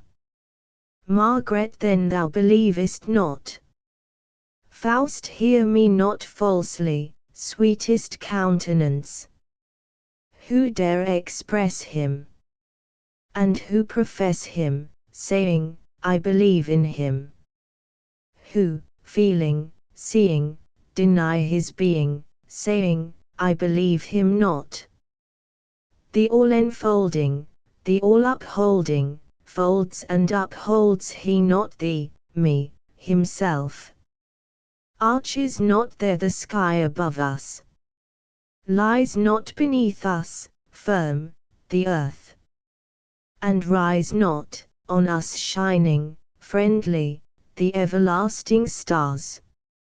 Look I not, eye to eye, on thee, and feel not, thronging to head and heart, the force, still weaving its eternal secret, invisible, visible, round thy life.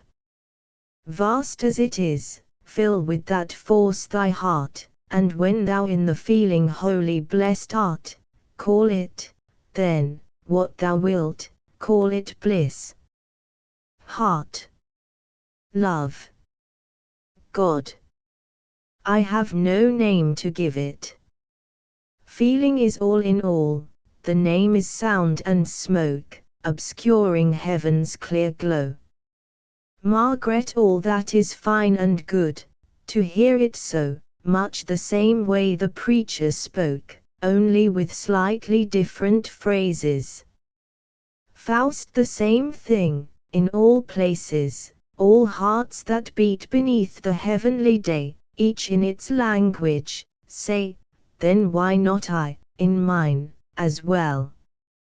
Margaret, to hear it thus, it may seem passable, and yet, some hitch in tea there must be, for thou'st no Christianity.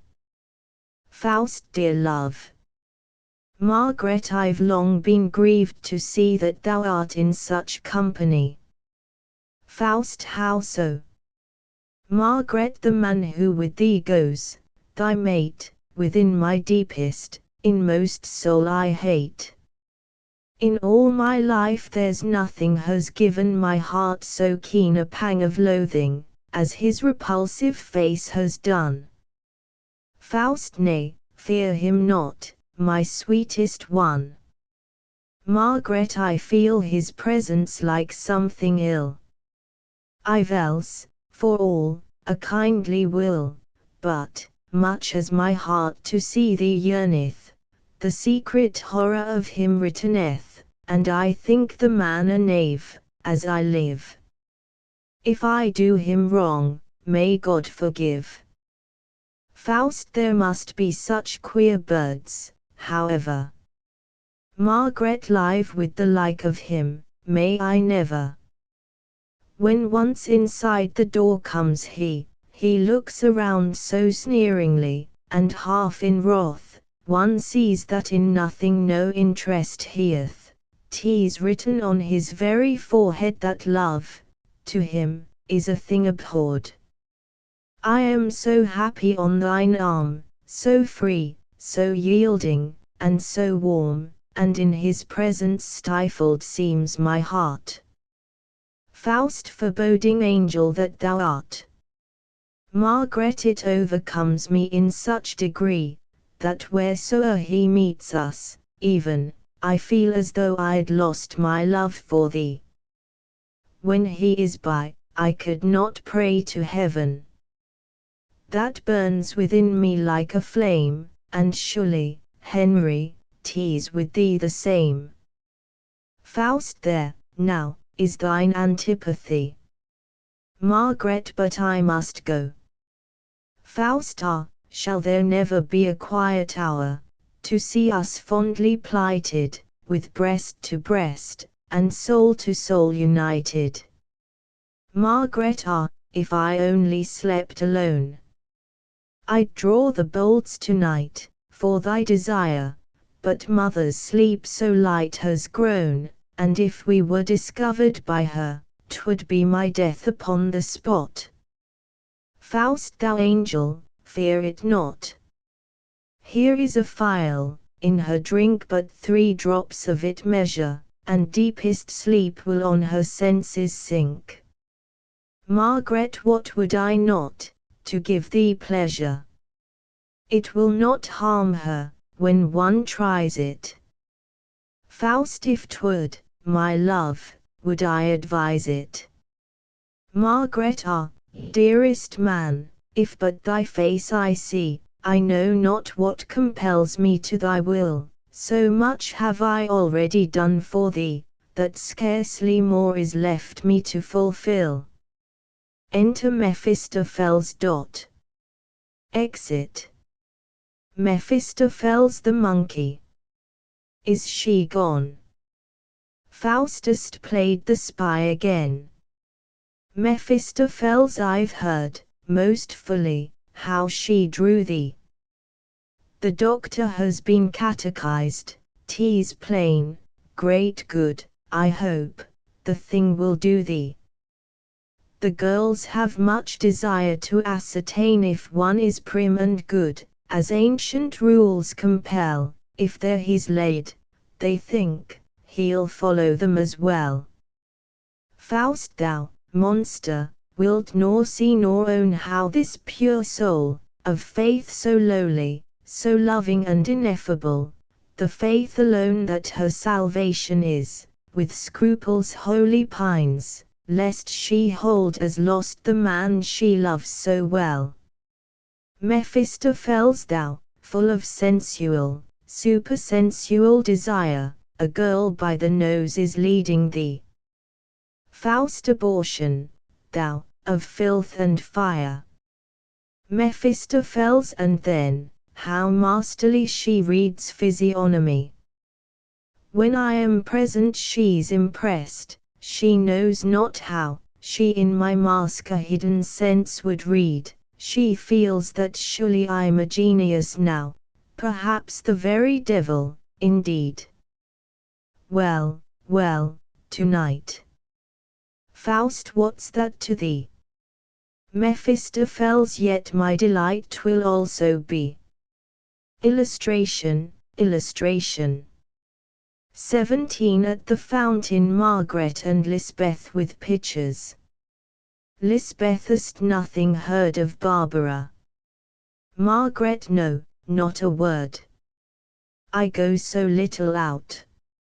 Lisbeth, it's true, Sibylla said, today. She's played the fool at last, there's not a doubt. Such taking on of airs. Margaret, how so? Lisbeth, it stinks. She's feeding too, Weena, she eats and drinks. Margaret, ah. Lisbeth, and so, at last, it serves her rightly. She clung to the fellow so long and tightly. That was a promenading. At village and dance parading.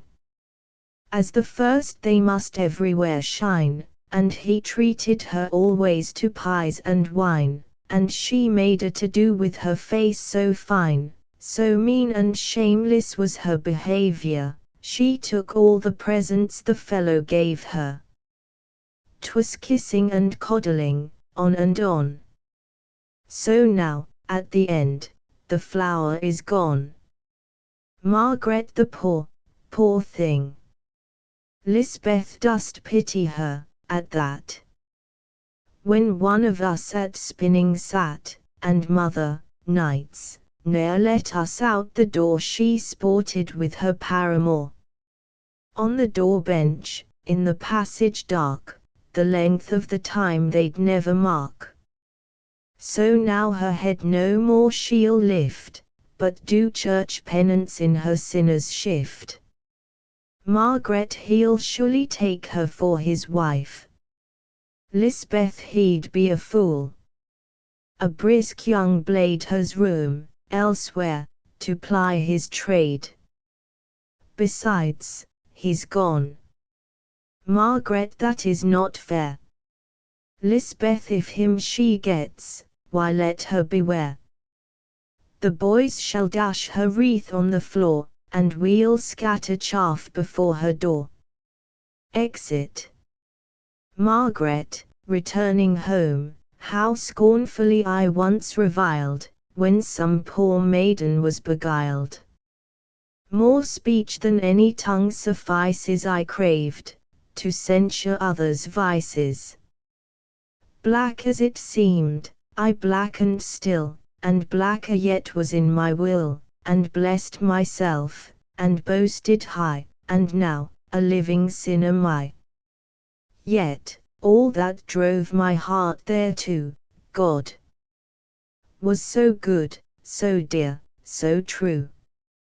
Illustration, illustration. 18 Donjon, in a niche of the wall a shrine, with an image of the Mater Dolorosa. Pots of flowers before it. Margaret, putting fresh flowers in the pots, incline, O maiden, thou sorrow-laden, thy gracious countenance upon my pain. The sword thy heart in, with anguish smarting, thou lookest up to where thy son is slain. Thou seest the Father, thy sad sighs gather, and bear aloft thy sorrow and his pain. Ah, past guessing, beyond expressing, the pangs that wring my flesh and bone. Why this anxious heart so beneath, why it trembleth, why it yearneth, knowest thou, and thou alone. Where'er I go, what sorrow and sorrow within my bosom aches. Alone, and unsleeping, I'm weeping, weeping, weeping, the heart within me breaks. The pots before my window, alas! My tears did wet, as in the early morning for thee these flowers I set. Within my lonely chamber the morning sun shone red, I sat, in utter sorrow, already on my bed. Help! Rescue me from death and stain. O maiden! Thou sorrow-laden, incline thy countenance upon my pain. Illustration. 19 Knight Street before Margaret's door Valentine, a soldier, Margaret's brother, when I have sat at some carouse, where each to each his brag allows, and many a comrade praised to me his pink of girls right lustily, with brimming glass that spilled the toast, and elbows planted as in boast, I sat in unconcerned repose, and heard the swagger as it rose.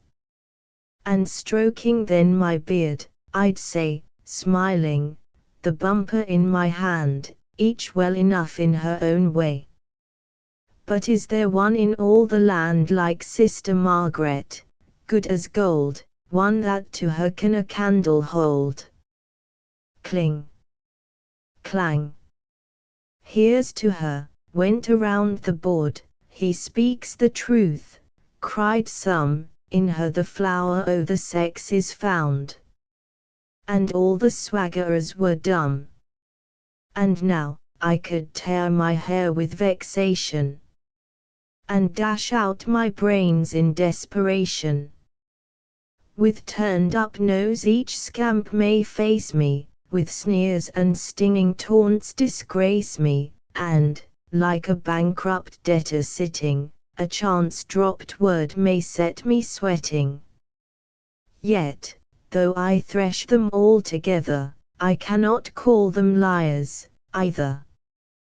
But what comes sneaking, there, to view? If I mistake not, there are two. If he's one, let me at him drive. He shall not leave the spot alive. Faust Mephistopheles Faust, how from the window of the sacristy upward eternal lamp sends forth a glimmer, that, lessening sidewards, fainter grows and dimmer, till darkness closes from the sky. The shadows thus within my bosom gather. Mephistopheles, I'm like a sentimental tomcat, rather, that round the tall fire ladders sweeps, and stealthy, then, along the coping creeps, quite virtuous, withal, I come, a little thievish and a little frolicsome. I feel in every limb the presage forerunning the grand Walpurgis night, day after tomorrow brings its message, and one keeps watch then with delight. Faust meanwhile, may not the treasure risen be, which there, behind, I glimmering see? Mephistopheles shalt soon experience the pleasure, to lift the kettle with its treasure. I lately gave therein a squint, saw splendid lion dollars in tea. Faust, not even a jewel, not a ring, to deck there with my darling girl. Mephistopheles I saw, among the rest, a thing that seemed to be a chain of pearl. Faust, that's well, indeed. For painful is it to bring no gift when her I visit. Mephistopheles, thou shouldst not find it so annoying, without return to be enjoying. Now, while the sky leads forth its starry throng, thou'lt hear a masterpiece, no work completer. I'll sing her, first, a moral song, the surer, afterwards, to cheat her. Sings to the cither. What dost thou here in daybreak clear, Katharina dear, before thy lover's door? Beware! The blade lets in a maid. That outer maid departeth nevermore. The coaxing shun of such an one. When once tea's done good night to thee, poor thing. Love's time is brief, unto no thief be warm and lief, but with the wedding ring.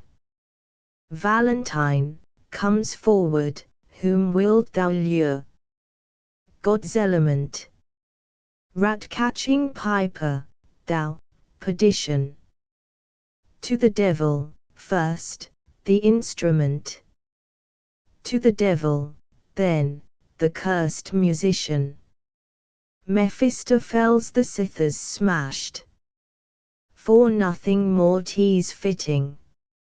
Valentine, there's yet a skull I must be splitting. Mephistopheles, to Faust, Sir Doctor, don't retreat, I pray. Stand by, I'll lead, if you'll but tarry, out with your spit, without delay. You've but to lunge, and I will parry. Valentine, then parry that. Mephistopheles, why not? Tea's light. Valentine, that, too.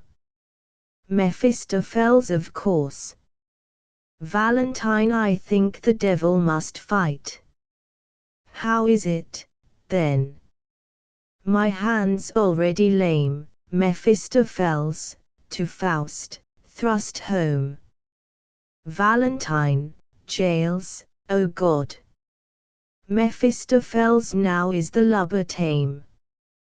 But come, away. 'Tis time for us to fly, for there arises now a murderous cry. With the police 'twere easy to compound it, but here the penal court will sift and sound it. Exit with Faust. Martha, at the window, come out. Come out.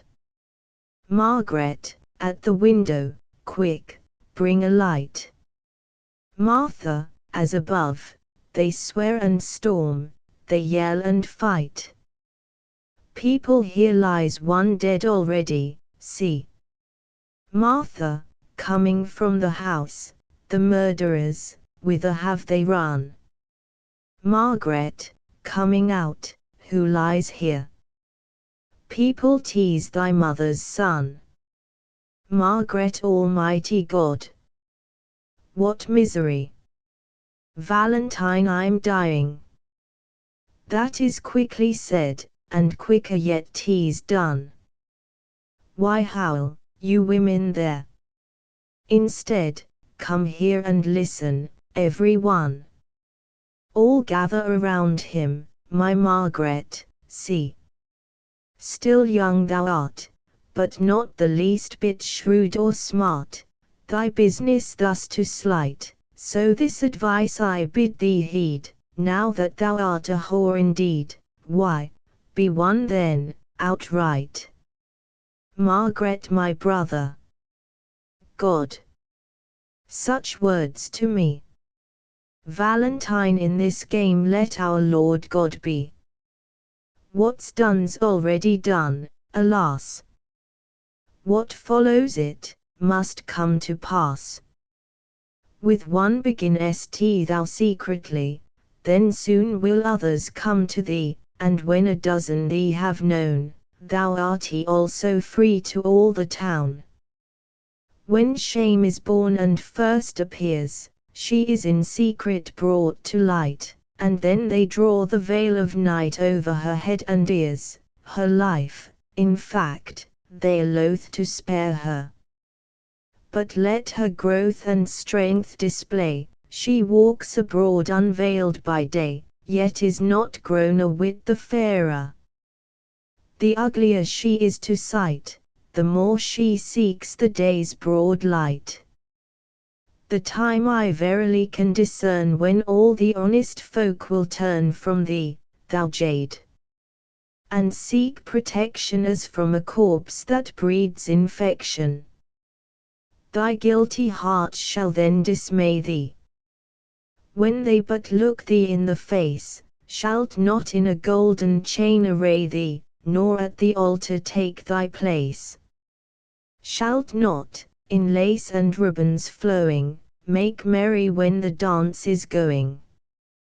But in some corner, woe betide thee.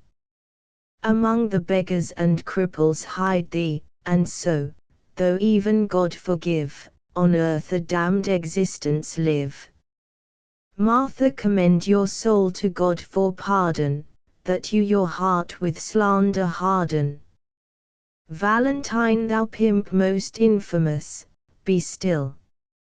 Could I thy withered body kill, 'twould bring, for all my sinful pleasure, forgiveness in the richest measure. Margaret, my brother, this is hell's own pain. Valentine, I tell thee, from thy tears refrain. When thou from honor didst depart, it stabbed me to the very heart. Now through the slumber of the grave I go to God as a soldier brave. Dies. Illustration, illustration. XX Cathedral Service, Organ and Anthem. Margaret among much people, the evil spirit behind Margaret. Evil spirit, how otherwise was it, Margaret, when thou, still innocent, here to the altar camest, and from the worn and fingered book thy prayers didst prattle, half sport of childhood, half God within thee. Margaret, where tends thy thought? Within thy bosom what hidden crime? Prayest thou for mercy on thy mother's soul, that fell asleep to long, long torment, and through thee, upon thy threshold whose the blood, and stirreth not and quickens something beneath thy heart, thy life disquieting with most foreboding presence. Margaret, woe, woe!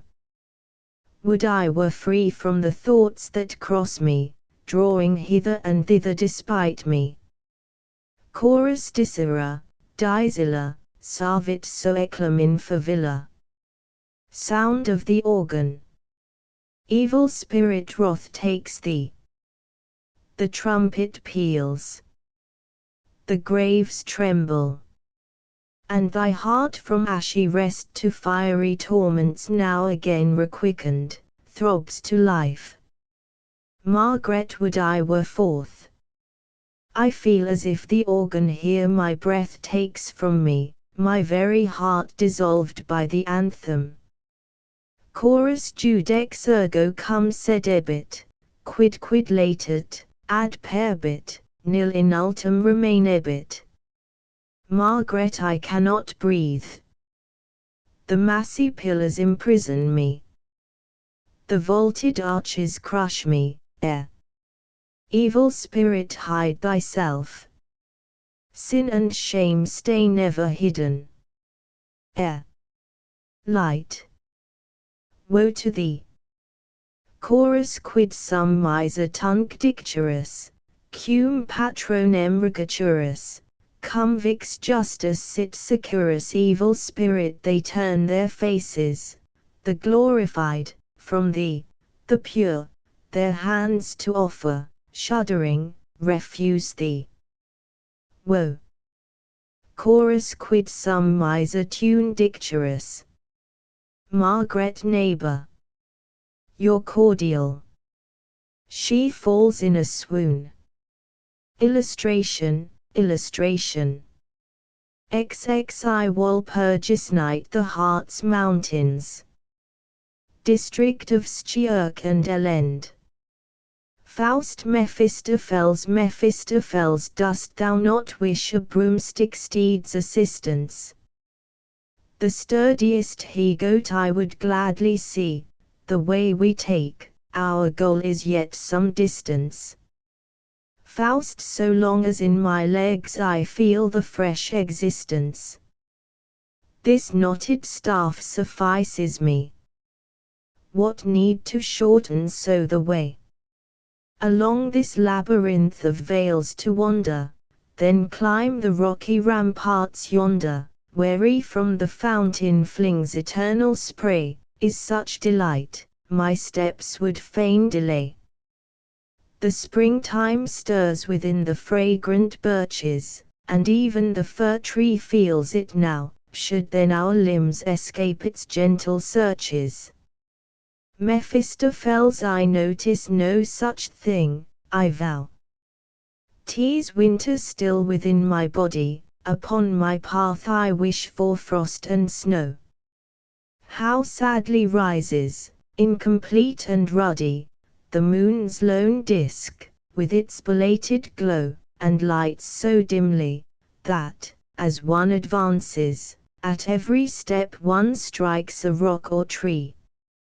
Let us, then, use a jack-o'-lantern's glances, I see one yonder, burning merrily. Ho, there! My friend! I'll leave I thine attendance, why waste so vainly thy resplendence? Be kind enough to light us up the steep. Will-o'-the-wisp, my reverence, I hope, will me enable to curb my temperament unstable, for zigzag courses we are wont to keep. Mephistopheles indeed! He'd like mankind to imitate. Now, in the devil's name, go straight, or I'll blow out his being's flickering spark. Will-o'-the-wisp, you are the master of the house, I mark, and I shall try to serve you nicely. But then, reflect, the mountain's magic mad today, and if a will-o'-the-wisp must guide you on the way, you mustn't take things too precisely. Faust, Mephistopheles, will-o'-the-wisp, in alternating song, we, it seems, have entered newly in the sphere of dreams enchanted. Do thy bidding, guide us truly, that our feet be forwards planted in the vast, the desert spaces. See them swiftly changing places, trees on trees beside us trooping, and the crags above us stooping, and the rocky snouts, outgrowing, hear them snoring, hear them blowing. O'er the stones, the grasses, flowing stream and streamlet seek the hollow. Hear I noises, songs that follow. Hear I tender love petitions, voices of those heavenly visions, sounds of hope, of love undying. And the echoes, like traditions of old days, come faint and hollow. Hoo-hoo! Shoo-hoo! Nearer hover jay and screech owl, and the plover, are they all awake and crying? Is-t the salamander pushes, bloated-bellied, through the bushes.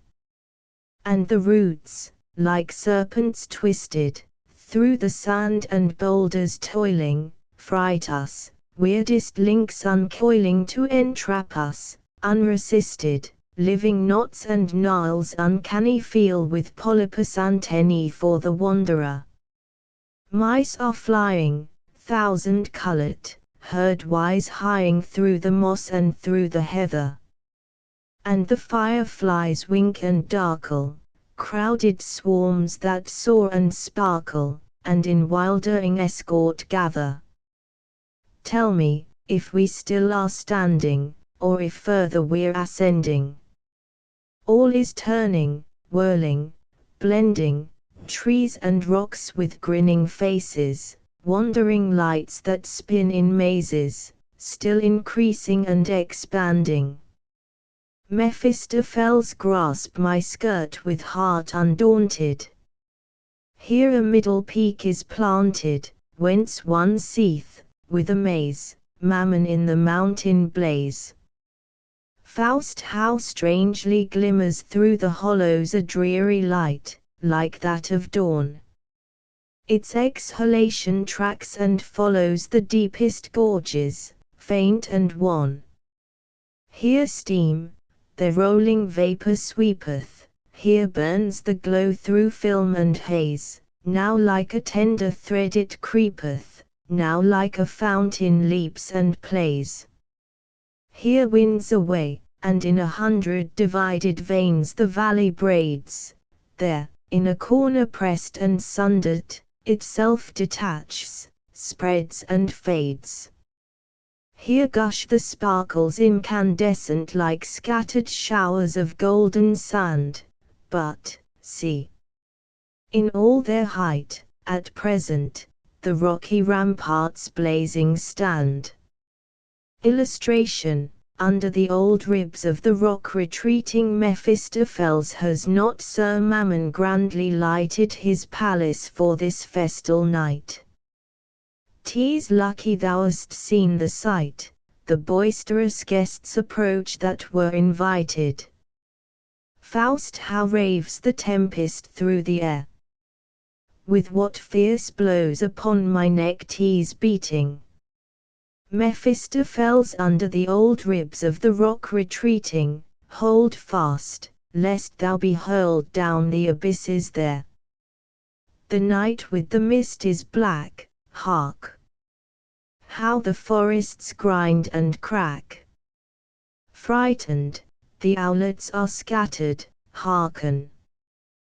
The pillars are shattered. The evergreen palace is shaking. Boughs are groaning and breaking, the tree trunks terribly thunder, the roots are twisting asunder. In frightfully intricate crashing each on the other is dashing, and over the wreck-strewn gorges the tempest whistles and surges. Hearest thou voices higher ringing? Far away, or nearer singing? Yes, the mountain's side along sweeps an infuriate glamouring song. Witches, in chorus, the witches ride to the Brocken's top, the stubble is yellow, and green the crop. There gathers the crowd for carnival, Sir Urian sits over all. And so they go over stone and stock, the witch she, and the buck. A voice alone, old Borbo's coming now, she rides upon a Pharaoh sow chorus, then honour to whom the honour is due. Dame Borbo first, to lead the crew. A tough old sow and the mother thereon, then follow the witches, every one. A voice, which way comest thou hither? Voice o'er the Ilsen stone. I peeped at the owl in her nest alone, how she stared and glared. Voice, betake thee to hell. Why so fast and so fell? Voice, she has scored and has flayed me, see the wounds she has made me. Witches, chorus, the way is wide, the way is long, see, what a wild and crazy throng. The broom it scratches, the fork it thrusts, the child is stifled, the mother bursts. Wizards, semicherous, as doth the snail in shell, we crawl, before us go the women all. When towards the devil's house we tread, woman's 1,000 steps ahead. Other cemeteries we do not measure with such care, woman in 1,000 steps is theft. But howsoe'er she hasten may, man in one leap has cleared the way. Voice, from above, come on, from rocky lake. Voice, from below, aloft we'd fain ourselves betake. We've washed, and are bright as ever you will, yet we're eternally sterile still. Both choruses the wind is hushed, the star shoots by. The dreary moon forsakes the sky, the magic notes, like spark on spark, drizzle, whistling through the dark. Voice, from below, halt, there. Ho, there. Voice, from above, who calls from the rocky cleft below there. Voice, below, take me, too. Take me, too. I'm climbing now 300 years, and yet the summit cannot see, among my equals I would be. Both choruses bears the broom and bears the stock, bears the fork and bears the buck, who cannot raise himself tonight is evermore a ruined wight. Half which, below, so long I stumble, ill bested, and the others are now so far ahead. At home I've neither rest nor cheer, and yet I cannot gain them here. Chorus of witches to cheer the witch will salve avail, a rag will answer for a sail, each trough a goodly ship supplies, he ne'er will fly, who now not flies. Both choruses when round the summit whirls our flight, then lower, and on the ground alight, and far and wide the heather press with witch-hoods swarms of wantonness. They settle down. Mephistopheles they crowd and push, they roar and clatter. They whirl and whistle, pull and chatter. They shine, and spurt, and stink, and burn. The true witch element we learn. Keep close, or we are parted, in our turn, where art thou? Faust, in the distance, here. Mephistopheles what? World so far astray. Then house right I must use, and clear the way. Make room. Squire Voland comes. Room, gentle rabble, room. Here, doctor, hold to me, in one jump we'll resume an easier space, and from the crowd be free, it's too much, even for the like of me. Yonder, with special light, there's something shining clearer within those bushes, I've a mind to see. Come on. We'll slip a little nearer. Faust spirit of contradiction. On. I'll follow straight. 'Tis planned most wisely, if I judge aright, we climb the Brocken's top in the Walpurgis night, that arbitrarily, here, ourselves we isolate. Mephistopheles but see, what motley flames among the heather. There is a lively club together, in smaller circles one is not alone. Faust better the summit, I must own, their fire and whirling smoke I see. They seek the evil one in wild confusion, many enigmas there might find solution. Mephistopheles but their enigmas also knotted be. Leave to the multitude their riot. Here will we house ourselves in quiet. It is an old, transmitted trade, that in the greater world the little worlds are made. I see stark-nude young witches congregate, and old ones, veiled and hidden shrewdly, on my account be kind, nor treat them rudely. The trouble's small, the fun is great. I hear the noise of instruments a-tuning, vile din. Yet one must learn to bear the crooning. Come, come along. It must be, I declare. I'll go ahead and introduce thee there, thine obligation newly earning. That is no little space, what sayest thou, friend? Look yonder. Thou canst scarcely see the end, 100 fires along the ranks are burning. They dance, they chat, they cook, they drink, they court, now where, just tell me, is there better sport?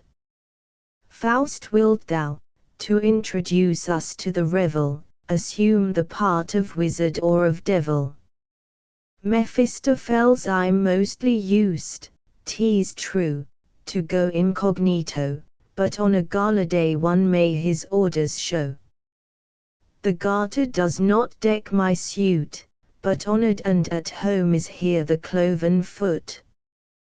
Perceivest thou yonder snail? It cometh, slow and steady, so delicately its feelers pry, that it hath scented me already, I cannot here disguise me, if I try. But come. We'll go from this fire to a newer, I am the go-between, and thou the wooer. To some, who are sitting around dying embers. Old gentleman, why at the outskirts? Enter. I'd praise you if I found you snugly in the center, with youth and revel round you like a zone, you each, at home, are quite enough alone.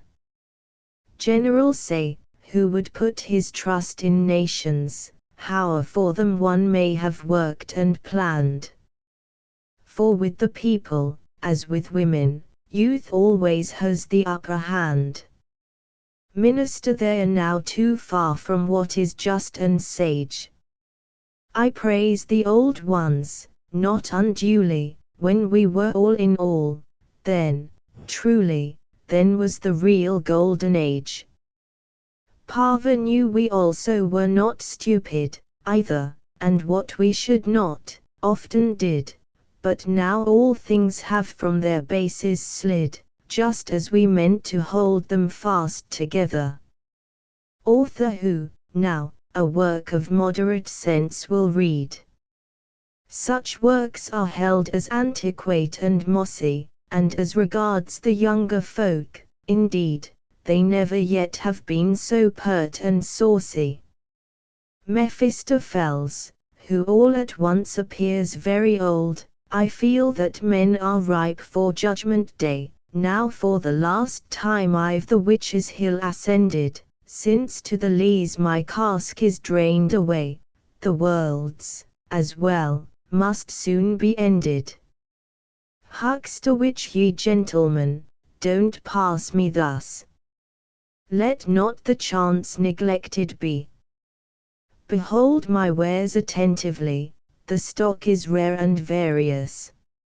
And yet, there's nothing I've collected, no shop, on earth, like this you'll find, which has not, once, sore hurt inflicted upon the world, and on mankind. No daggers here, that set not blood to flowing, no cup, that hath not once, within a healthy frame poured speedy death, in poison glowing, no gems, that have not brought a maid to shame, no sword, but severed ties for the unwary, or from behind struck down the adversary. Mephistopheles gossip. The times thou badly comprehendest, what's done has happed, what haps, is done. 'Twere better if for novelties thou sendest, by such alone can we be won. Faust, let me not lose myself in all this pother. This is a fair, as never was another. Mephistopheles, the whirlpool swirls to get above, thou art shoved thyself, imagining to shove. Faust, but who is that? Mephistopheles, note her especially, tease Lilith. Faust, who? Mephistopheles, Adam's first wife is she. Beware the lure within her lovely tresses, the splendid sole adornment of her hair. When she succeeds therewith the youth to snare, not soon again she frees him from her jesses. Faust, those two, the old one with the young one sitting, they've danced already more than fitting. Mephistopheles, no rest tonight for young or old. They start another dance, come now, let us take hold. Faust, dancing with the young witch, a lovely dream once came to me, I then beheld an apple tree, and their two fairest apples shone, they lured me so, I climbed thereon. The fair one apples have been desired by you, since first in paradise they grew, and I am moved with joy, to know that such within my garden grow. Mephistopheles, dancing with the old one, a dissolute dream once came to me, therein I saw a cloven tree, which had a, yet, as 'twas, I fancied it. The old one I offer here my best salute unto the knight with cloven foot. Let him prepare, if him, does not scare. Proctophantas, missed accursed folk. How dare you venture thus? Had you not, long since, demonstration that ghosts can't stand on ordinary foundation? And now you even dance, like one of us. The fair one, dancing, why does he come, then, to our ball? Faust, dancing, oh, everywhere on him you fall.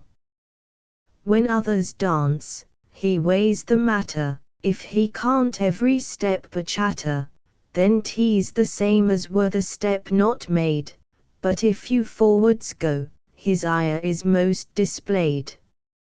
If you would whirl in regular gyration as he does in his dull old mill, he'd show, at any rate, goodwill, especially if you heard and heeded his hortation. Proctophantas, missed you still are here. Nay, 'tis a thing unheard. Vanish, at once. We've said the enlightening word. The pack of devils by no rules is daunted, we are so wise, and yet is tgall haunted. To clear the folly out, how have I swept and stirred? 'Twill ne'er be clean, why, 'tis a thing unheard. The fair one then ceased to bore us at our ball. Proctophantas, missed I tell you, spirits, to your face, I give to spirit despotism no place, my spirit cannot practice it at all.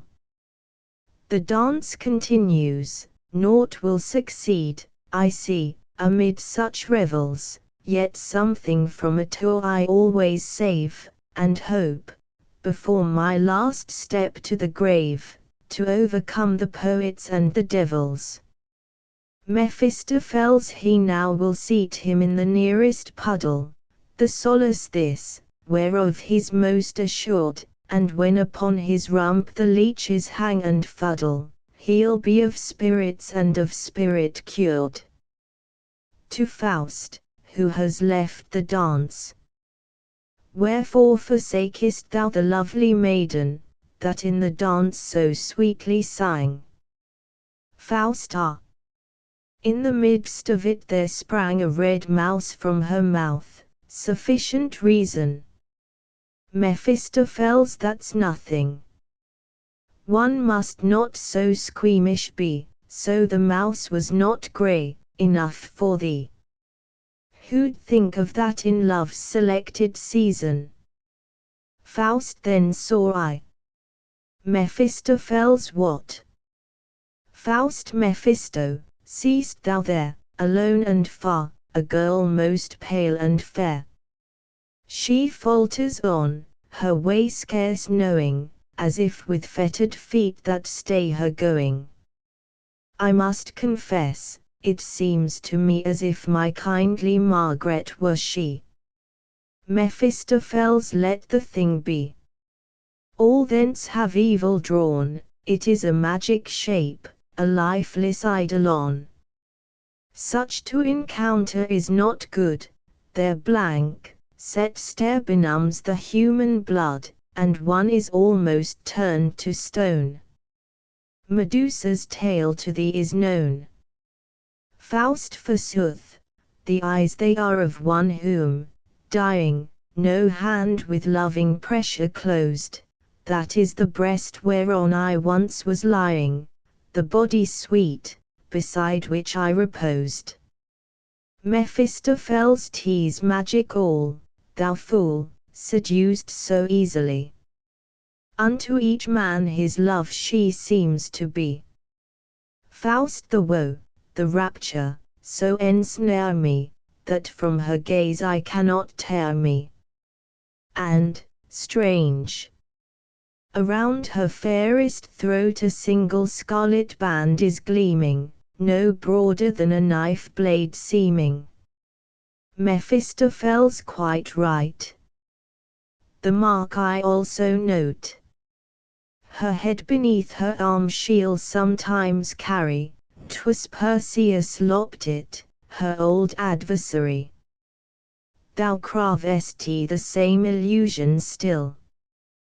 Come, let us mount this little hill, the prater shows no livelier stir, and, if they've not bewitched my sense, I verily see a theatre.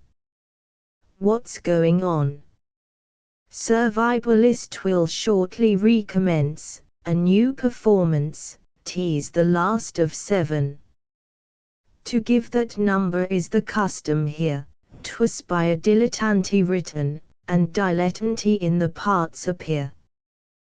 That now I vanish, pardon, I entreat you. As dilettanti I the curtain raise. Mephistopheles, when I upon the block's bird meet you, I find it good, for that's your proper place. Illustration, illustration. XXII Walpurgis Night's Dream, Oberon and Titania's Golden Wedding, Intermezzo, Manager, Sons of Meeting, rest today. Needless your machinery, misty vale and mountain grey, that is all the scenery. Herald that the wedding golden be. Must 50 years be rounded, but the golden give to me, when the strife's compounded. Oberon spirits, if you're here, be seen, show yourselves, delighted. Fairy king and fairy queen, they are newly plighted. Puck cometh Puck, and, light of limb, whisks and whirls in measure, come 100 after him, to share with him the pleasure. Ariel's song is heavenly pure, his tones are sweet and rare ones, though ugly faces heal your, yet heal yours the fair ones. Oberon's spouses, who would fain agree, learn how we were mated. If your pairs would loving be, first be separated. Titania, if her whims the wife control, and the man berate her, take him to the northern pole, and her to the equator. Orchestra. Tutti. Fortissimo. Snout of fly, mosquito bill, and kin of all conditions, frog in grass, and cricket trill, these are the musicians. Solo, see the bagpipe on our track. Tease the soap-blown bubble, hear the schnick-schnack through his nostrils double. Spirit, just growing into form, spider's foot and paunch of toad, and little wings, we know a little creature 'twill not be, but yet, a little poem. A little couple, little step and lofty leap through honeydew and fragrance, you'll never mount the airy steep with all your tripping vagrants. Inquisitive traveller eyes tea but masquerading play. See I with precision. Oberon, the beauteous Fay, meets, tonight, my vision. Orthodox not a claw, no tail I see. And yet, beyond a cavil, like the gods of Greece must he also be a devil. Northern artist I only sees, with sketchy air, some outlines of the tourney, yet I betimes myself prepare for my Italian journey. Purest my bad luck brings me here, alas! How roars the orgy louder! And of the witches in the mass, but only two wear powder. Young witch powder becomes, like petticoat, a grey and wrinkled noddy, so I sit naked on my goat, and show a strapping body. Matron, we've too much tact and policy to rate with jibes a scolder, yet, young and tender though you be, I hope to see you moulder. Leader of the band, fly snout and mosquito bill, don't swarm so round the naked frog in grass and cricket trill, observe the time, and make it. Weathercock, towards one side, society to one's desire. Brides only, and the sweetest. And bachelors of youth and fire. And prospects the completest. Weathercock, towards the other side, and if the earth don't open now to swallow up each ranter, why, then will I myself, I vow, jump into hell instanter. Zenes us as little insects see, with sharpest nippers flitting, that our papa Satan we may honor as is fitting. Hennings how, in crowds together massed, they are jesting, shameless. They will even say, at last, that their hearts are blameless. Musigities among this witches' revelry his way one gladly loses, and, truly, it would easier be than to command the muses. See I devant genius of the age, the proper folks one's talents lord, come on, and none shall pass us. The Blocksberg has a summit broad, like Germany's Parnassus. Inquisitive traveller say, who's the stiff and pompous man? He walks with haughty paces, he snuffles all he snuffle can, he scents the Jesuits' traces. Crane both clear and muddy streams, for me are good to fish and sport in, and thus the pious man you see with even devils consorting. Worldling, yes, for the pious, I suspect, all instruments are fitting, and on the Blocksberg they erect full many a place of meeting. Dancer, a newer chorus now succeeds. I hear the distant drumming. Don't be disturbed, tease, in the reeds, the bitterns changeless booming. Dancing master, how each his legs in nimble trip lifts up, and makes a clearance. The crooked jump, the heavy skip, nor care for the appearance. Good fellow, the rabble by such hate are held, to maim and slay delights them, as Orpheus' lyre the brutes compelled, the bagpipe here unites them.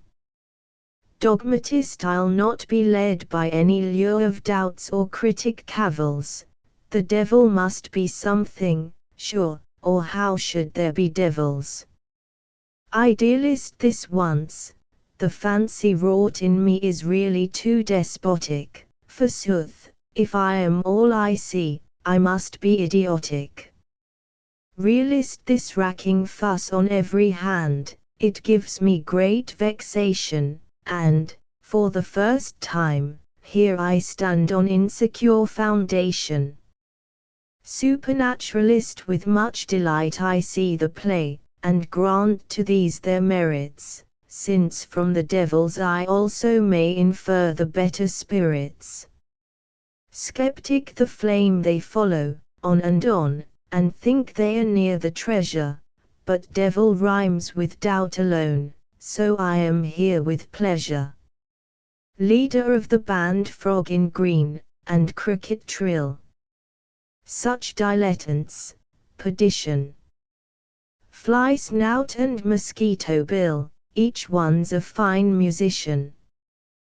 The adroit song Susai, we call the clan of merry creatures so, then, go a foot no more we can, and on our heads we go, then.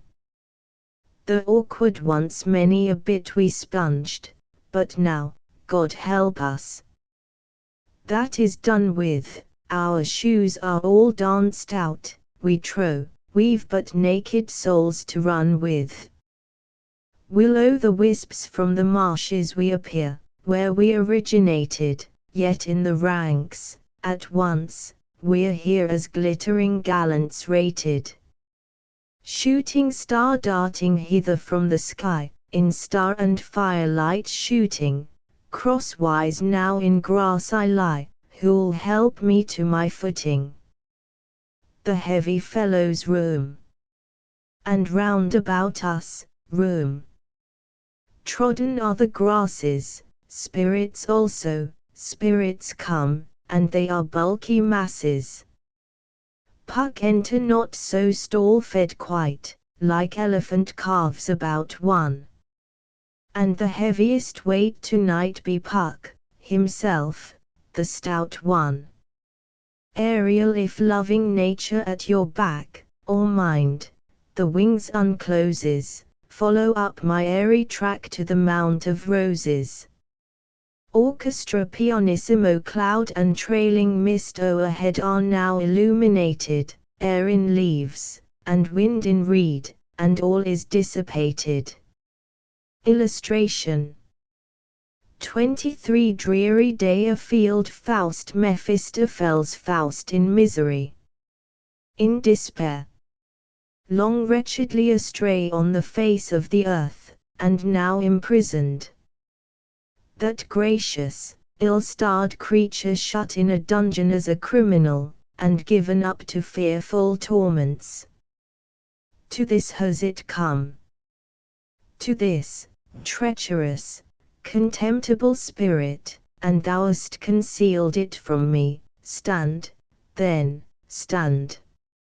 Roll the devilish eyes wrathfully in thy head. Stand and defy me with thine intolerable presence. Imprisoned in irretrievable misery, delivered up to evil spirits, and to condemning, unfeeling man.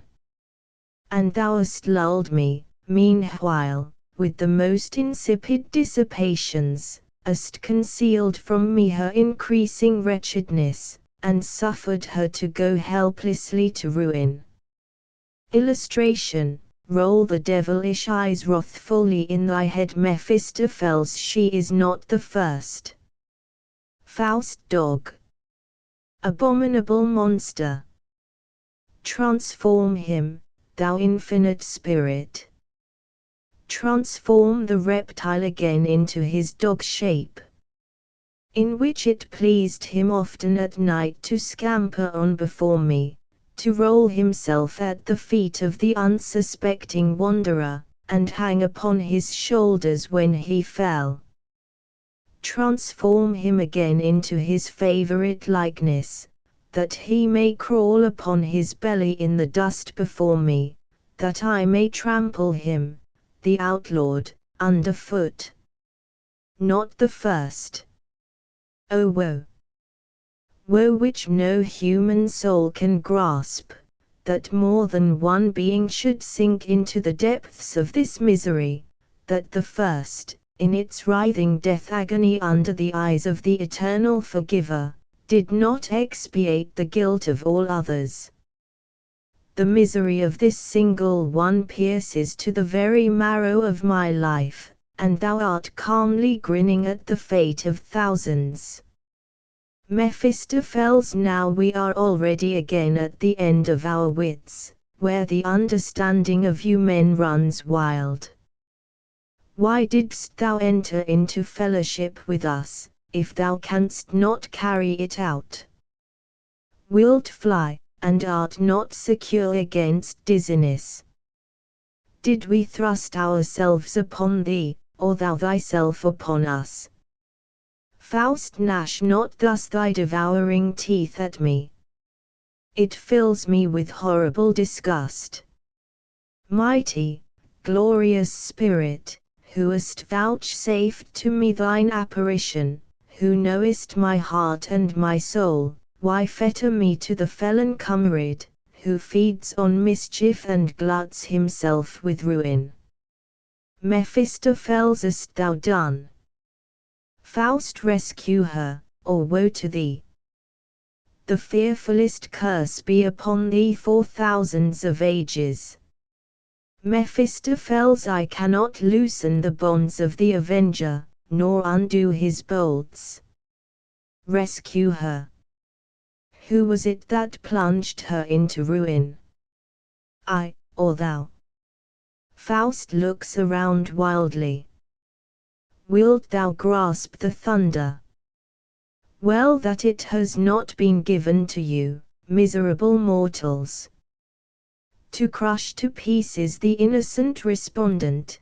That is the tyrant fashion of relieving one's self in embarrassments. Faust, take me thither. She shall be free.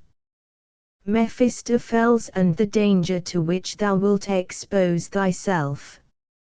Know that the guilt of blood, from thy hand, still lies upon the town. Avenging spirits hover over the spot where the victim fell, and lie in wait for the returning murderer. Faust, that, too, from thee. Murder and death of a world upon thee, monster. Take me thither, I say, and liberate her. Mephistopheles, I will convey thee there, and hear what I can do. Have I all the power in heaven and on earth? I will becloud the jailer's senses, get possession of the key, and lead her forth with human hand. I will keep watch, the magic steeds are ready, I will carry you off. So much is in my power. Faust, up and away. Illustration. Ksiv, night, open field, Faust and Mephistopheles speeding onward on black horses. Faust, what weave they there round the raven stone? Mephistopheles, I know not what they are brewing and doing. Faust, soaring up, sweeping down, bowing and bending. Mephistopheles, a witch's guild. Faust, they scatter, devote and doom. Mephistopheles, on. On. Illustration. XXV dungeon. Faust, with a bunch of keys and a lamp, before an iron door, a shudder, long unfelt, comes o'er me, mankind's collected woe o'erwhelms me, here. She dwells within the dark, damp walls before me, and all her crime was a delusion dear. What? I delay to free her. I dread, once again to see her. On. My shrinking but lingers death more near. He grasps the lock, the sound of singing is heard inside. My mother, the harlot, who put me to death, my father, the varlet, who eaten me'th. Little sister, so good, laid my bones in the wood, in the damp moss and clay. Then was I a beautiful bird o' the wood. Fly away, fly away. Faust, unlocking, she does not dream her lover listens near, that he the rattling chain, the rustling straw, can hear. He enters. Margaret, hiding herself on the pallet, woe, woe. They come. O death of bitterness. Faust, whispering, hush, hush. The hour is come that frees thee. Margaret, throwing herself before him, art thou a man, then pity my distress. Faust, thy cries will wake the gods, and they will seize thee. He takes hold of the fetters to unlock them. Margaret, on her knees, who, headsman, unto thee such power over me could give? Thou art come for me at midnight hour, have mercy on me, let me live. Is 't not soon enough when morning chime has run? She rises. And I am yet so young, so young. And now death comes, and ruin. I, too, was fair, and that was my undoing. My love was near, but now he's far, torn lies the wreath, scattered the blossoms are. Seize me not thus so violently. Spare me. What have I done to thee? Let me not vainly entreat thee. I never chanced, in all my days, to meet thee. Faust, shall I outlive this misery? Margaret, now am I wholly in thy might. But let me suckle, first, my baby. I blissed it all this livelong night. They took tea away, to vex me, maybe, and now they say I killed the child outright. And never shall I be glad again. They sing songs about me. 'Tis bad of the folk to do it. There's an old story has the same refrain, who bade them so construe it?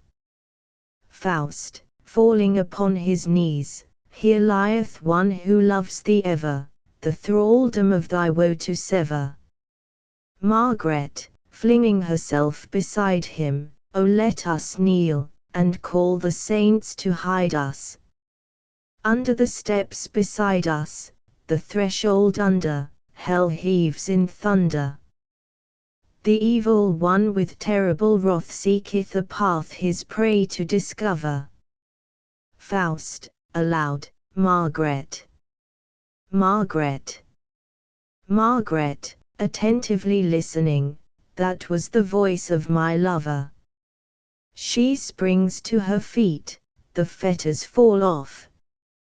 Where is he? I heard him call me. I am free. No one shall enthrall me. To his neck will I fly, on his bosom lie.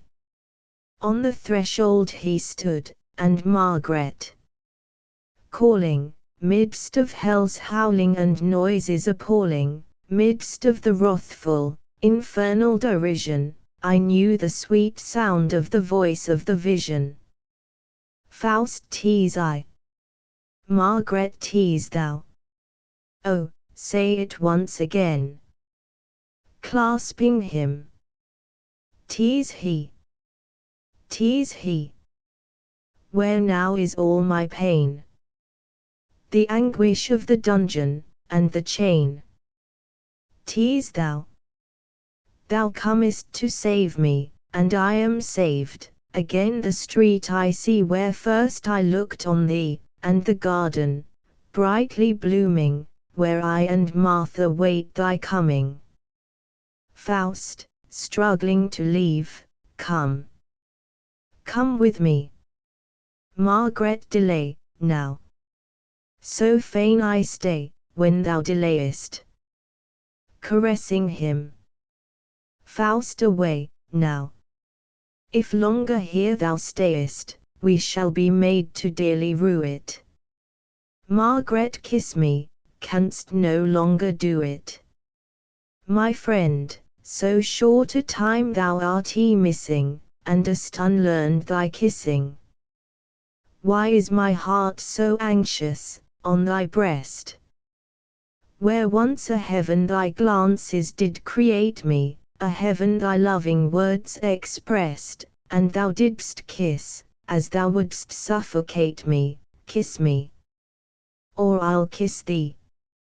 She embraces him. Ah, woe! Thy lips are chill, and still. How changed in fashion thy passion! Who has done me this ill? She turns away from him. Faust, come, follow me. My darling, be more bold, I'll clasp thee, soon, with warmth 1,000-fold, but follow now. 'Tis all I beg of thee. Margaret, turning to him, and is it thou? Thou, surely, certainly. Faust, 'tis I. Come on. Margaret, thou wilt unloose my chain, and in thy lap wilt take me once again. How comes it that thou dost not shrink from me? Say, dost thou know, my friend, whom thou makest free? Faust, come. Come. The night already vanisheth. Margaret, my mother have I put to death, I've drowned the baby born to thee. Was it not given to thee and me? Thee, too, 'tis thou. It scarcely true doth seem, give me thy hand. 'Tis not a dream. Thy dear, dear hand, but, ah, 'tis wet. Why, wipe it off. Methinks that yet there's blood thereon. Ah, God! What hast thou done? Nay, sheathe thy sword at last.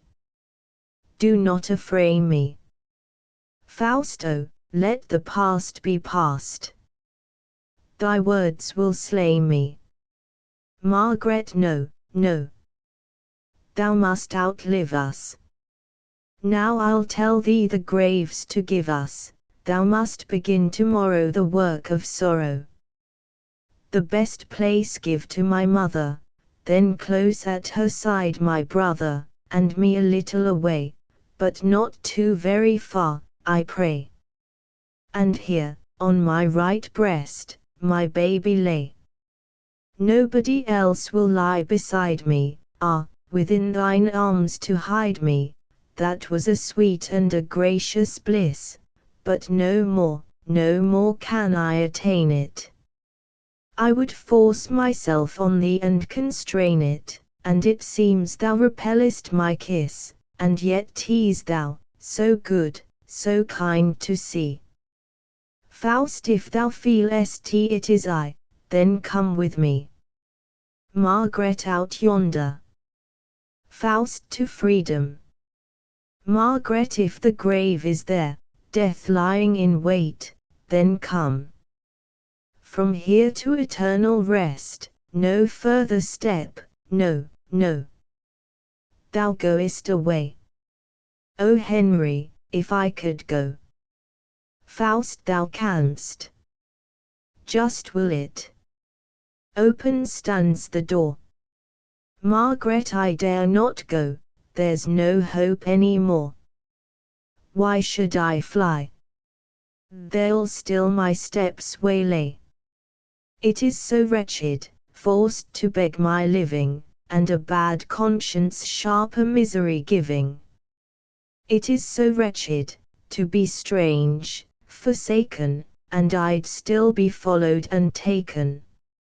Faust, I'll stay with thee. Margaret, be quick. Be quick.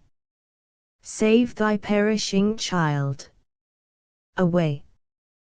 Follow the ridge up by the brook. Illustration, if the grave is there, death lying in wait, then come over the bridge, into the wood, to the left, where the plank is placed in the pool. Seize it in haste. T's trying to rise, T's struggling still. Save it. Save it. Faust, recall thy wandering will. One step, and thou art free at last. Margaret, if the mountain we had only passed. There sits my mother upon a stone, I feel an icy shiver. There sits my mother upon a stone, and her head is wagging ever. She beckons, she nods not, her heavy head falls o'er. She slept so long that she wakes no more. She slept, while we were caressing, ah, those were the days of blessing. Faust, here words and prayers are nothing worth, I'll venture, then, to bear thee forth. Margaret, no, let me go. I'll suffer no force.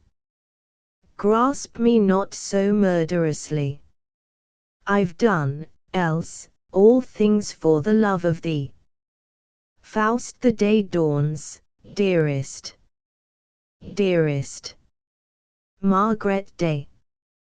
Yes, the day comes, the last day breaks for me. My wedding day it was to be. Tell no one thou hast been with Margaret. Woe for my garland. The chances are over, 'tis all in vain. We shall meet once again, but not at the dances. The crowd is thronging, no word is spoken, the square below and the streets overflow, the death bell tolls, the wand is broken. I am seized, and bound, and delivered, shoved to the block, they give the sign. Now over each neck has quivered the blade that is quivering over mine. Dumb lies the world like the grave. Faust, oh, had I ne'er been born. Mephistopheles appears outside, off. Or you're lost ere morn. Useless talking, delaying and praying. My horses are neighing, the morning twilight is near. Margaret, what rises up from the threshold here? He. Suffer him not. What does he want in this holy spot? He seeks me. Faust, thou shalt live. Margaret, judgment of God. Myself to thee I give. Mephistopheles, to Faust, come. Or I'll leave her in the lurch, and thee. Margaret, thine am I, Father. Rescue me. Ye angels, holy cohorts, guard me, camp around, and from evil ward me. Henry. I shudder to think of thee. Mephistopheles, she is judged. Voice, from above, she is saved. Mephistopheles, to Faust, hither to me. He disappears with Faust. Voice, from within, dying away, Henry. Henry. Illustration, illustration. Asterisk, asterisk, asterisk. End of the Project Gutenberg ebook Faust, Part 1. Translated into English in the original meters. Asterisk, asterisk, asterisk. Updated editions will replace the previous one, the old editions will be renamed. Creating the works from print editions not protected by U.S. copyright law means that no one owns a United States copyright in these works, so the Foundation, and you, can copy and distribute it in the United States without permission and without paying copyright royalties. Special rules, set forth in the general terms of use part of this license, apply to copying and distributing Project Gutenberg trademark symbol electronic works to protect the Project Gutenberg trademark symbol concept and trademark. Project Gutenberg is a registered trademark, and may not be used if you charge for an ebook, except by following the terms of the trademark license, including paying royalties for use of the Project Gutenberg trademark. If you do not charge anything for copies of this ebook, complying with the trademark license is very easy. You may use this ebook for nearly any purpose such as creation of derivative works, reports, performances and research. Project Gutenberg ebooks may be modified and printed and given away. You may do practically anything in the United States with ebooks not protected by U.S. copyright law. Redistribution is subject to the trademark license, especially commercial redistribution. Start. Full license. The full Project Gutenberg license. Please read this before you distribute or use this work to protect the Project Gutenberg trademark symbol mission of promoting the free distribution of electronic works. By using or distributing this work, or any other work associated in any way with the phrase Project Gutenberg, you agree to comply with all the terms of the full Project Gutenberg trademark symbol license available with this file or online at www.gutenberg.org/license. Section 1. General Terms of Use and Redistributing Project Gutenberg Trademark Symbol Electronic Works 1.0. By reading or using any part of this Project Gutenberg trademark symbol electronic work, you indicate that you have read, understand, agree to and accept all the terms of this license and intellectual property, trademark/copyright, agreement. If you do not agree to abide by all the terms of this agreement, you must cease using and return or destroy all copies of Project Gutenberg trademark symbol electronic works in your possession. If you paid a fee for obtaining a copy of or access to a Project Gutenberg trademark symbol electronic work and you do not agree to be bound by the terms of this agreement, you may obtain a refund from the person or entity to whom you paid the fee as set forth in paragraph 1.e.8. 1.b Project Gutenberg is a registered trademark. It may only be used on or associated in any way with an electronic work by people who agree to be bound by the terms of this agreement. There are a few things that you can do with most Project Gutenberg trademark symbol electronic works even without complying with the full terms of this agreement. See paragraph 1.c below. There are a lot of things you can do with Project Gutenberg trademark symbol electronic works if you follow the terms of this agreement and help preserve free future access to Project Gutenberg trademark symbol electronic works. See paragraph 1.e below. 1.c. The Project Gutenberg Literary Archive Foundation, the Foundation or PGLAF, owns a compilation copyright in the collection of Project Gutenberg trademark symbol electronic works. Nearly all the individual works in the collection are in the public domain in the United States. If an individual work is unprotected by copyright law in the United States and you are located in the United States, we do not claim a right to prevent you from copying, distributing, performing, displaying or creating derivative works based on the work as long as all references to Project Gutenberg are removed. Of course, we hope that you will support the Project Gutenberg trademark symbol mission of promoting free access to electronic works by freely sharing Project Gutenberg trademark symbol works in compliance with the terms of this agreement for keeping the Project Gutenberg trademark symbol name associated with the work. You can easily comply with the terms of this agreement by keeping this work in the same format with its attached full Project Gutenberg trademark symbol license when you share it without charge with others. 1.d. The copyright laws of the place where you are located also govern what you can do with this work. Copyright laws in most countries are in a constant state of change.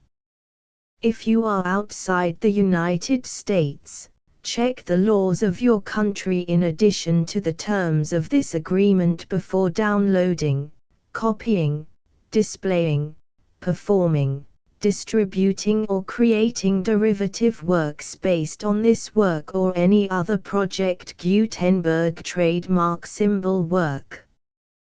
The Foundation makes no representations concerning the copyright status of any work in any country other than the United States.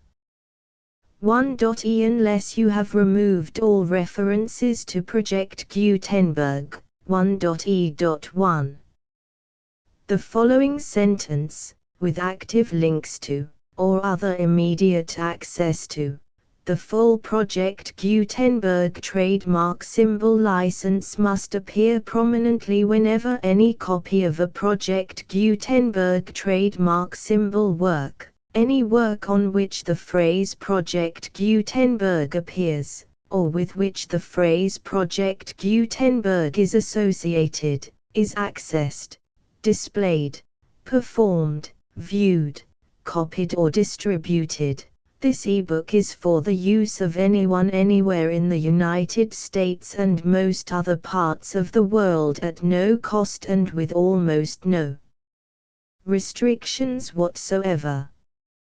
You may copy it, give it away or reuse it under the terms of the Project Gutenberg license included with this ebook or online at www.gutenberg.org. If you are not located in the United States, you will have to check the laws of the country where you are located before using this ebook. 1.e.2. If an individual Project Gutenberg trademark symbol electronic work is derived from texts not protected by U.S. copyright law, does not contain a notice indicating that it is posted with permission of the copyright holder, the work can be copied and distributed to anyone in the United States without paying any fees or charges. If you are redistributing or providing access to a work with the phrase Project Gutenberg associated with or appearing on the work, you must comply either with the requirements of paragraphs 1.e.1 through 1.e.7 or obtain permission for the use of the work and the Project Gutenberg trademark symbol trademark as set forth in paragraphs 1.e.8 or 1.e.9. 1.e.3. If an individual Project Gutenberg trademark symbol electronic work is posted with the permission of the copyright holder, your use and distribution must comply with both paragraphs 1.e.1 through 1.e.7 and any additional terms imposed by the copyright holder. Additional terms will be linked to the Project Gutenberg trademark symbol license for all works posted with the permission of the copyright holder found at the beginning of this work. 1.e.4 Do not unlink or detach or remove the full Project Gutenberg trademark symbol license terms from this work, or any files containing a part of this work or any other work associated with Project Gutenberg trademark symbol. 1.e.5 Do not copy, display, perform, distribute or redistribute this electronic work, or any part of this electronic work, without prominently displaying the sentence set forth in paragraph 1.e.1 with active links or immediate access to the full terms of the Project Gutenberg trademark symbol license. 1.e.6 You may convert to and distribute this work in any binary, compressed, marked up, non-proprietary or proprietary form, including any word processing or hypertext form. However, if you provide access to or distribute copies of a Project Gutenberg trademark symbol work in a format other than plain vanilla ASCII or other format used in the official version posted on the official Project Gutenberg trademark symbol website, www.gutenberg.org, you must, at no additional cost, fee or expense to the user, provide a copy, a means of exporting a copy, or a means of obtaining a copy upon request, of the work in its original plain vanilla ASCII or other form. Any alternate format must include the full Project Gutenberg trademark symbol license as specified in paragraph 1.e.1. 1.e.7 Do not charge a fee for access to, viewing, displaying, performing, copying or distributing any Project Gutenberg trademark symbol works unless you comply with paragraph 1.e.8 or 1.e.9. 1.e.8 You may charge a reasonable fee for copies of or providing access to or distributing Project Gutenberg trademark symbol electronic works provided that you pay a royalty fee of 20% of the gross profits you derive from the use of Project Gutenberg trademark symbol works calculated using the method you already use to calculate your applicable taxes. The fee is owed to the owner of the Project Gutenberg trademark symbol trademark, but he has agreed to donate royalties under this paragraph to the Project Gutenberg Literary Archive Foundation. Royalty payments must be paid within 60 days following each date on which you prepare, or are legally required to prepare, your periodic tax returns. Royalty payments should be clearly marked as such and sent to the Project Gutenberg Literary Archive Foundation at the address specified in Section 4, Information about donations to the Project Gutenberg Literary Archive Foundation. You provide a full refund of any money paid by a user who notifies you in writing, or by email, within 30 days of receipt that he does not agree to the terms of the full Project Gutenberg trademark symbol license. You must require such a user to return or destroy all copies of the works possessed in a physical medium and discontinue all use of and all access to other copies of Project Gutenberg trademark symbol works. You provide, in accordance with paragraph 1.f.3, a full refund of any money paid for a work or a replacement copy, If a defect in the electronic work is discovered and reported to you within 90 days of receipt of the work, you comply with all other terms of this agreement for free distribution of Project Gutenberg trademark symbol works. 1.e.9. If you wish to charge a fee or distribute a Project Gutenberg trademark symbol electronic work or group of works on different terms than are set forth in this agreement, you must obtain permission in writing from the Project Gutenberg Literary Archive Foundation, the manager of the Project Gutenberg trademark symbol trademark. Contact the Foundation as set forth in Section 3 below. 1.f1.f.1 Project Gutenberg volunteers and employees expend considerable effort to identify, do copyright research on, transcribe and proofread works not protected by U.S. copyright law in creating the Project Gutenberg trademark symbol collection. Despite these efforts, Project Gutenberg trademark symbol electronic works, and the medium on which they may be stored, may contain defects such as, but not limited to, incomplete, inaccurate or corrupt data, transcription errors, a copyright or other intellectual property infringement, a defective or damaged disk or other medium, a computer virus, or computer codes that damage or cannot be read by your equipment. 1.f.2 Limited warranty, disclaimer of damages, except for the right of replacement or refund described in paragraph 1.f.3, the Project Gutenberg Literary Archive Foundation, the owner of the Project Gutenberg trademark symbol trademark, and any other party distributing a Project Gutenberg trademark symbol electronic work under this agreement, disclaim all liability to you for damages, costs and expenses, including legal fees.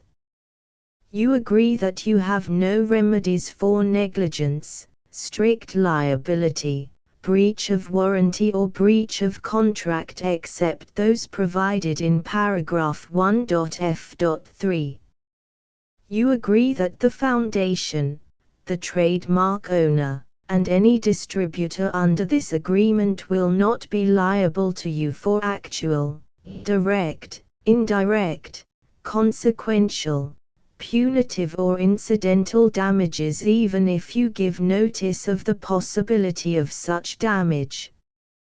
1.f.3 Limited right of replacement or refund. If you discover a defect in this electronic work within 90 days of receiving it, you can receive a refund of the money, if any, you paid for it by sending a written explanation to the person you received the work from. If you received the work on a physical medium, you must return the medium with your written explanation. The person or entity that provided you with the defective work may elect to provide a replacement copy in lieu of a refund. If you received the work electronically, the person or entity providing it to you may choose to give you a second opportunity to receive the work electronically in lieu of a refund. If the second copy is also defective, you may demand a refund in writing without further opportunities to fix the problem.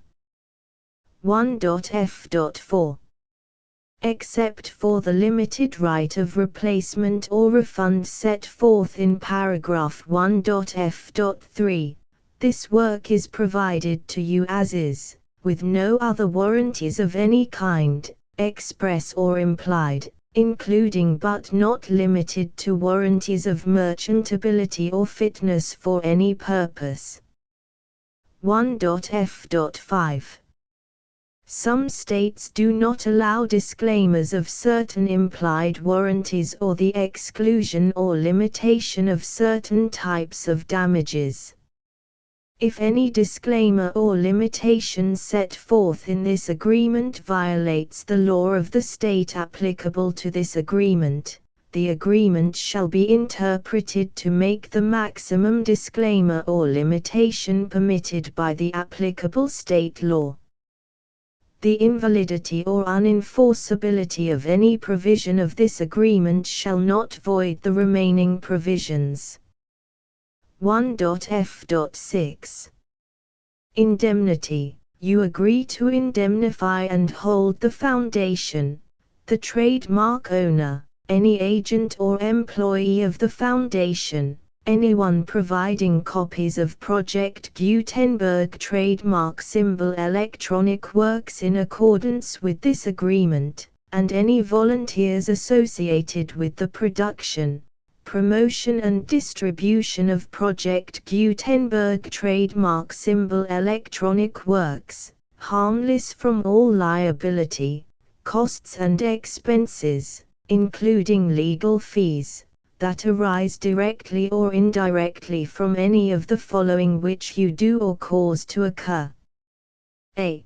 Distribution of this or any Project Gutenberg trademark symbol work.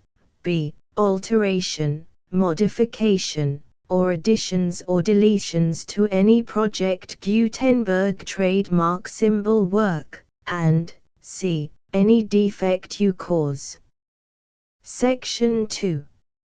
Information about the mission of Project Gutenberg trademark symbol. Project Gutenberg trademark symbol is synonymous with the free distribution of electronic works in formats readable by the widest variety of computers, including obsolete, old, middle-aged and new computers. It exists because of the efforts of hundreds of volunteers and donations from people in all walks of life. Volunteers and financial support to provide volunteers with the assistance they need are critical to reaching Project Gutenberg trademark symbol's goals and ensuring that the Project Gutenberg trademark symbol collection will remain freely available for generations to come. In 2001, the Project Gutenberg Literary Archive Foundation was created to provide a secure and permanent future for Project Gutenberg trademark symbol and future generations. To learn more about the Project Gutenberg Literary Archive Foundation and how your efforts and donations can help, see sections 3 and 4 and the Foundation information page at www.gutenberg.org. Section 3. Information about the Project Gutenberg Literary Archive Foundation. The Project Gutenberg Literary Archive Foundation is a non-profit 501(c)(3) educational corporation organized under the laws of the state of Mississippi and granted tax-exempt status by the Internal Revenue Service. The Foundation's IN or Federal Tax Identification Number is 64-6221541. Contributions to the Project Gutenberg Literary Archive Foundation are tax-deductible to the full extent permitted by U.S. federal laws and your state's laws. The Foundation's business office is located at 809 North 1500 West, Salt Lake City, UT 84116. 801-596-1887. Email contact links and up-to-date contact information can be found at the Foundation's website and official page at www.gutenberg.org/contact section 4. Information about donations to the Project Gutenberg Literary Archive Foundation. Project Gutenberg trademark symbol depends upon and cannot survive without widespread public support and donations to carry out its mission of increasing the number of public domain and licensed works that can be freely distributed in machine-readable form accessible by the widest array of equipment, including outdated equipment. Many small donations, $1 to $5,000, are particularly important to maintaining tax-exempt status with the IRS. The Foundation is committed to complying with the laws regulating charities and charitable donations in all 50 states of the United States. Compliance requirements are not uniform and it takes a considerable effort, much paperwork and many fees to meet and keep up with these requirements. We do not solicit donations in locations where we have not received written confirmation of compliance. To send donations or determine the status of compliance for any particular state, visit www.gutenberg.org/donate. While we cannot and do not solicit contributions from states where we have not met the solicitation requirements, we know of no prohibition against accepting unsolicited donations from donors in such states who approach us with offers to donate. International donations are gratefully accepted, but we cannot make any statements concerning tax treatment of donations received from outside the United States. U.S. laws alone swamp our small staff. Please check the Project Gutenberg web pages for current donation methods and addresses. Donations are accepted in a number of other ways, including checks, online payments and credit card donations. To donate, please visit www.gutenberg.org/donate. Section 5. General information about Project Gutenberg trademark symbol. Electronic Works. Professor Michael S. Hart was the originator of the Project Gutenberg trademark symbol concept of a library of electronic works that could be freely shared with anyone. For 40 years, he produced and distributed Project Gutenberg trademark symbol ebooks with only a loose network of volunteer support. Project Gutenberg trademark symbol ebooks are often created from several printed editions, all of which are confirmed as not protected by copyright in the US unless a copyright notice is included. Thus, we do not necessarily keep ebooks in compliance with any particular paper edition. Most people start at our website, which has the main PG search facility, www.gutenberg.org.